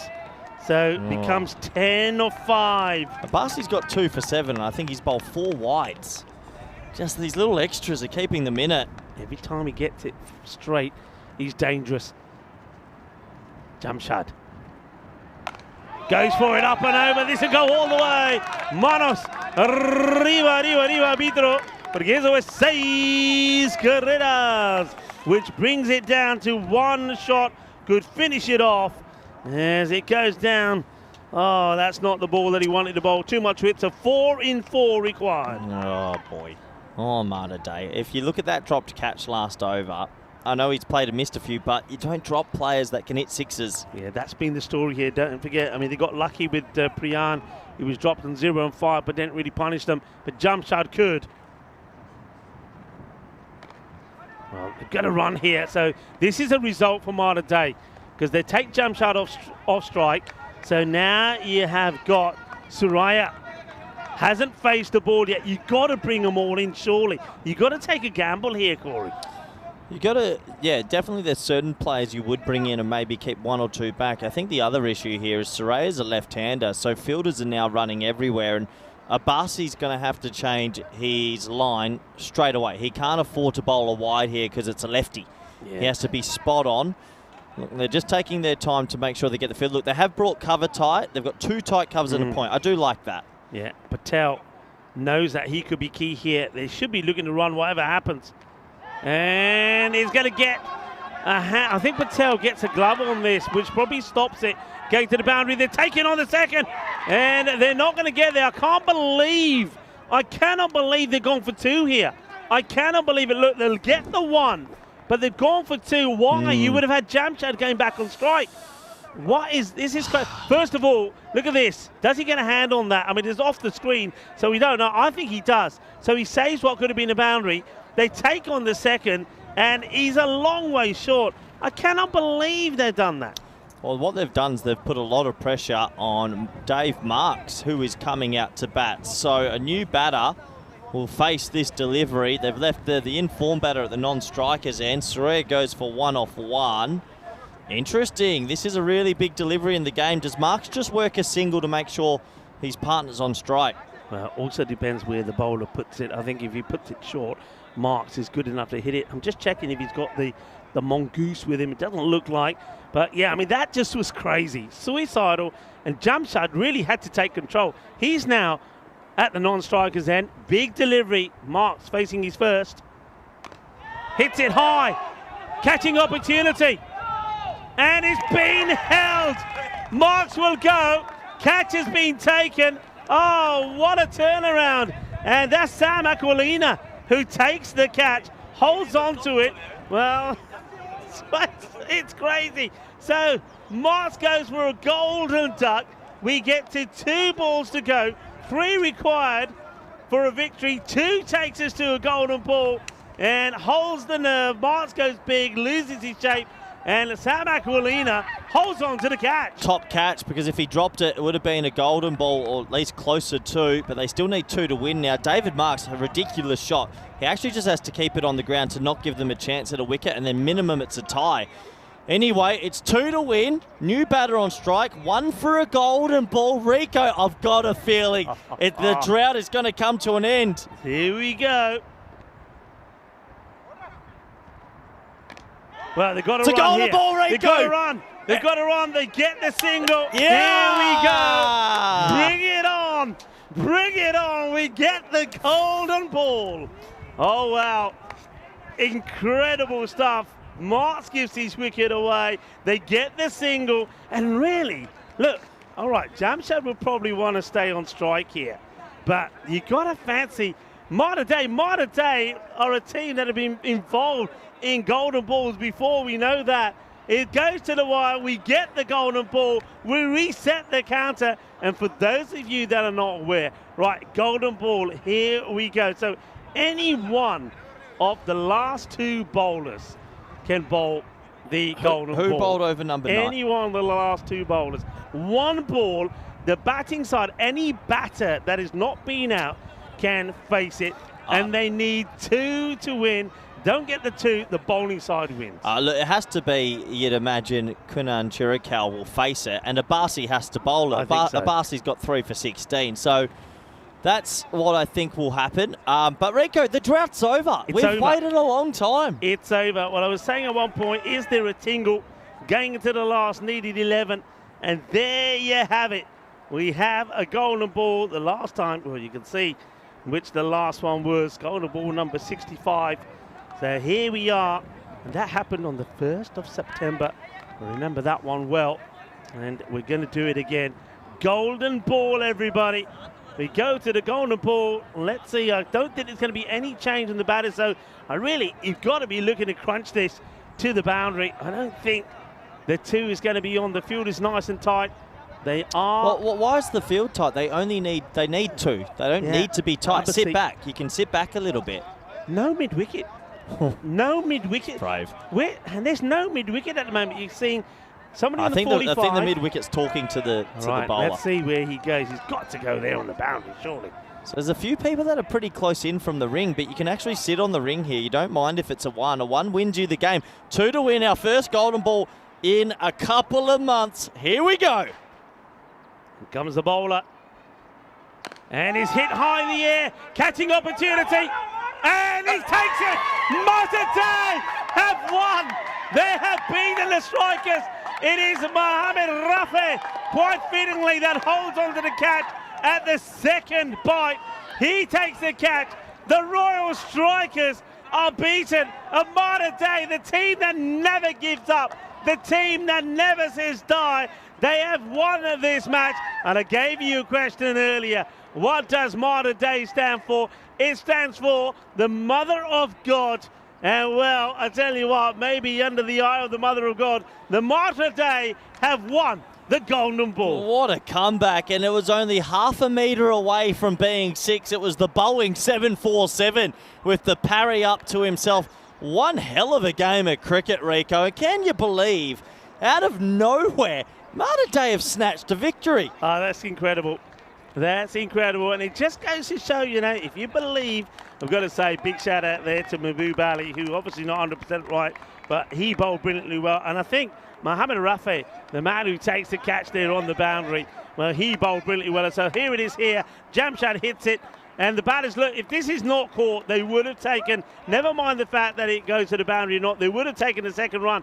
Huge pressure, and holds on to it at the second attempt. Well done to Mohamed Rafi. Don't forget he plays an important part with the bat as well. We scored those important 27 runs.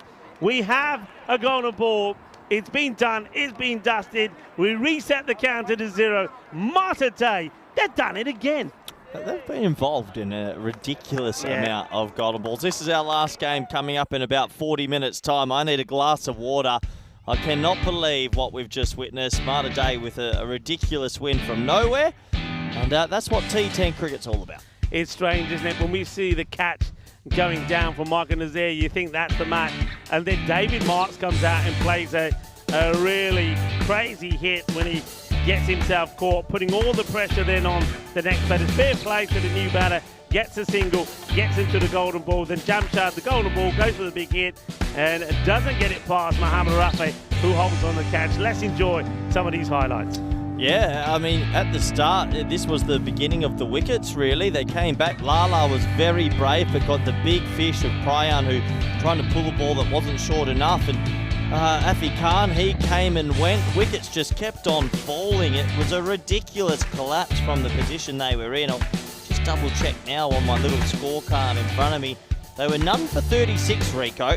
None for 36, and they've capitulated. They've gone all the way down to the wire, and Abasi must get huge raps for his 2 overs and the golden ball delivery. He must be player of the match. Yeah, I think, well, it's between him and also Mohamed Rafi. Don't forget him. I mean, he plays an important part with the bat, as I mentioned already, scoring that 27, and his bowling figures were pretty tidy as well.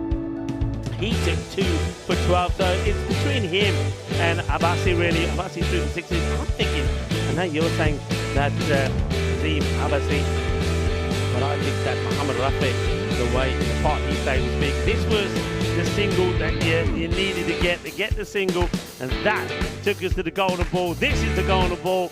Hits it down the ground, and it's that man again, Mohamed Rafi. Not first time, but the second time. Holds on to the catch, and look at the joy. Look at Shijil Patel, the way he goes racing over.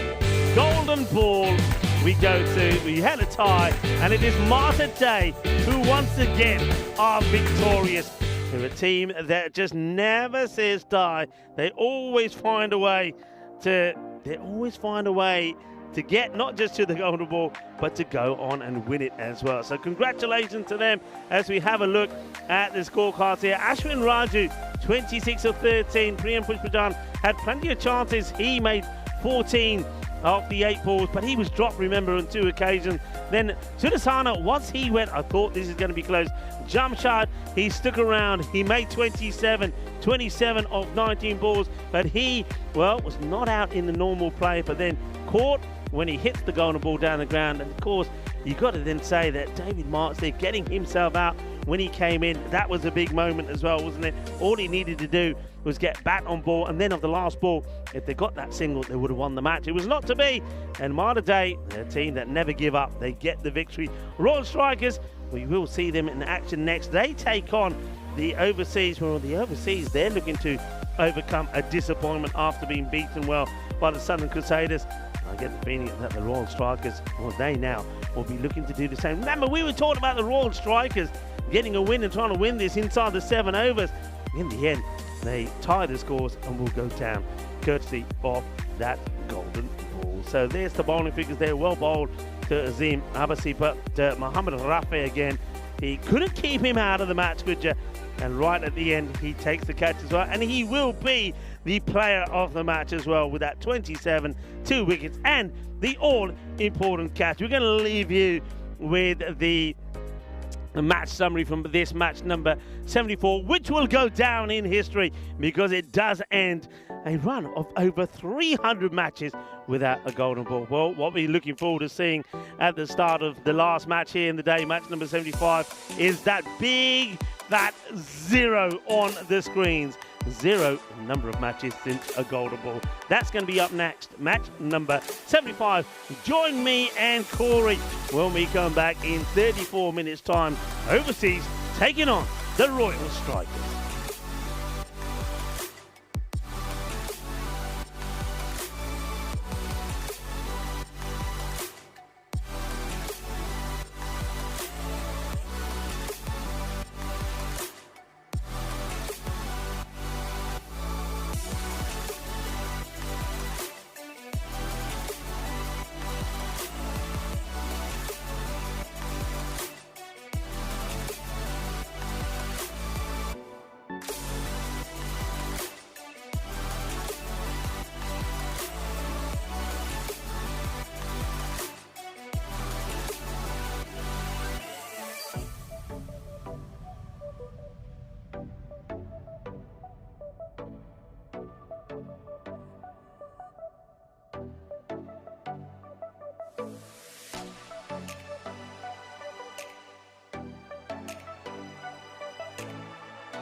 This European Cricket Network event is proudly brought to you by HCL Software, Paramatch and Victorinox. Hello viewers and welcome back, and we're getting ready for our final match of this match day 19, and I can't believe that we have got a result or every match in here today. That has been a big result here for us. But look, before I start talking about this match, I want to say a massive thank you to, of course, everybody that's been here at the ground, from all the players, the ECN crew, and of course the ground staff, because if it weren't for their help, and we're talking about a mammoth effort throughout the day, then we wouldn't have got these matches in today. So a big well done to them. Let's all show appreciation to them, and maybe send a few hearts and a few applause in the chat to the ground staff and everybody that's made the play here possible on match day 19. So it is the last match of the day, match number 75, and we're going to see the overseas in action against the Royal Strikers. The two captains are with the tournament referee Stefan Gooch. Let's join them for the all-important coin toss. Royal Strikers call. Okay. Tails is the call. It's heads. We'll have a bowl first. Bowling? Please. Yep. Good luck. Thank you very much. All the best. Good luck. So overseas have won the toss, they're having a bowl. So the news from the middle is that it is the overseas that win the toss, and this time they are going to have a field first. Remember, they were put into bat a bit earlier against the Crusaders, and the Crusaders, after restricting them to a score in the 70s, knocked off the runs and took all the points away from the overseas. So overseas this time round, they want to do the same here to the Royal Strikers. Not going to be easy though, because we know that the Strikers are a very good outfit. Players to watch out for from the batting of the Royal Strikers is Priyam Pushpajan.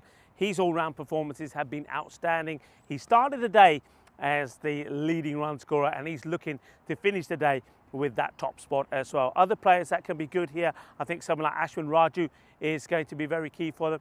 And look out for Afay Khan behind the stumps. He certainly is an outstanding player. And then they've got an ex-overseas player also playing for the Royal Strikers. David Marks is going to be an interesting match for him. Talk about the overseas themselves. I think they found it difficult with the bat. No doubt about it. Varun Prasath is their key player, isn't he? If he can get going, and he can certainly first restrict with the ball. It's a very good bowler. Bowling spin now and not the seam up that he used to bowl, and it's been effective. So they've got to keep it tight. So Varun becomes pretty key. Something like Hurley could be good there as well. I think look out for a bit of spin, and maybe something like Hershey could keep things nice and tight and try to contain. And then with the batting, knock those runs off. Again, Varun is key there. I also think someone like Adrian Healy, I know he didn't have the best of times out here in the middle. It was a lot of dot balls, but I think we'll see better from him as well in this match. And it is also the last match of the day. Let's have your comments coming in as well. So any random questions, fire them in. Anything that you want to know about Malta as well. And once again, I think show your appreciation to everybody here at the ground that made play possible today. Let's go over to Corey. Corey, the news in the middle this time around is that the overseas will have a bowl first.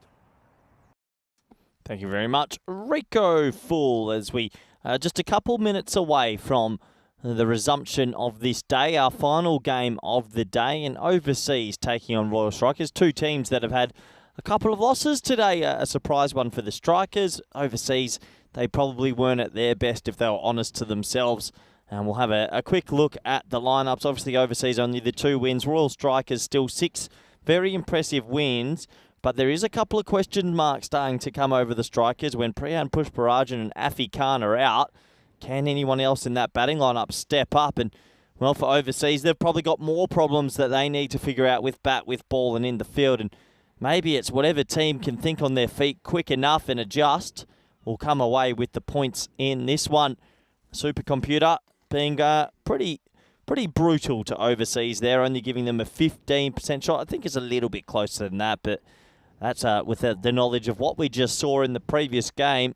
Royal Strikers, they capitulated to lose on a golden ball finish, as I welcome back good friend of co-coms Rico. The golden ball drought's done, and the Strikers, they choked. Yeah, we did it. Me and you, yeah. We did it. And it's 312 matches it was, that run, and it comes to an end. Well done also to Kroom, who was gifted an ECN European Cricket Network membership, and it's Tommy Jesperon who will pick that up. So congratulations to Tommy Jesperson, who has picked up our month's membership to the European Cricket Network. Yeah, Kevin Kroom, thank you very much. And Kevin, a bit like us, felt that that could be the golden ball match, and it was. I'm waiting to see the big 0.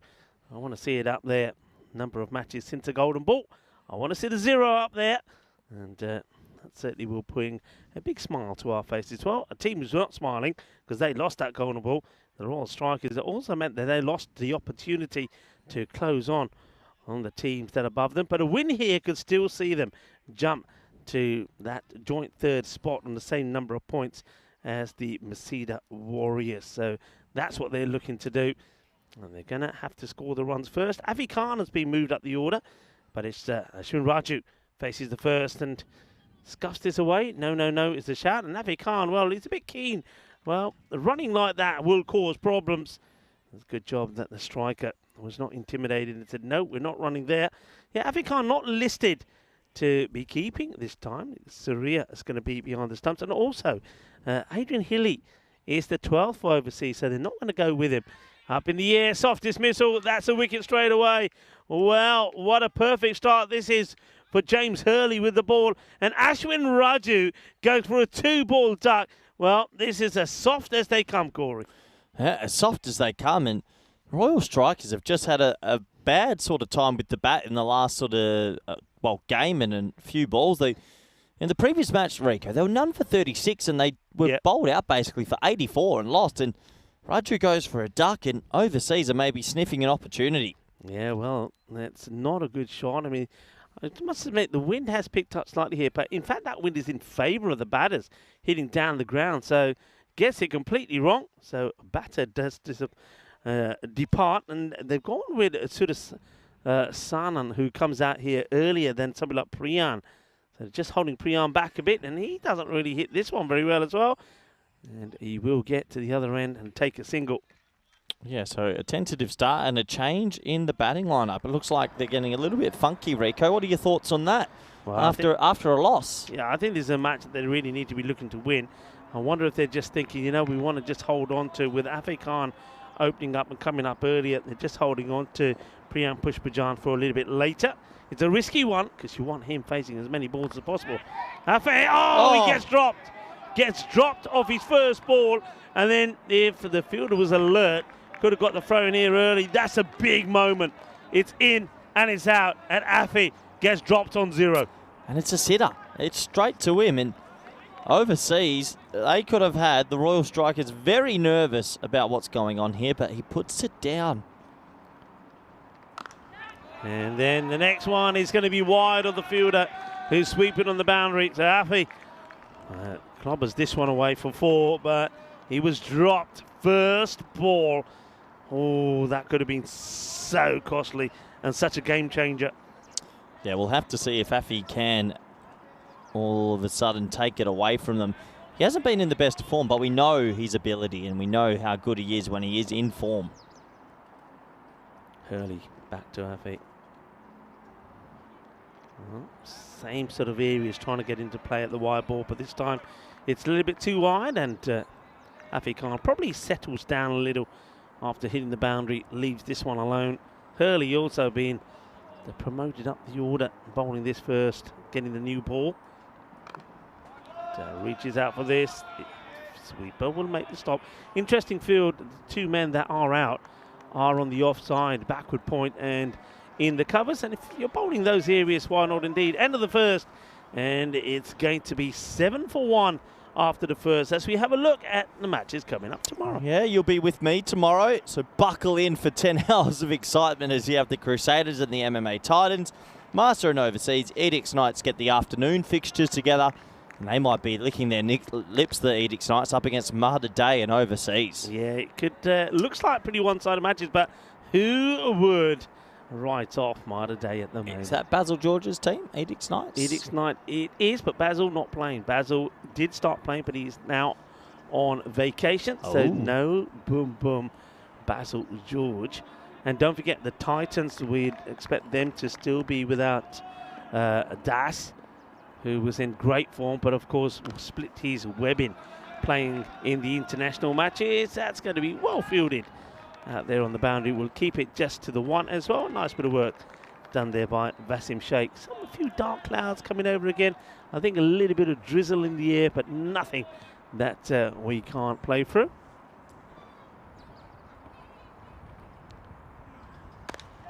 Down the ground, good shot. They go with spin in the second. I kind of like the move. I think the overseas are feeling that maybe they can get a wicket or two off this top order with a bit of spin. And Hirsch getting this second over, but that's a nice shot, nice and straight. Yeah, usually when you hit it that straight, good things happen. So another boundary to the total. Striker's just looking for a bit of a response here. Oh, it's a full toss. Yum. Which is going to be lovely jubbly. Thank you very much. And that's almost like you're putting your hand in the cookie jar and taking whatever comes your way. You're playing Christmas backyard cricket and Grandma says she wants to have a bowl. Yeah. And you say, all right, Grandma, here you go. And you smack her over the fence. That was a yum one to face. It was yummy, lovely jubbly. But can he come back with a reply? Hershey, Jörg, just getting that one a little bit wrong. See what he's trying to do. Quicker. Oh, that's a brilliant take. Oh, this is exceptional keeping. Fantastic from Daniel Kiverton. This was rapido. Good hands. Brilliant hands. Because you're a bit blinded there as it goes past the batsman on the leg side and does extremely well. And oh, yes! Oh, what a catch, Rico! That man on your screen has dived to his left. It was ballooning in the air and he's held on to a screamer. Well, the name is Bolt. And he bolted into action, taking a brilliant catch. We have a Jalebi delight. Oh, what an absolute cracker that is. What a catch. And he finishes it off with a little bit of breakdancing as well. Hamish Bolt has taken an absolute blinder. What a catch. What a moment. Well, we've seen a golden ball, and now we've seen a little bit of Jalebi delight. Tell you what, Hamish Bolt has taken a 10 out of 10 catch in the left duke. Oh, the biceps on that man I thought would have got in the way, but not this time. There's a bit of a hole there as well where the sawdust is in. Lucky he didn't fall off into another dimension, but what a catch, Rico. Oh, that's quite sensational. And, well, more on after this delivery, yes. He's just getting pushed away by Pushpa Jan. Well, he does come out now, and he and Avi Khan have to put a big partnership together. Otherwise, it could be more of the same as what they had against Mater Dei with the bat.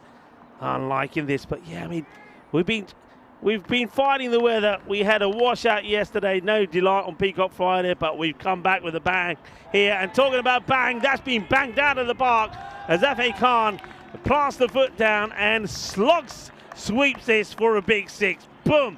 Shakalagya. Nice shot from Afi Khan. And overseas have just got to ride the wave a little bit here because this is the partnership, isn't it, Rico? If you get these two out and go bang, bang, and it's, let's say, 40 for 4, you could bowl them out for 70. Yeah. This is a massive partnership in the context of the game. Let's have a look at the table. Overseas still have this game, including 4 more. This is their chance. They need to get some wins. The table is starting to bunch up very tight indeed. Look at Mater Dei. What a win that was for them. They creep into the 7th. Huge win for Mater Dei before. Yeah, Mater Dei, and congrats to them. Picked up a point against the Crusaders earlier, then 3 points in that last match. Okay, they go back to Hurley. Not out of the middle. Huge moment. And taken. Well, Priyam Pushpajan will go for one. He's totally devastated with himself. It's not a good shot. Ball swinging away. Doesn't get into line. Priyan will go. And the Royal Strikers, 26 for 3. Rico, what's going on with the Strikers this afternoon? Because they are just in some awful batting woes at the moment. That's a loose shot again. It's wide of off stump and he's trying to hit it over mid-off. You got to go a bit squarer there when it's that wide. And overseas looking to cash in. Wowee. Hershey takes the catch. Hurley picks up his second. And Priyam Pushpajan has had to leave the building, and he won't. Well, I was saying that he'd want to finish the day back on top again. Well, he's not going to because he's had a bad day here. And he's going to stay behind Jagjit Poonen, Oh dear, and that's not good. All right, here comes Hurley, bowling to the new batter, who plays this pretty defensively. So, what a match, what an opportunity this for overseas. Have to remember, they did not pick up a point in the earlier match. Xavier Thomas, the captain, has really elevated himself up the order here. Well, yeah, he's probably feeling the pinch, the captain, because all the batters are getting out. Plays this away, they'll take the single as Afi gets back on strike. This is where Afi really got to dig deep. You feel that if he could score 40, 50 runs and they get to a 110 or even a 115, and that on a day like today when bowlers have been on top, that could be enough. Remember, they've got plenty of talented bowlers themselves, but they need to get the runs on the board.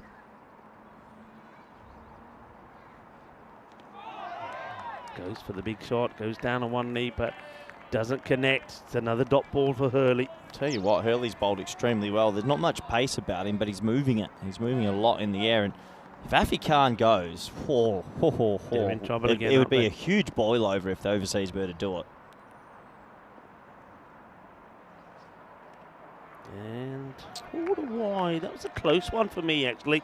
I think that was some of that ball definitely for me was hitting some of that line. So it's going to be quarter wide. I suppose the other reason why Xavier's come up here, there's no Jamshid in the side this time. So he was a man who did score runs for the strikers. So Afi really has to go big, and he's looking to dictate and stay positive, even though wickets are falling around him. That's a nice shot from Afi. Just plants the foot down. This time no movement there from Hurley, and that's why Afi was able to get that away quite comfortably. Afi Khan could probably be the player that stands between overseas and a boil over. Can he go big, or will he lose his wicket? And really then the strikers need someone else in this team to step up. Well bowled. Yeah, sneaks this one through. Vinny Sandhu is in the chat. He's saying, hey gang, he just caught up with the golden ball. Sensational stuff. Mater Dei, just the 6th team to win 2 golden balls. Well, yeah, quite amazing for them. And he was saying, remember the Magnificent 7. He said, Corey should remember that. Well, we did actually have that match on earlier today, but we didn't complete it because we did go back to live action. So that's something that we can put up later. This is the way it's looking at the moment. 34 do come off the power play, but it's 3 wickets that have gone down. Yeah, 3 wickets that have gone down that would worry the strikers. Can overseas make it maybe 5 for 50? Something crazy like that. I don't think many people thought they would have too much of an opportunity in this one. Sticking with the spin of Hershey. Went for 19 in the first, but did get a wicket, and that's blasted away, but great fielding. Excellent ground fielding there. Gets down and doesn't let that ball get past him. That's Mark Simmons, I think, who's doing a wonderful job in that area. So blasted away. And Simmons gets dirty through his side and makes the stop. And that is a good pickup, and it will go all the way. It's a cracking shot from Afi, really. It's a little bit risky, of course, because if he doesn't get this right, then he's a candidate for LBW. But he picks that one off sort of that middle stump and dispatches it over the square leg boundary. That's his shot, isn't it? And he loves that slog sweep, and he's pretty effective at it. Afi Khan, he's saying, if anyone can, I can.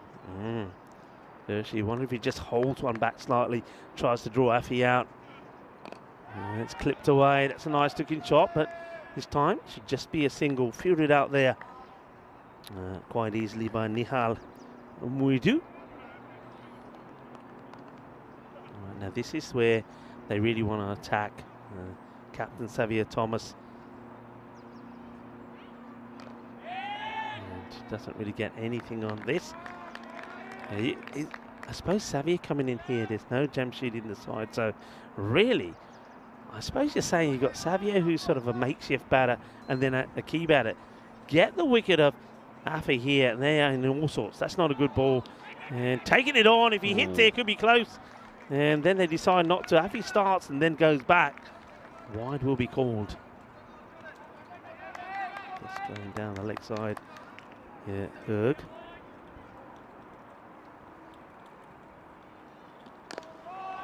Goes outside the off, chases on, we'll get it in the gap. Nice shot from Savio. Gets the boundary himself, does the captain. Yeah, Hershey just holding his head because he just feels that he only just managed to muscle that over that infielder. Good shot.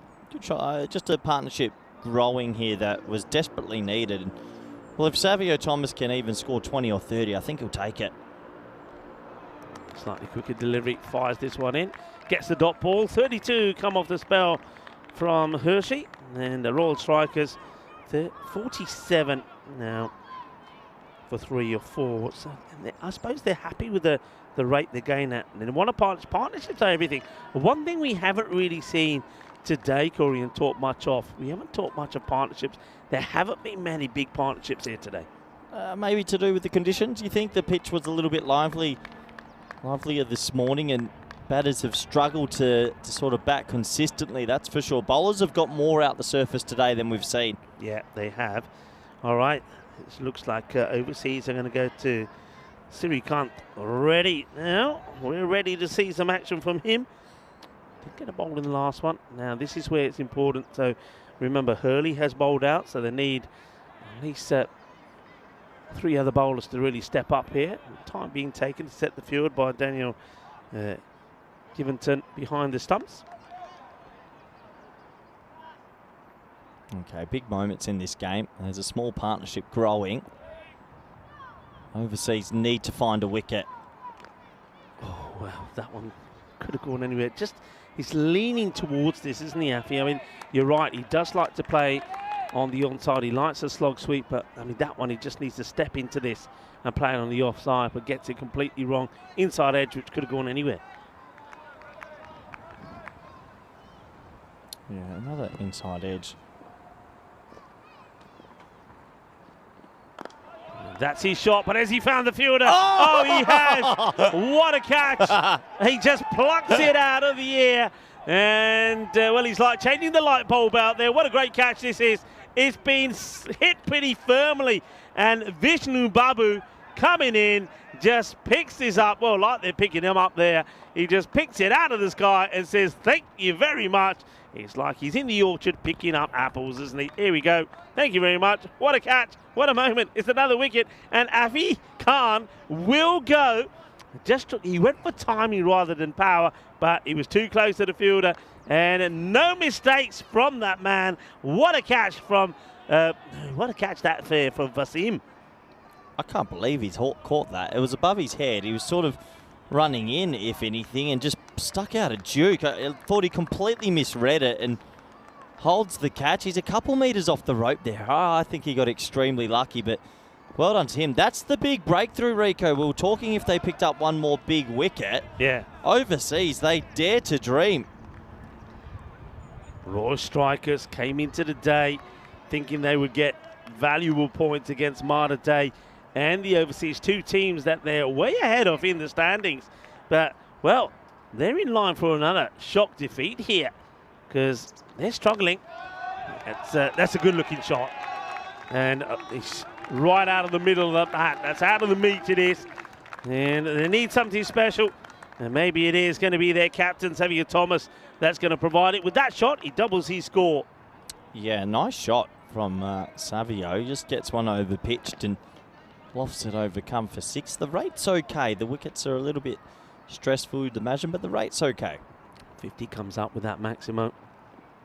And he's going to get lucky here. Could have gone anywhere. And just will be a single from the man who started things off. That's Bolt. Don't forget the catch that he took. Oh, well, we've seen 2 brilliant catches in this innings already. And Sudasana was caught brilliantly by the left hand of Bolt. And then we saw there Vasim holding on to a good catch to remove Afi. High in the air, another opportunity. Fielder comes across, it's Hurley.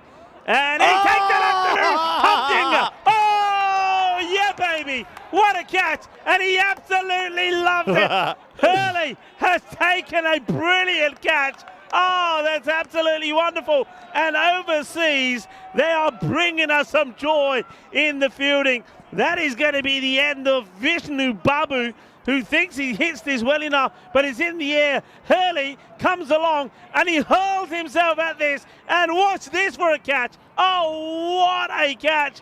You beauty. Overseas have taken 3 absolute speckies so far, and can you believe it? The team that sometimes has a couple of errors in the field, not in this game, and I think the Royal Strikers are saying, what is going on? As an ex-teammate will come out to bat. David Marks, well, this is going to have some mayo on it, but what a good catch from Hurley. He made good ground.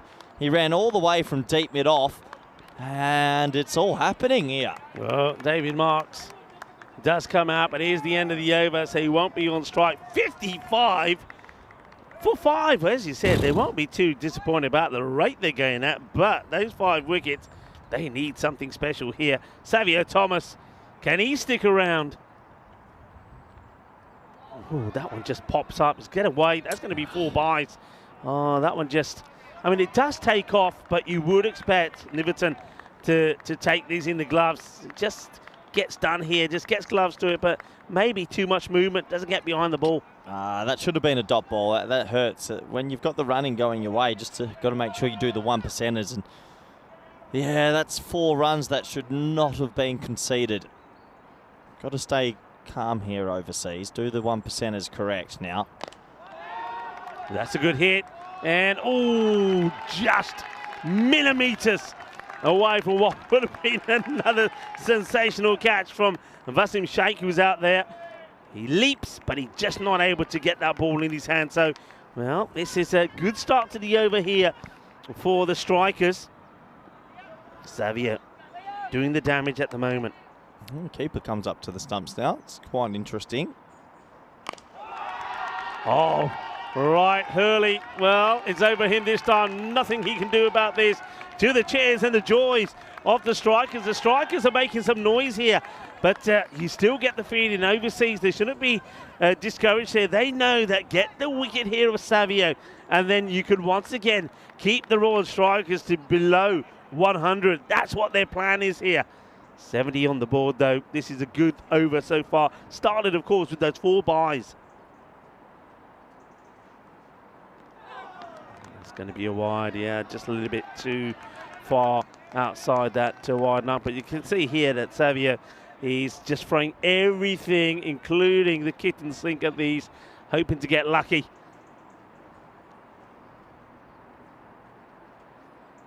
Not a good ball, and gets the treatment. There's going to be 1 bounce, 4 runs. Sprays it down the leg side. What a good over this is. It's gone magical. 21 off it, and there's still 2 balls to go. The problem is, Rico, you might have got 5 wickets, 3 amazing catches. The run rate's very good. If they don't do the 1% as well, they're still going to get a big score here, the Strikers. Need this wicket, need the wicket of Xavier. That could really make a big difference. At the moment, they are 76% to 24 in favour are the Strikers. And that's a nice shot as well. It's too short, but it's a good shot. I mean, you've got to give credit here to the captain, Xavier Thomas. When his team needs him, he's coming out and playing some extraordinary shots. This one, he fetches from outside off. He gets a swivel on it. A little bit of the old MJ. Oh! As it goes to the boundary. 25 off the over. Yeah, you feel all that pressure now has just, it's burst. Unfortunately, it started with the keeper with 4 byes, and then it's been all Savio Thomas. Down the ground now. Is it going to carry? No, just dropped short off the fielder. And no, that was Jörg Hershey. Couldn't get there. So the over comes to an end. 26 from it. And once again, that puts the Royal Strikers firmly in front. I just want to revert to that last match, the Golden Ball match. Quite amazing, because don't forget, at one point, it was 94% to 6% in favour of the Royal Strikers. And Mater Dei came back and won the match. It happens, doesn't it? Yeah. Have a look at the scorecard here. Thomas, the skip up, he's doing a captain sort of innings at the moment, 34 off 14. Wickets have been flying. The overseas team have been jumping in the air, catching everything. Good game of cricket so far. Yeah, and here's Xavier, stays on strike. Marks yet to face the ball up against his old side. Not a good ball. Gandhi Gandhi ball, Siggy, and it will go to the boundary. Yeah, not good. Xavier Thomas, anything short, is lashing onto it. So this is Nihal Moidu who comes on down the leg side, too short, and Xavier gets himself in a good position to play that away. Nice batting from Savio Thomas, real captain sort of innings, and well, he's sort of rescued this innings somewhat. They're going to be up to something more than competitive, you'd think. Still loads of time to bat, and remember at one point, as that again short. Oh, what are they doing? They're not learning, and that will go all the way. Looking pretty slick after a 4 and 6 with Savio Thomas. It's Gandhi bowling board shorter. And that's exactly what Xavier Thomas is doing at the moment. He's moved and raced to 44 of 16. Remember, had to step up with no Jamshid in the side. Jamshid, of course, was the main contributor with the bat in the last match. But he made 27, not out, but couldn't hit the 2 required of the goal on the ball. He doesn't play in this one. And Xavier making things count. That one will be 2 wides, as it's another one that just escapes the gloves of Daniel. And this is it's quite an amazing comeback here. The Strikers, they were up against it, 55 for 5 at the end of that 5th over. But look how they've come back fighting. Marks on a pair, hits it well, and will get a boundary. Good shot from him. He'd be wishing he could have done that in the last match. If he did, they would have won the match. Of course, he got out for a golden, and then they got the single to tie, but weren't able to get the win. 42 runs in the last 9 balls. So it's just swung everything. Yeah. It's amazing. You can be on top, but if you don't stay switched on, this can have 42 off 9s now burst the dam. They could hit 140 out of nowhere. Yeah, well, the variations of different, but that's the problem here. The 2 openers bowl very well, but then after that, it's been a little bit of this. This probably, I think the umpire just allowing this one to be okay. This gets away with it, I think. It's very tight. Yeah, I think this one is more wide than. I don't think anything catches the line that time, but the umpire gives it in favour of the bowler. Not this time, you won't, though, as that one will be a big wide. So Nihal Huidu, 17 off the over. Are we going to see back-to-back magicals here? There's the Strikers, trying to show that there is some more firepower in their batting lineup if the top 3 go. And that's better areas. Missed out by Marks. A little bit late on this. Yeah, I wonder how Marks is feeling, Rico, up against his old team. Yeah, he's probably getting a little bit of lip there, I'm sure. He did hit his first ball for 4, which probably would have settled his nerves, but he knows that he's got to stick around a little bit longer. Well, Marks, what's he doing here? As he gives himself a little bit of room. Showed all the stumps to the bowler, who still stuck with the line outside the off. It won't go magical. It will go for 18. And it's 99 for 5 after 7. The recovery continues from the Strikers, who probably feel that against this overseas side, who have struggled a bit, are going to have the upper hand. Now, one thing we haven't touched on here is that there's no Varun Prasath in the side. So with him not playing, I mean, remember, that was unbeknown to me at the intro. So Varun not playing, that when you have a look at those players there, nobody really stands out as a big batter. Maybe Gerald Sant becomes the key. We had a quick look at where we are on our schedule. Of course, from here we go to Barcelona, and from Barcelona, the final event of the year will be the Euros of Women's Cricket, and this is edged away for 4. And David Marks is at the moment playing what seems to be a vital role out there with Xavier Thomas, and that boundary brings the 100 up. And they have recovered massively. I don't think they're too worried anymore. It was a pretty precarious position they were in. We know they crumbled in the previous game, but they've just responded. This partnership will make the Royal Strikers feel a world better. Interesting choice, wasn't it, to just hold Reddy back. He bowled a pretty decent 5th over, 8 from it. And then you would have thought they would have tried to go back to him straight away, but they tried Nihal. Here he is again, and that's going to be a wide. Good take, but no ban involved there. So going to have to bowl this one again. Geez, it's amazing how quickly some games can twist, isn't it? I think that wide, just almost on a 50-run partnership in no time at all.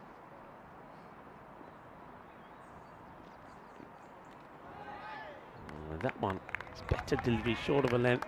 You can see that Marks is just trying to, anything that's pitched up, hit it straight back down the ground. Good areas to be to him, really. So ready, it's good. He's bowled well as Srikanth.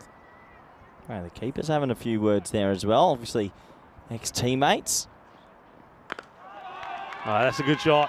And he's going to clear the boundary rope with these. Well, maybe the keeper should keep his words to himself, because all that's done is sparked Marks into action, steps across outside the off, gets it where he wants it, and he puts it away for a big 6. I liked it better when he had the mongoose. I miss the mongoose, Rico. That's a great shot, but I want to see some mongoose 6s. Yeah, well, he sometimes does switch over to the mongoose. Sit down the ground, the chase is on, going to get the slide in, and well, Hurley does go leg first and misses out on it. There's going to be 4 more, but he cautious to get the field in there, but Joka Lagia and went for the feet, probably should have opted to slide head first and go with the hands. It's a bit of a shame for overseas. After those 3 amazing catches, they were up, they were pumped, they thought, here we go, and then just some loose bowling has sort of ruined it all. Oh, crunched. Absolutely crunched. And David Marks now moves into the 20s, 25, as that one is too short.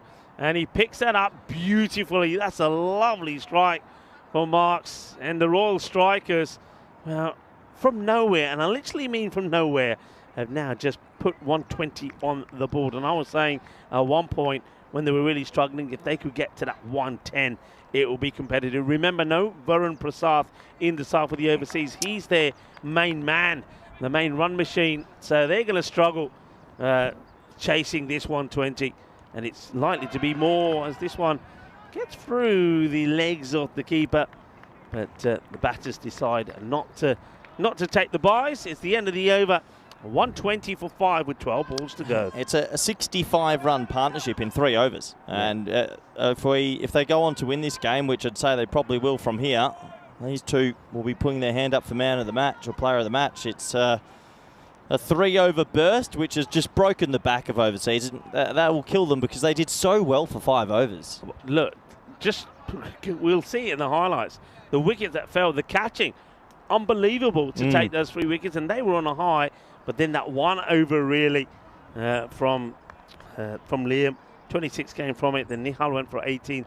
That one from Reddy goes also for a magical 21. And now, well, the issues continue as Nihal does come back, and he starts with a wild no ball. I think it all started as well with the keeper missing 1 for 4 buys that he should have stopped. And it's amazing how something small like that can start building momentum the opposite way, as this is a free hit, so this can't be out. Well, we've seen overseas celebrate a wicket earlier of a free hit, and they were celebrating and hugging each other. The 2 fielders were before they got the message, but this one doesn't go to hand. Doesn't go to hand, that one, but 2 more to Thomas, and he deserves a 50. He's a 4 away now. It's been a proper captain's knock so far. And he skies it up in the air. He won't get that 50, you know, because the catch gets taken. But still, even though it's disappointment for him not getting the 50, the 46 of 19 has really changed the balance of this match. Yeah, it has. A good innings from Savio Thomas. His 46 has put his team in a pretty strong position, and he'll get a very good warm round of applause from his teammates as he departs right now. Yeah, well done to him. Also well done to Nihal Muidu, who does pick up the wicket. But yeah, look at them. They're happy. They've got smiles on their faces. Look at Afi and Priyan. They're the first to congratulate Savio Thomas. They needed this sort of innings from him. And, well, he performs at the right time. It's a straightforward, easy catch there taken by Sindhu Jain. That's in the air. And this time, well, Hurley, who threw himself at the ball to take a wonderful catch earlier. Well, he does very much the same. Get the feeling that this one it was probably there for him to get something on, wasn't able to. And that one will get away, and it's a good start from the new batter. This is Tahir, who smashes his first ball for 6. Oh, where was this hitting in the previous game, Rico, when they were a bit under pressure and they just couldn't get the boundary? Yeah, I mean, just think about it. Marks was out first ball when he should have been really there to get the win for his side. Tahir, well, that's going to be a stop. They should be thinking of 2, as this unfortunately gets deflected away from the sweeper by Stewart. 2 taken. Yeah, I don't think we saw this guy, Tansir Tahiri, but he's come out and he's hit the ball pretty well as well. So strikers answering a few critics by this display of batting from the middle and lower order. Down the ground, will drop in front of 2 fielders, Hurley being one of them, and Stewart. Just going to be a single this time. Yeah, 7 balls to go, and well, they're probably going to end up with 150, which is a huge comeback. Overseas now only 9% to win this game. I can't see them chasing this down. Maybe they'll be playing for a point. Misses out on it, and he knows it. Marks once again just doesn't move.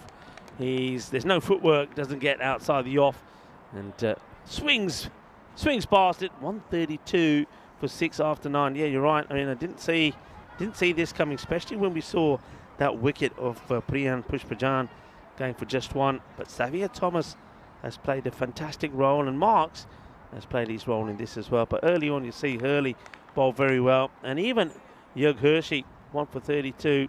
Those 2 bowled the first 4 overs and kept it nice and tidy, with Reddy bowling a very good 5th. 55 for 5 they were at the end of 5 overs. So what a good response has been in the second half of the innings. And if they can get a big over here, it's almost 100 runs scored in the last 5.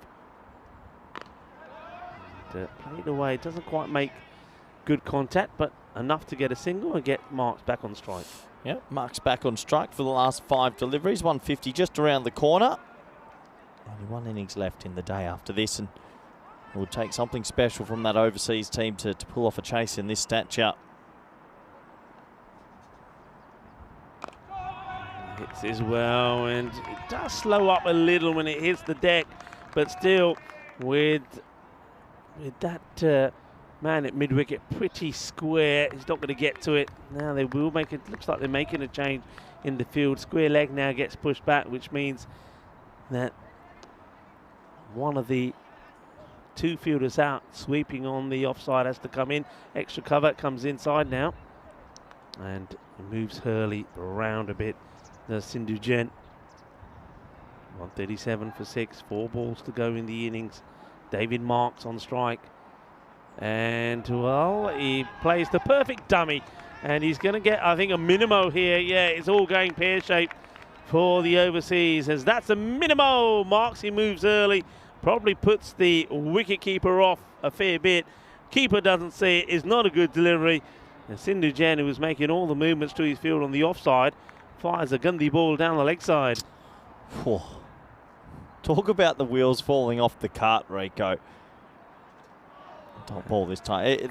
Honestly, they went from the first 5 overs, they looked like Australia in the field. They look like a World Cup team, and then they've just fallen into the trap, and there's going to be 100 off the last 5 overs. It's going to be around about that. Unbelievable. Yeah, it's crazy stuff. Just goes to show. As well, he tries to do the same thing again, but this time I think it goes right over the stump. So Marks is getting a little bit too funky. We'll get by here. I suppose it's the complete opposite to what we saw from the strikers in the last match. In the last match, they started well and then were poor. In this one, they started badly but came really good.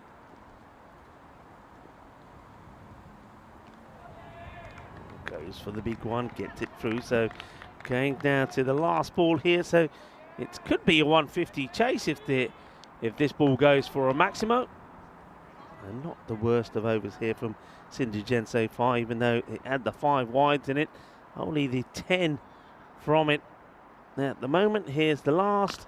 And it'll be hit well. Fielder comes across, and well, Even they were catching everything before. They're going to run and might even get two. You might as well hold on to it because nobody behind the stumps. So that's good thinking at least there from the fielder. But the drop catch allows the batters to get two. It'll be 145 for 6, a chase of 146 for the overseas. Yeah, what a comeback from Royal Strikers. At the halfway stage, they were all the fives, 55 for 5, and they have piled on the misery for overseas in the second half. And you'd have to imagine it's going to be too many runs. Let's have a look at the highlights. And at the start, Rico, overseas, it was almost as if there was 11 Jonty Rhodes out there. Yeah, I mean, this one was dropped, so there was that chance that went down, but then we saw some great catching. There was this one, I think, coming up off. Yeah, it's the one-handed beauty. What a catch that is from Bolt. And Bolt was like lightning as he took a one-handed jalebi catch. And Hurley, he would take a catch a bit later as well, but he would have to wait as there was Jörg who took this one. A couple of good shots though from Afi. He certainly was looking dangerous, especially when he was sweeping. But then he tried to time this for 6, and he found the fielder who plucked this out of the air. That was Vasim Sheikh. And if they thought they were celebrating there when they were lifting Sheikh up, well, how about this one? Yeah, the next catch was one of the better ones as well. We'll see. It was miles in the air. Miles. Thought, no way, no one's holding on to this. And then bang. What a catch, Rico. Incredible. And you can see how they were up and about at that point. Everything was going their way. But then things would change pretty quickly as we saw that over go big. 26 would come from it. And then they never looked back, as you heard Corey saying that over number 6, 7 and 8 went for 65, and in fact 90 came off the last 5 overs. Yeah, an amazing display of power hitting. They just got on with it, and Savio Thomas, he probably deserved a 50, Rico, the way he batted. He didn't get there in the end, but a top effort from him. And yeah, overall, it's a big score. Do you see overseas getting close? It's going to be tough. It's going to be tough. No Varun Prasad in the side. That hurts them a lot. So they also have opted not to have Adrian Healy in the side. He's the 12th this time. Healy, of course, just wasn't able to bat for the pace. But somebody's got to go big. Now, overseas have got to do what the Strikers were able to do this time. Strikers, they're a funny side. When they go down and when they don't perform well, they find a way to put an incredible performance together, and led by Afi Khan, and then the captain's innings there, Xavier Thomas, 46 of 19, and then late good hitting there from David Marks. They do get to a very competitive score, and I think really here overseas, probably knowing that trying to get a point out of this match may be the best chance to get anything positive from it. But stranger things have happened. I think if they are going to get the win here, somebody's got to buckle down and score a 60 or 70 to give them a chance. Quick look at the bowlers there. Hurley, he certainly did impress. I liked what Hurley did. He swung it. It wasn't fast, but he just put it in the right spot. But he didn't get the support he needed probably from the 4th, 5th and 6th bowler, and that's why the score was so big. Yeah, okay, so we're going to take a short break here. Normally it's a quick one for the last match of the day. This match number 75, match day 19. Do join us back in around about 5 minutes time, but do come back with some random questions as well, because it is the final innings of the day. Hasta pronto, mi familia.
This European Cricket Network event is proudly brought to you by HCL Software, Paramatch and Victorinox.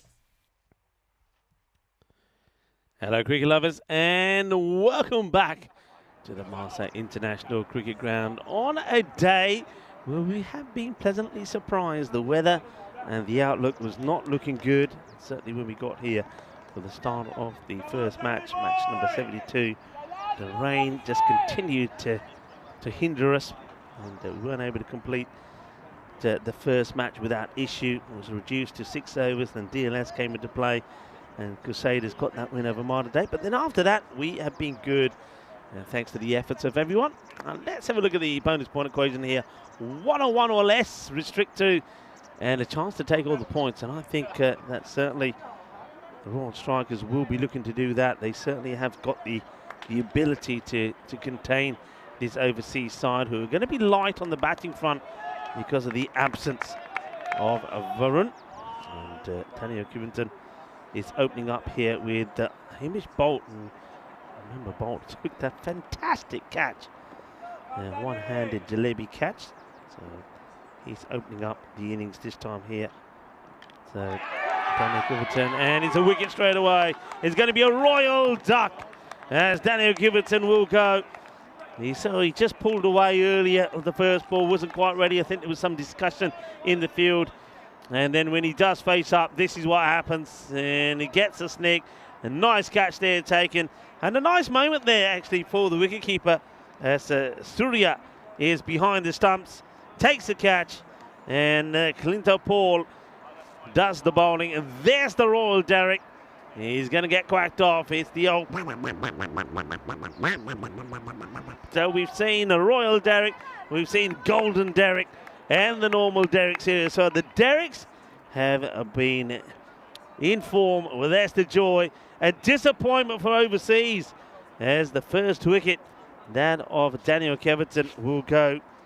And it's going to be a royal duck, a first baller for him. And Paul takes the wicket. Well bowled by Clinton Paul. Clinton Paul gets the breakthrough. New batter that comes in is Sindhu Jain.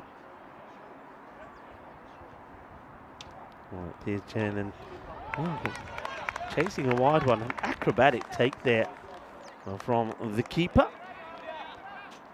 This day in 2019, 15-year-old Shafali Verma became the youngest Indian to make an international half-century in India's 84-run victory over the West Indies in St. Lucia.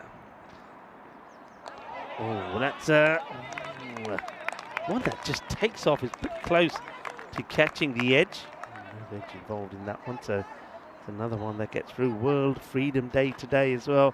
We're celebrated, and quite fittingly on World Freedom Day.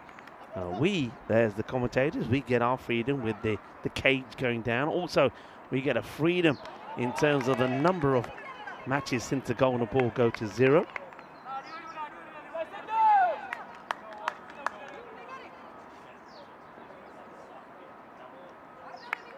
So 0 as it stands. I mean, it could go to 1, but at the moment, yeah, I'm waiting to see it. And I think we should all applaud. And a big sigh of relief as well. Swing and a miss. Of course, it's one that the Royal strikers won't enjoy.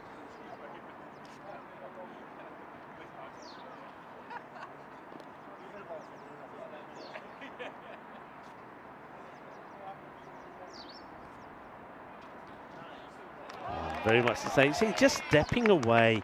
And that's the issue. He's got the right idea. Like, that's the right idea. It's the right shot. But you've got to go towards the offside and play it. Stepping away down the leg side is not the way to go.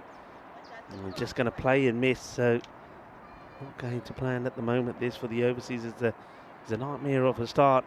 Sindhu Jain swinging and missing. And that's going to probably do too much. He tries to get the full length Yorker delivery in. And that's the Clinto Paul, but this time he gets too much swing.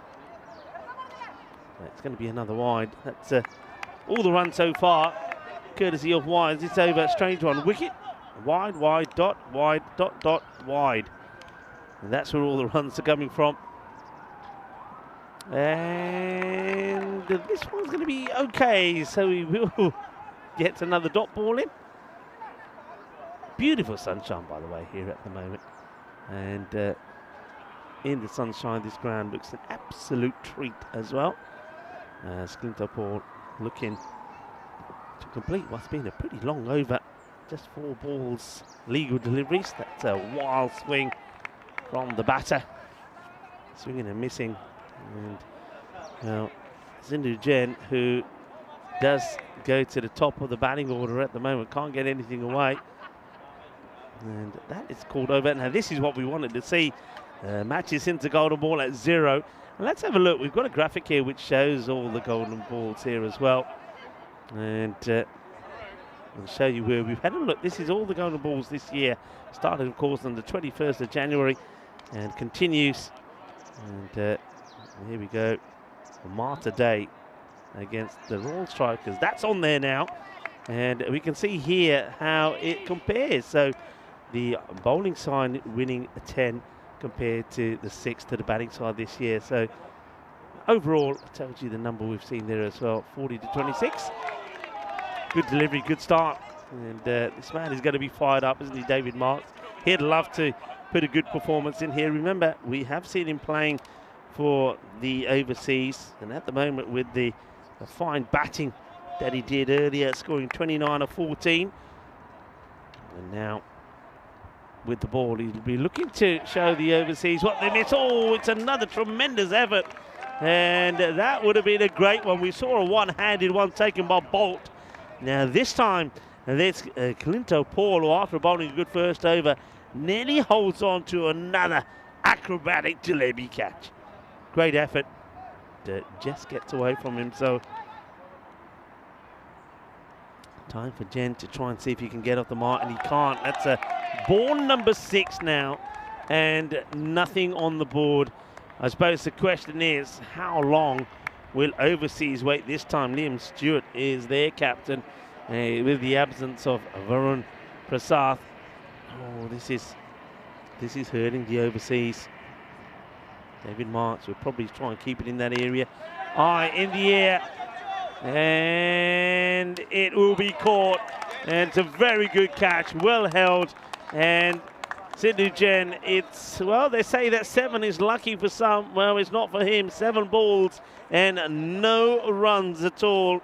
It's a 7-ball quacker. Remember, we saw 1 on the very first ball as well. So now Sidhu Jain, disappointment for him, but joy for Marks, as not only does he score runs against his old side, he's also in the wickets as well. And, it's a good catch taken there by Sudasana. Let's see a repeat of it here again. I suppose he had to try and get something on it. So another wicket goes. Bolt now gets joined out there by the captain, Liam Stewart, who'll be hoping that he too, a bit like Xavier Thomas, the captain of the Strikers, can put a decent shift in here with the bat. Nice start. Strokes is out onto the offside. Will take a single. The score 6 for 2, coming up to the end of this. The second over. 4 came off the first, remember, but there was the wicket of the very first ball. And it's well bowled again. Swings all the way around. This is an excellent start for Marks as well. Takes a wicket. Odie concedes 2. And overseas, their troubles continue, especially with the bat, as 2 overs completed, 6 on the board. Now let's have a look at why this match is so important in the terms of what points the teams can pick up. The Strikers, they are looking, I reckon, here for 4 points. They're looking to contain the overseas to under that 102. If they're to do that, look where they can end up. That 4 points will take them into 3rd spot above the Masita Warriors. But overseas here, playing the 9th match, so still got matches to play. But of course, if they get nothing from this one, they seem to be in an area where we're getting into that top 8 finish. Could be difficult for them. I'm Rico Full, and joining me back in the commentary position, a beautiful commentary position now that we can see clearly, it's Corey Rutgers. Good to be back, and yeah, obviously a really tough start for overseas. It's interesting looking at that table, because if overseas were to get a win or 2 as well, they're still in the competition. It's so close in the middle and lower end of that table, but this match is slipping away, unfortunately, for them. Bit of movement here, and I think that's a fair call there from the umpire. I think this one moves a lot off the seam, and yeah, you could argue either way, but I think consistency is what you're asking for there. I think that one could have gone either way. Clinto with the ball, looking to get another good over, and did bowl a lot of wides, and that's nice. He played, leans back, plays it away. Fielder does make no mistake out there, and that's nice bit of fielding. Gets down. So when are these boundaries going to come? No boundary in the inning so far. Yeah, a little bit sedate. We saw this before when they batted, and we were a bit critical of their batting overseas. You know, in a funny way, Rico, it's, how do I describe this? The more Western-based players at club level, which are the overseas boys, they play very technical cricket shots. Even that ball there, it's a low full toss. He just tucks it for one, where a lot of the Asian-based players are so good at the bottom hand. That's 6 to a push Parajan or to many of the opposite teams. And I think even that shot there is another great example. It's a short ball, and he's pulling that down for 1. Technical stuff, they're just used to maybe they've probably never played a bit of tape ball or things, and you can just see it. It's a different feel. Yeah, that's what I was going to say. Is that because that a lot of these other players have played tape ball, and they will, anything like that, they're onto it. They're underneath it quickly. Right, up in the air, should be a simple catch. It will be a simple catch that gets taken. No issues for Vishnu Babu. The issues, though, for the captain, Liam Stewart, who's going to be the 3rd man to fall for overseas, as this one gets sliced up in the air. No mistakes at all there from the fielder. Babu takes a good catch, and another one bites the dust. Yeah, power hitting is just not in their repertoire, and well, they went from heroes to zero in the field, and this time with the bat, it is not looking good. No, it's not. And now all of a sudden you're starting to question whether they will bat out the 10 because the wickets are falling, runs, or the scoreboard is not really ticking over. 11 for 3 with the ball to go in the third. This is just played into the deck. They're taking it on. A good throw could be in trouble. It is a good throw, and that, I think, is curtains. That is just brilliant fielding. And Priyan Pushpajan, I mean, this is top draw. Is this the HCL software play of the day? Because he's gone. And, well, a little bit of Victoria Knox precision strike there from Pushpajan as well. You don't take on good players like this. As soon as he's attacking this ball, you know he's already read the play. He knows which end he's got to be throwing this. He has 3 stumps to aim for. And here we go. Absolutely spot on. Gone. Absolutely gone. Look, poor old Bolty here. Look, he has to go back because the ball could have gone to the bowler. So he has no chance. It's a tough one. And I feel like the new batsman's just come out, hit it off his first ball and just decided to run, and bit of a barbecue there. 4 down for 11. And Oof. if you thought that the Royal Strikers were struggling, 34 for 3 they were. Well, there's 4 wickets down here already, and serious problems for the overseas. And well, somebody's got to get something going here, or this could be a real tragic innings. Mark Simmons has joined Gerald Sant out there, and both are yet to score. Savio in the air, gets played away, no short mid-wicket, just patrolling the boundary there. They could be more attacking if they wanted to be, very defensive on the leg side of the field, but I suppose if you say boundaries, you win the match. As the captain, Savio Thomas, looking to probably cement a player of the match performance for him if he can pick up a couple of wickets here.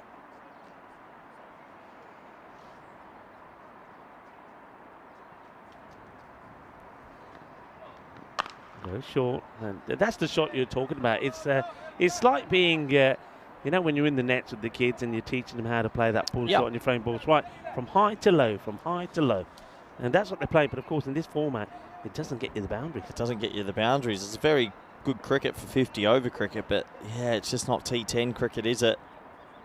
And overseas, that scorecard's looking a bit ugly at the moment. Places away and running hard, but still no boundary in the innings at the moment. Obviously started with a disaster with that Royal Duck. Yeah, just Royal Duck, just the last 5 overs with the ball, Rico. As soon as the runs started to flow, they never were able to come back, and unfortunately they've carried that into their batting innings. Once again, in the longer format, you're saying doing the right thing, rotating the strike, getting themselves in. Of course, you can't do that in this format, or you know, if you do, it's not going to win you too many matches. It's a disappointing looking scorecard at the moment as Savio Thomas keeps applying the pressure here.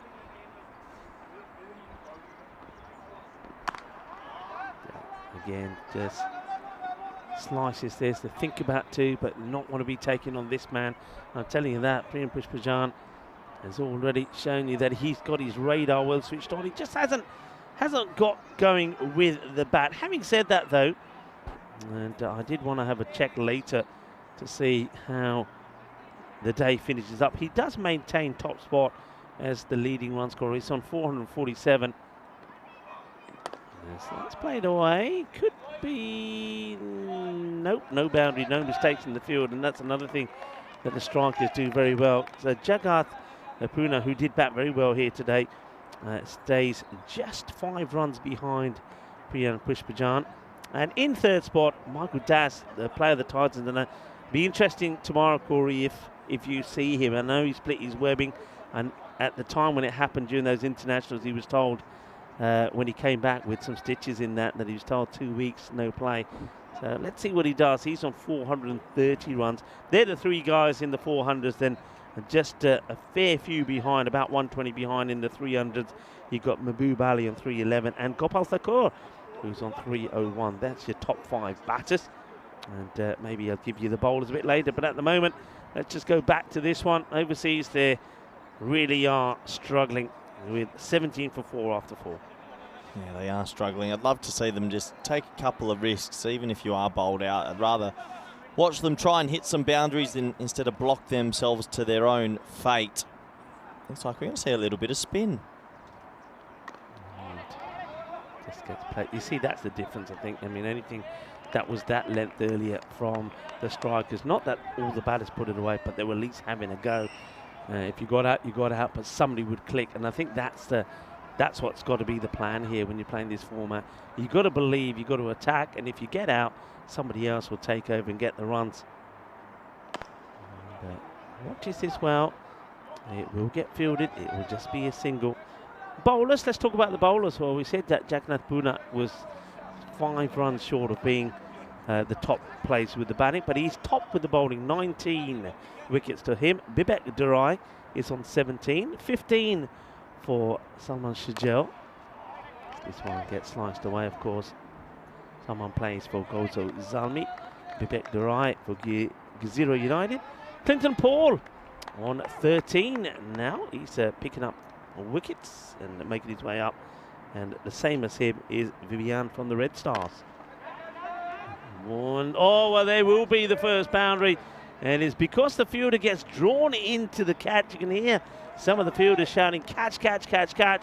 So he does sort of half-heartedly go for this, but then pulls out at the last moment, and the ball gets past him. It will be the first boundary, 4 runs. Oh, that must be some frustration for the bowler when that happens. You think, oh, I'm bowling a good over, straight to the fielder, and he just runs straight past it. Oh, that's over pitch.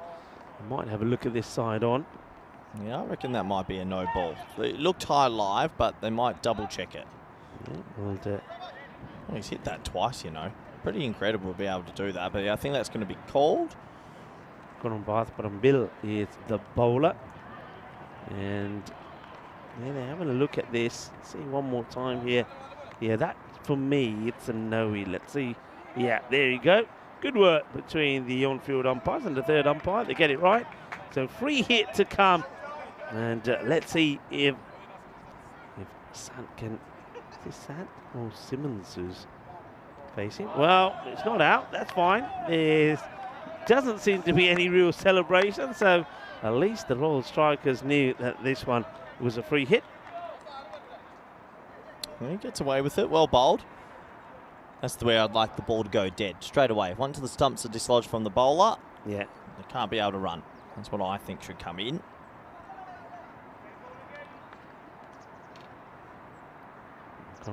From Bill, seeing if he can get through the over without going into double figures, and he won't because that's come out dirty. I think he's trying to do something different here. And oh, who's he hit here? He's thrown it straight into the keeper's foot from about half a metre away. Watch the keeper here, Rico. Well, he palms it onto his head. Here comes a throw, and ow, he says, Namaro, Namaro. Well, he got whacked, and that's going to be a couple. And they take 2 because of the wides. 28 for 4. Last ball before we get to that halfway mark. Floated up, and that one again was down the leg side. If he left it, would have been a wide. They will take a leg by from it. That concludes the halfway point. And overseas, they are on 29 for 4 at that point. 29 for 4, in-game analysis presented by Parry Match. Here's my in-game analysis. It's over. Start the car. Overseas are going to lose, and they are going to lose by more than 100 runs, is my analysis. Yeah, overseas, they're a team that they've been an interesting side over the years here. We've seen them pretty good, and we've seen them have good players and good performances in the past. But they're a team that always, in the past, they've always had 1 or 2 sort of shocking performances, which have meant that they've lost out. But this time around, certainly when you're losing someone like Varun Prasad in the setup, you know it's always going to be difficult. And that's, we can clearly see here, just haven't had the momentum. And but they're up against the Royal Strikers, and this guy, Priyam Pushpajan, right up there is one of the leading run scorers. And I think if he keeps on taking wickets, He'll be up there as one of the leading wicket takers as well. That is on the money, and that is gone. It's too good, really. That's the only way to sum this up. Gerald Sant up against Brian Pushpajan. Pushpajan is just too good. Darts in the Yorker. The batter starts going the wrong way, and as soon as he's going down the leg side to a ball that's pitched up full and straight on middle, he's going to be in trouble. And it's timber. The stumps go for a walk as the 5th wicket goes down, and overseas 29 for 5. Yeah, if he can go a couple more balls straight like that, he's going to take a hat-trick. He's so quick off 3 steps. And Sant, he went out there, he ran out his friend first ball, and now he has to walk all the way back. Perfect Yorker, really. And he's just a clever bowler. Yeah, he's a really good guy. Don't forget that Priyam Pushpajan also does a lot of coaching for the women. And I know that he certainly has improved them big time as well, and will continue to do so. So he's a man who knows his cricket, and that's for sure. And I think most of those Maltese women are watching and supporting him, I'm pretty sure, on this Saturday. Gone. No, that's the ball, isn't it? That's the one you're talking about. Again, this time it's Mark Simmons that plays this completely wrong. And the thing is, he makes the game look simple, doesn't he? Yeah, just go full straight Yorkers, low full tosses. Very hard to hit that. Clever bowling, and another wicket goes overseas. Start the car, start the van, start the highway, whatever you need. Open the tolls up because we're coming home. This one is all over. Yeah, it is all over. And now it's a question of whether they will actually, as I was saying earlier, will they bat the 10 or will they not? 4 more wickets and it's done. That was the shot being played. Not a good shot. Gets it completely wrong. So, hello to Egan Dentis, who's joining in. Hi, Egan. Of course, we know Egan very well from the Cartama Oval. Egan, how are things there? I know that the weather wasn't good news for you guys there. I know that yourselves, as well as Valencia, Barcelona, got badly hit. I hope things are better and the news is good there now, and the weather's starting to get better. Do let us know. Of course, it's a good point to mention. A lot of people affected by the storms in Valencia, Barcelona. Of course, tragic times. It's that out. could be out, and it is. It's full, it's straight. It's the 3rd wicket in the over, and Priyam Pushpajan has taken 3 wickets and only conceded just the 1, and it is 30-7 at the end of that 6 over. That is probably as plumb as it can get. Another duck. And, well, it's pretty crazy to think. And the first innings at the halfway stage, overseas were in this game. They were right in this game. And Pushpajan, he is on a heater. Yeah, well bowled. And I said that pretty soon we'll find him right at the top of the statistics when it comes to the bowling. And I'm pretty sure he will. Yeah, just finishing off there, of course, our thoughts, the European Cricket Network and everybody here in Malta are with all of those people that have been affected by the tragic weather there in Spain and other parts of the world as well. Particularly the worst hit area was that of Valencia, not far from where I am, of course, in the Comunidad de Valencia in Alicante, in Torrevieja. So our thoughts are with you, and thinking of you all during these difficult times. Spin to continue. And that's well hit, and we're going to see a Maximo as Jürg Hershey gets this one out of the middle. That's what we want to see. Boom! Shaka Lagia. There you go. That's more like it. Prefer them trying to swing themselves to a score instead of block themselves to a defeat. So 6 to the total. Yeah, nicely played. And here we go again. So, good brother. Got a wheel. That's played well as well, and going to get through the fielder, and it's going to be well picked up. And batters, they just amble for a single. Disappointment there. You would have thought that they will try and get back for 2, but Hurley is going to now face his first delivery. Yeah, Hurley took a fantastic catch earlier today, and they'll try and pick up a wicket or 2 here. Oh, sorry, score a boundary or 2 here. Nihal Huidu is the man who was LBW for 0 of 2 balls. And goes for it, and I think he's going to test the fielder here and get 6 runs. Nicely hit. James Hurley, well, that's in the area where he took a tremendous catch himself. Well, no chance catching this because he hits this well enough. 6 runs. He's had a good game, Rico. He's been the one shining light with the ball and now showing a little bit with the bat. 6 off his first ball. Can he go again?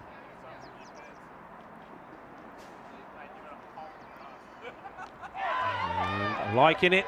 And the umpire says, not out.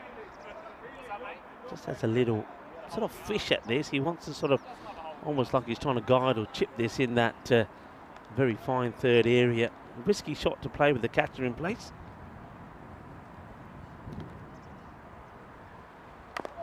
That's well played, well watched. This ball does swing in, back into him from the bowler. Plays it quite nicely, will take a single. One more to the total, and that should end the over as well. Very quick over, 44 for 7. We're down to the final sort of stages of today. And Pushparajan looks like he's going to come on and bowl. Wouldn't be surprised if he somehow takes all 3 wickets in this over, as well as these other games coming up tomorrow. Crusaders and MMA Titans, Master versus Overseas. The Innings Knights have the afternoon fixtures against Mater Dei and Overseas again. So the table will take some shape, and looking forward to seeing how all these games pan out. Yeah, I think we're going to see some good matches there coming up tomorrow. Of course, the Knights will be keen to go back to the top of the standings if things go well for them. From what I've seen here in Hurley's few deliveries, I think they should get him up the order. It's nicely struck down the ground, and will be just a single. Yeah, I mean, he seems to, at least he's got the intent. Yeah. And that's key. You've got to have that intent. Yeah, get him up the order next time. Give him a go.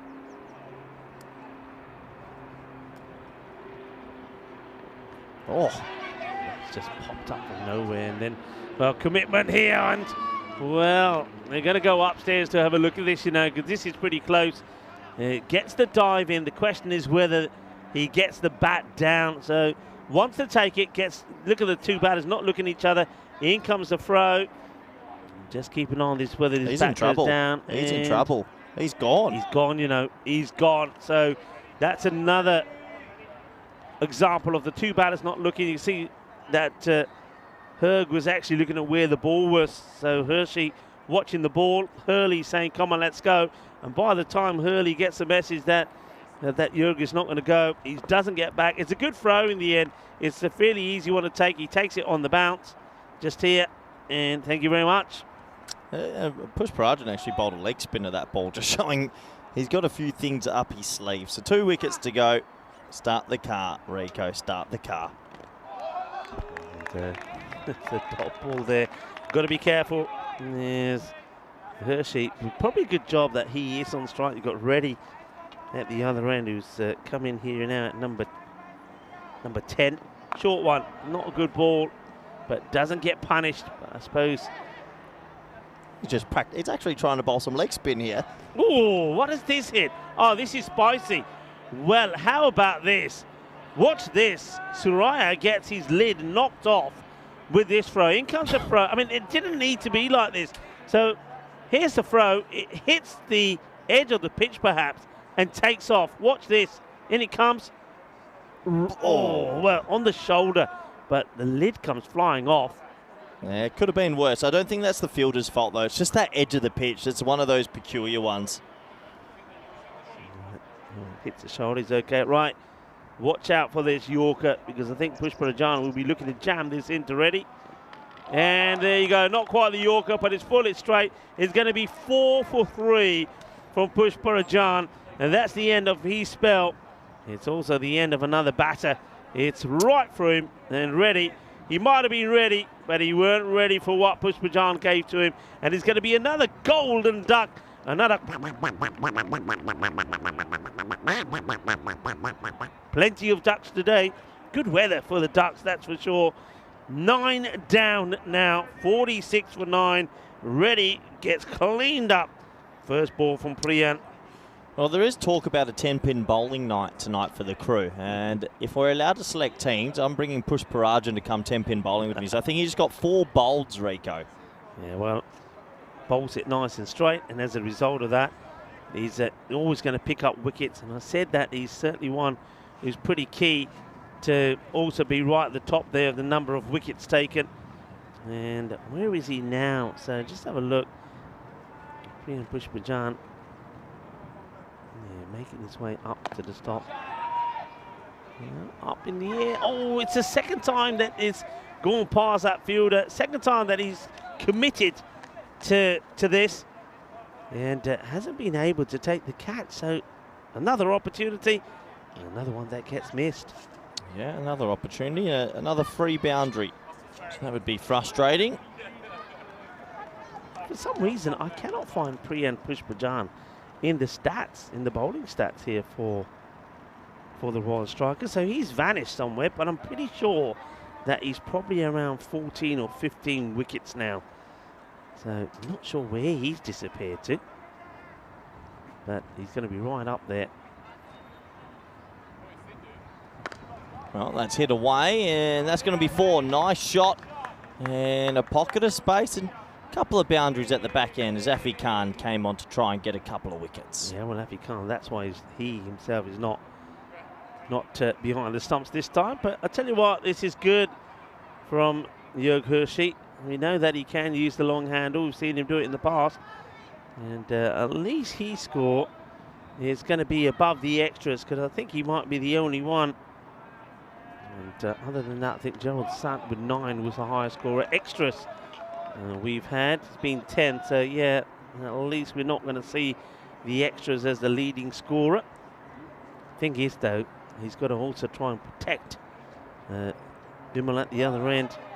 Loses his shape on this one. Yeah, Wasim Sheikh is number 11. Afi Khan trying to get one full and straight. Wrap this up. 1 wicket to go.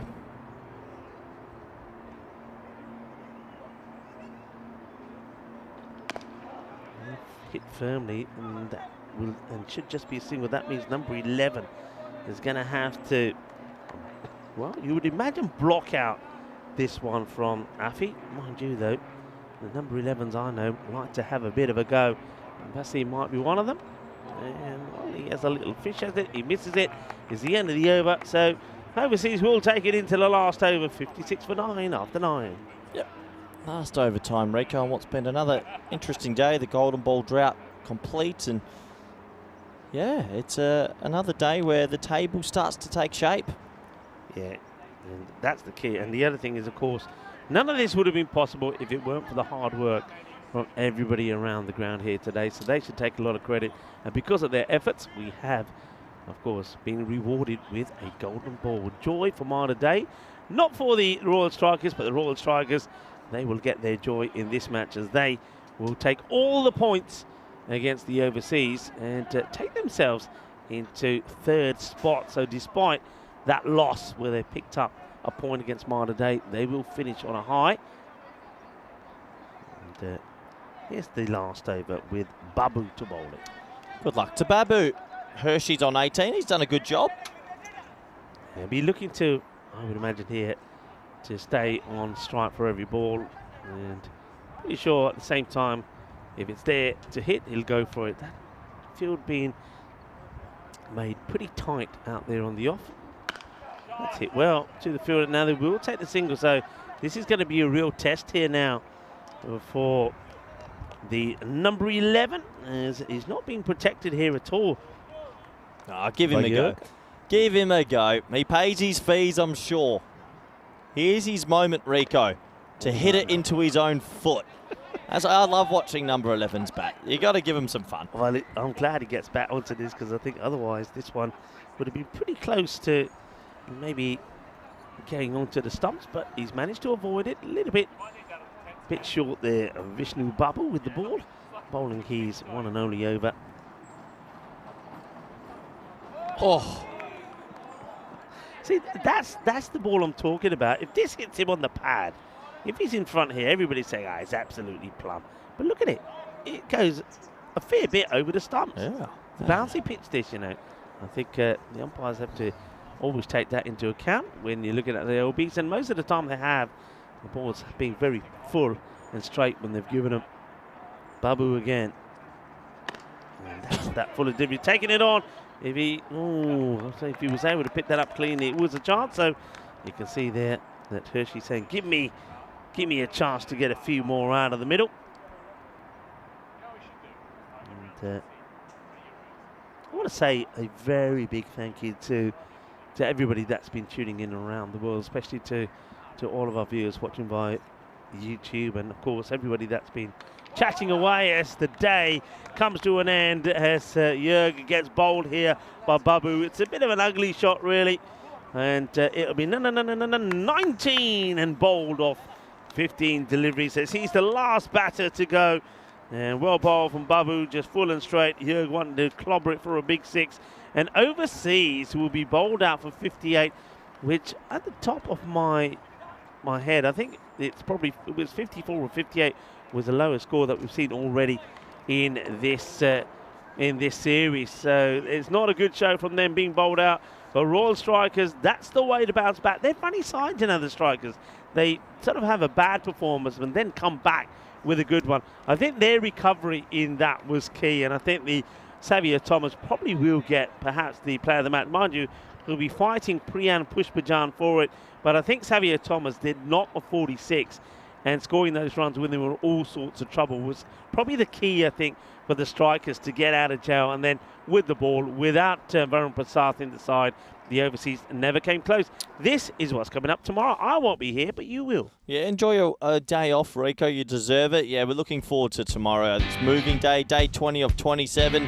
And by the end of that, we'll be into the 80s of the matches. Let's have a very quick look at the highlights. And, well, overseas, it was probably the worst start you can imagine. A wicket off the very first ball.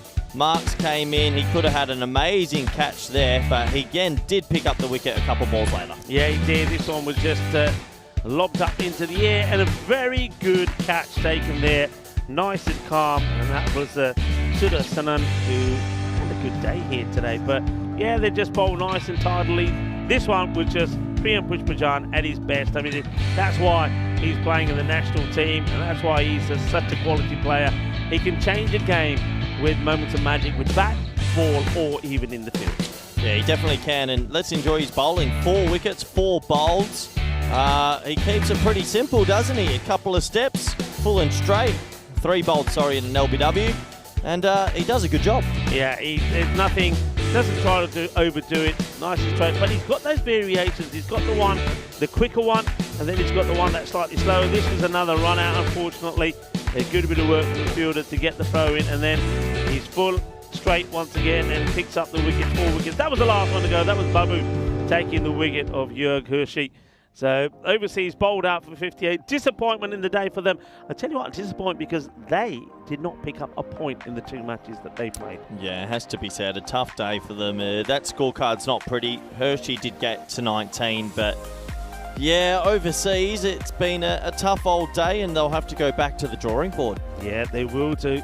As we have a look at the scorecard there, I suppose at least with Jörg Hershey getting that 19, it means that it wasn't extras that would get the highest score. With the ball, I think quite impressive all the way through there, particularly the bowling once again of Priyan Pushpajan.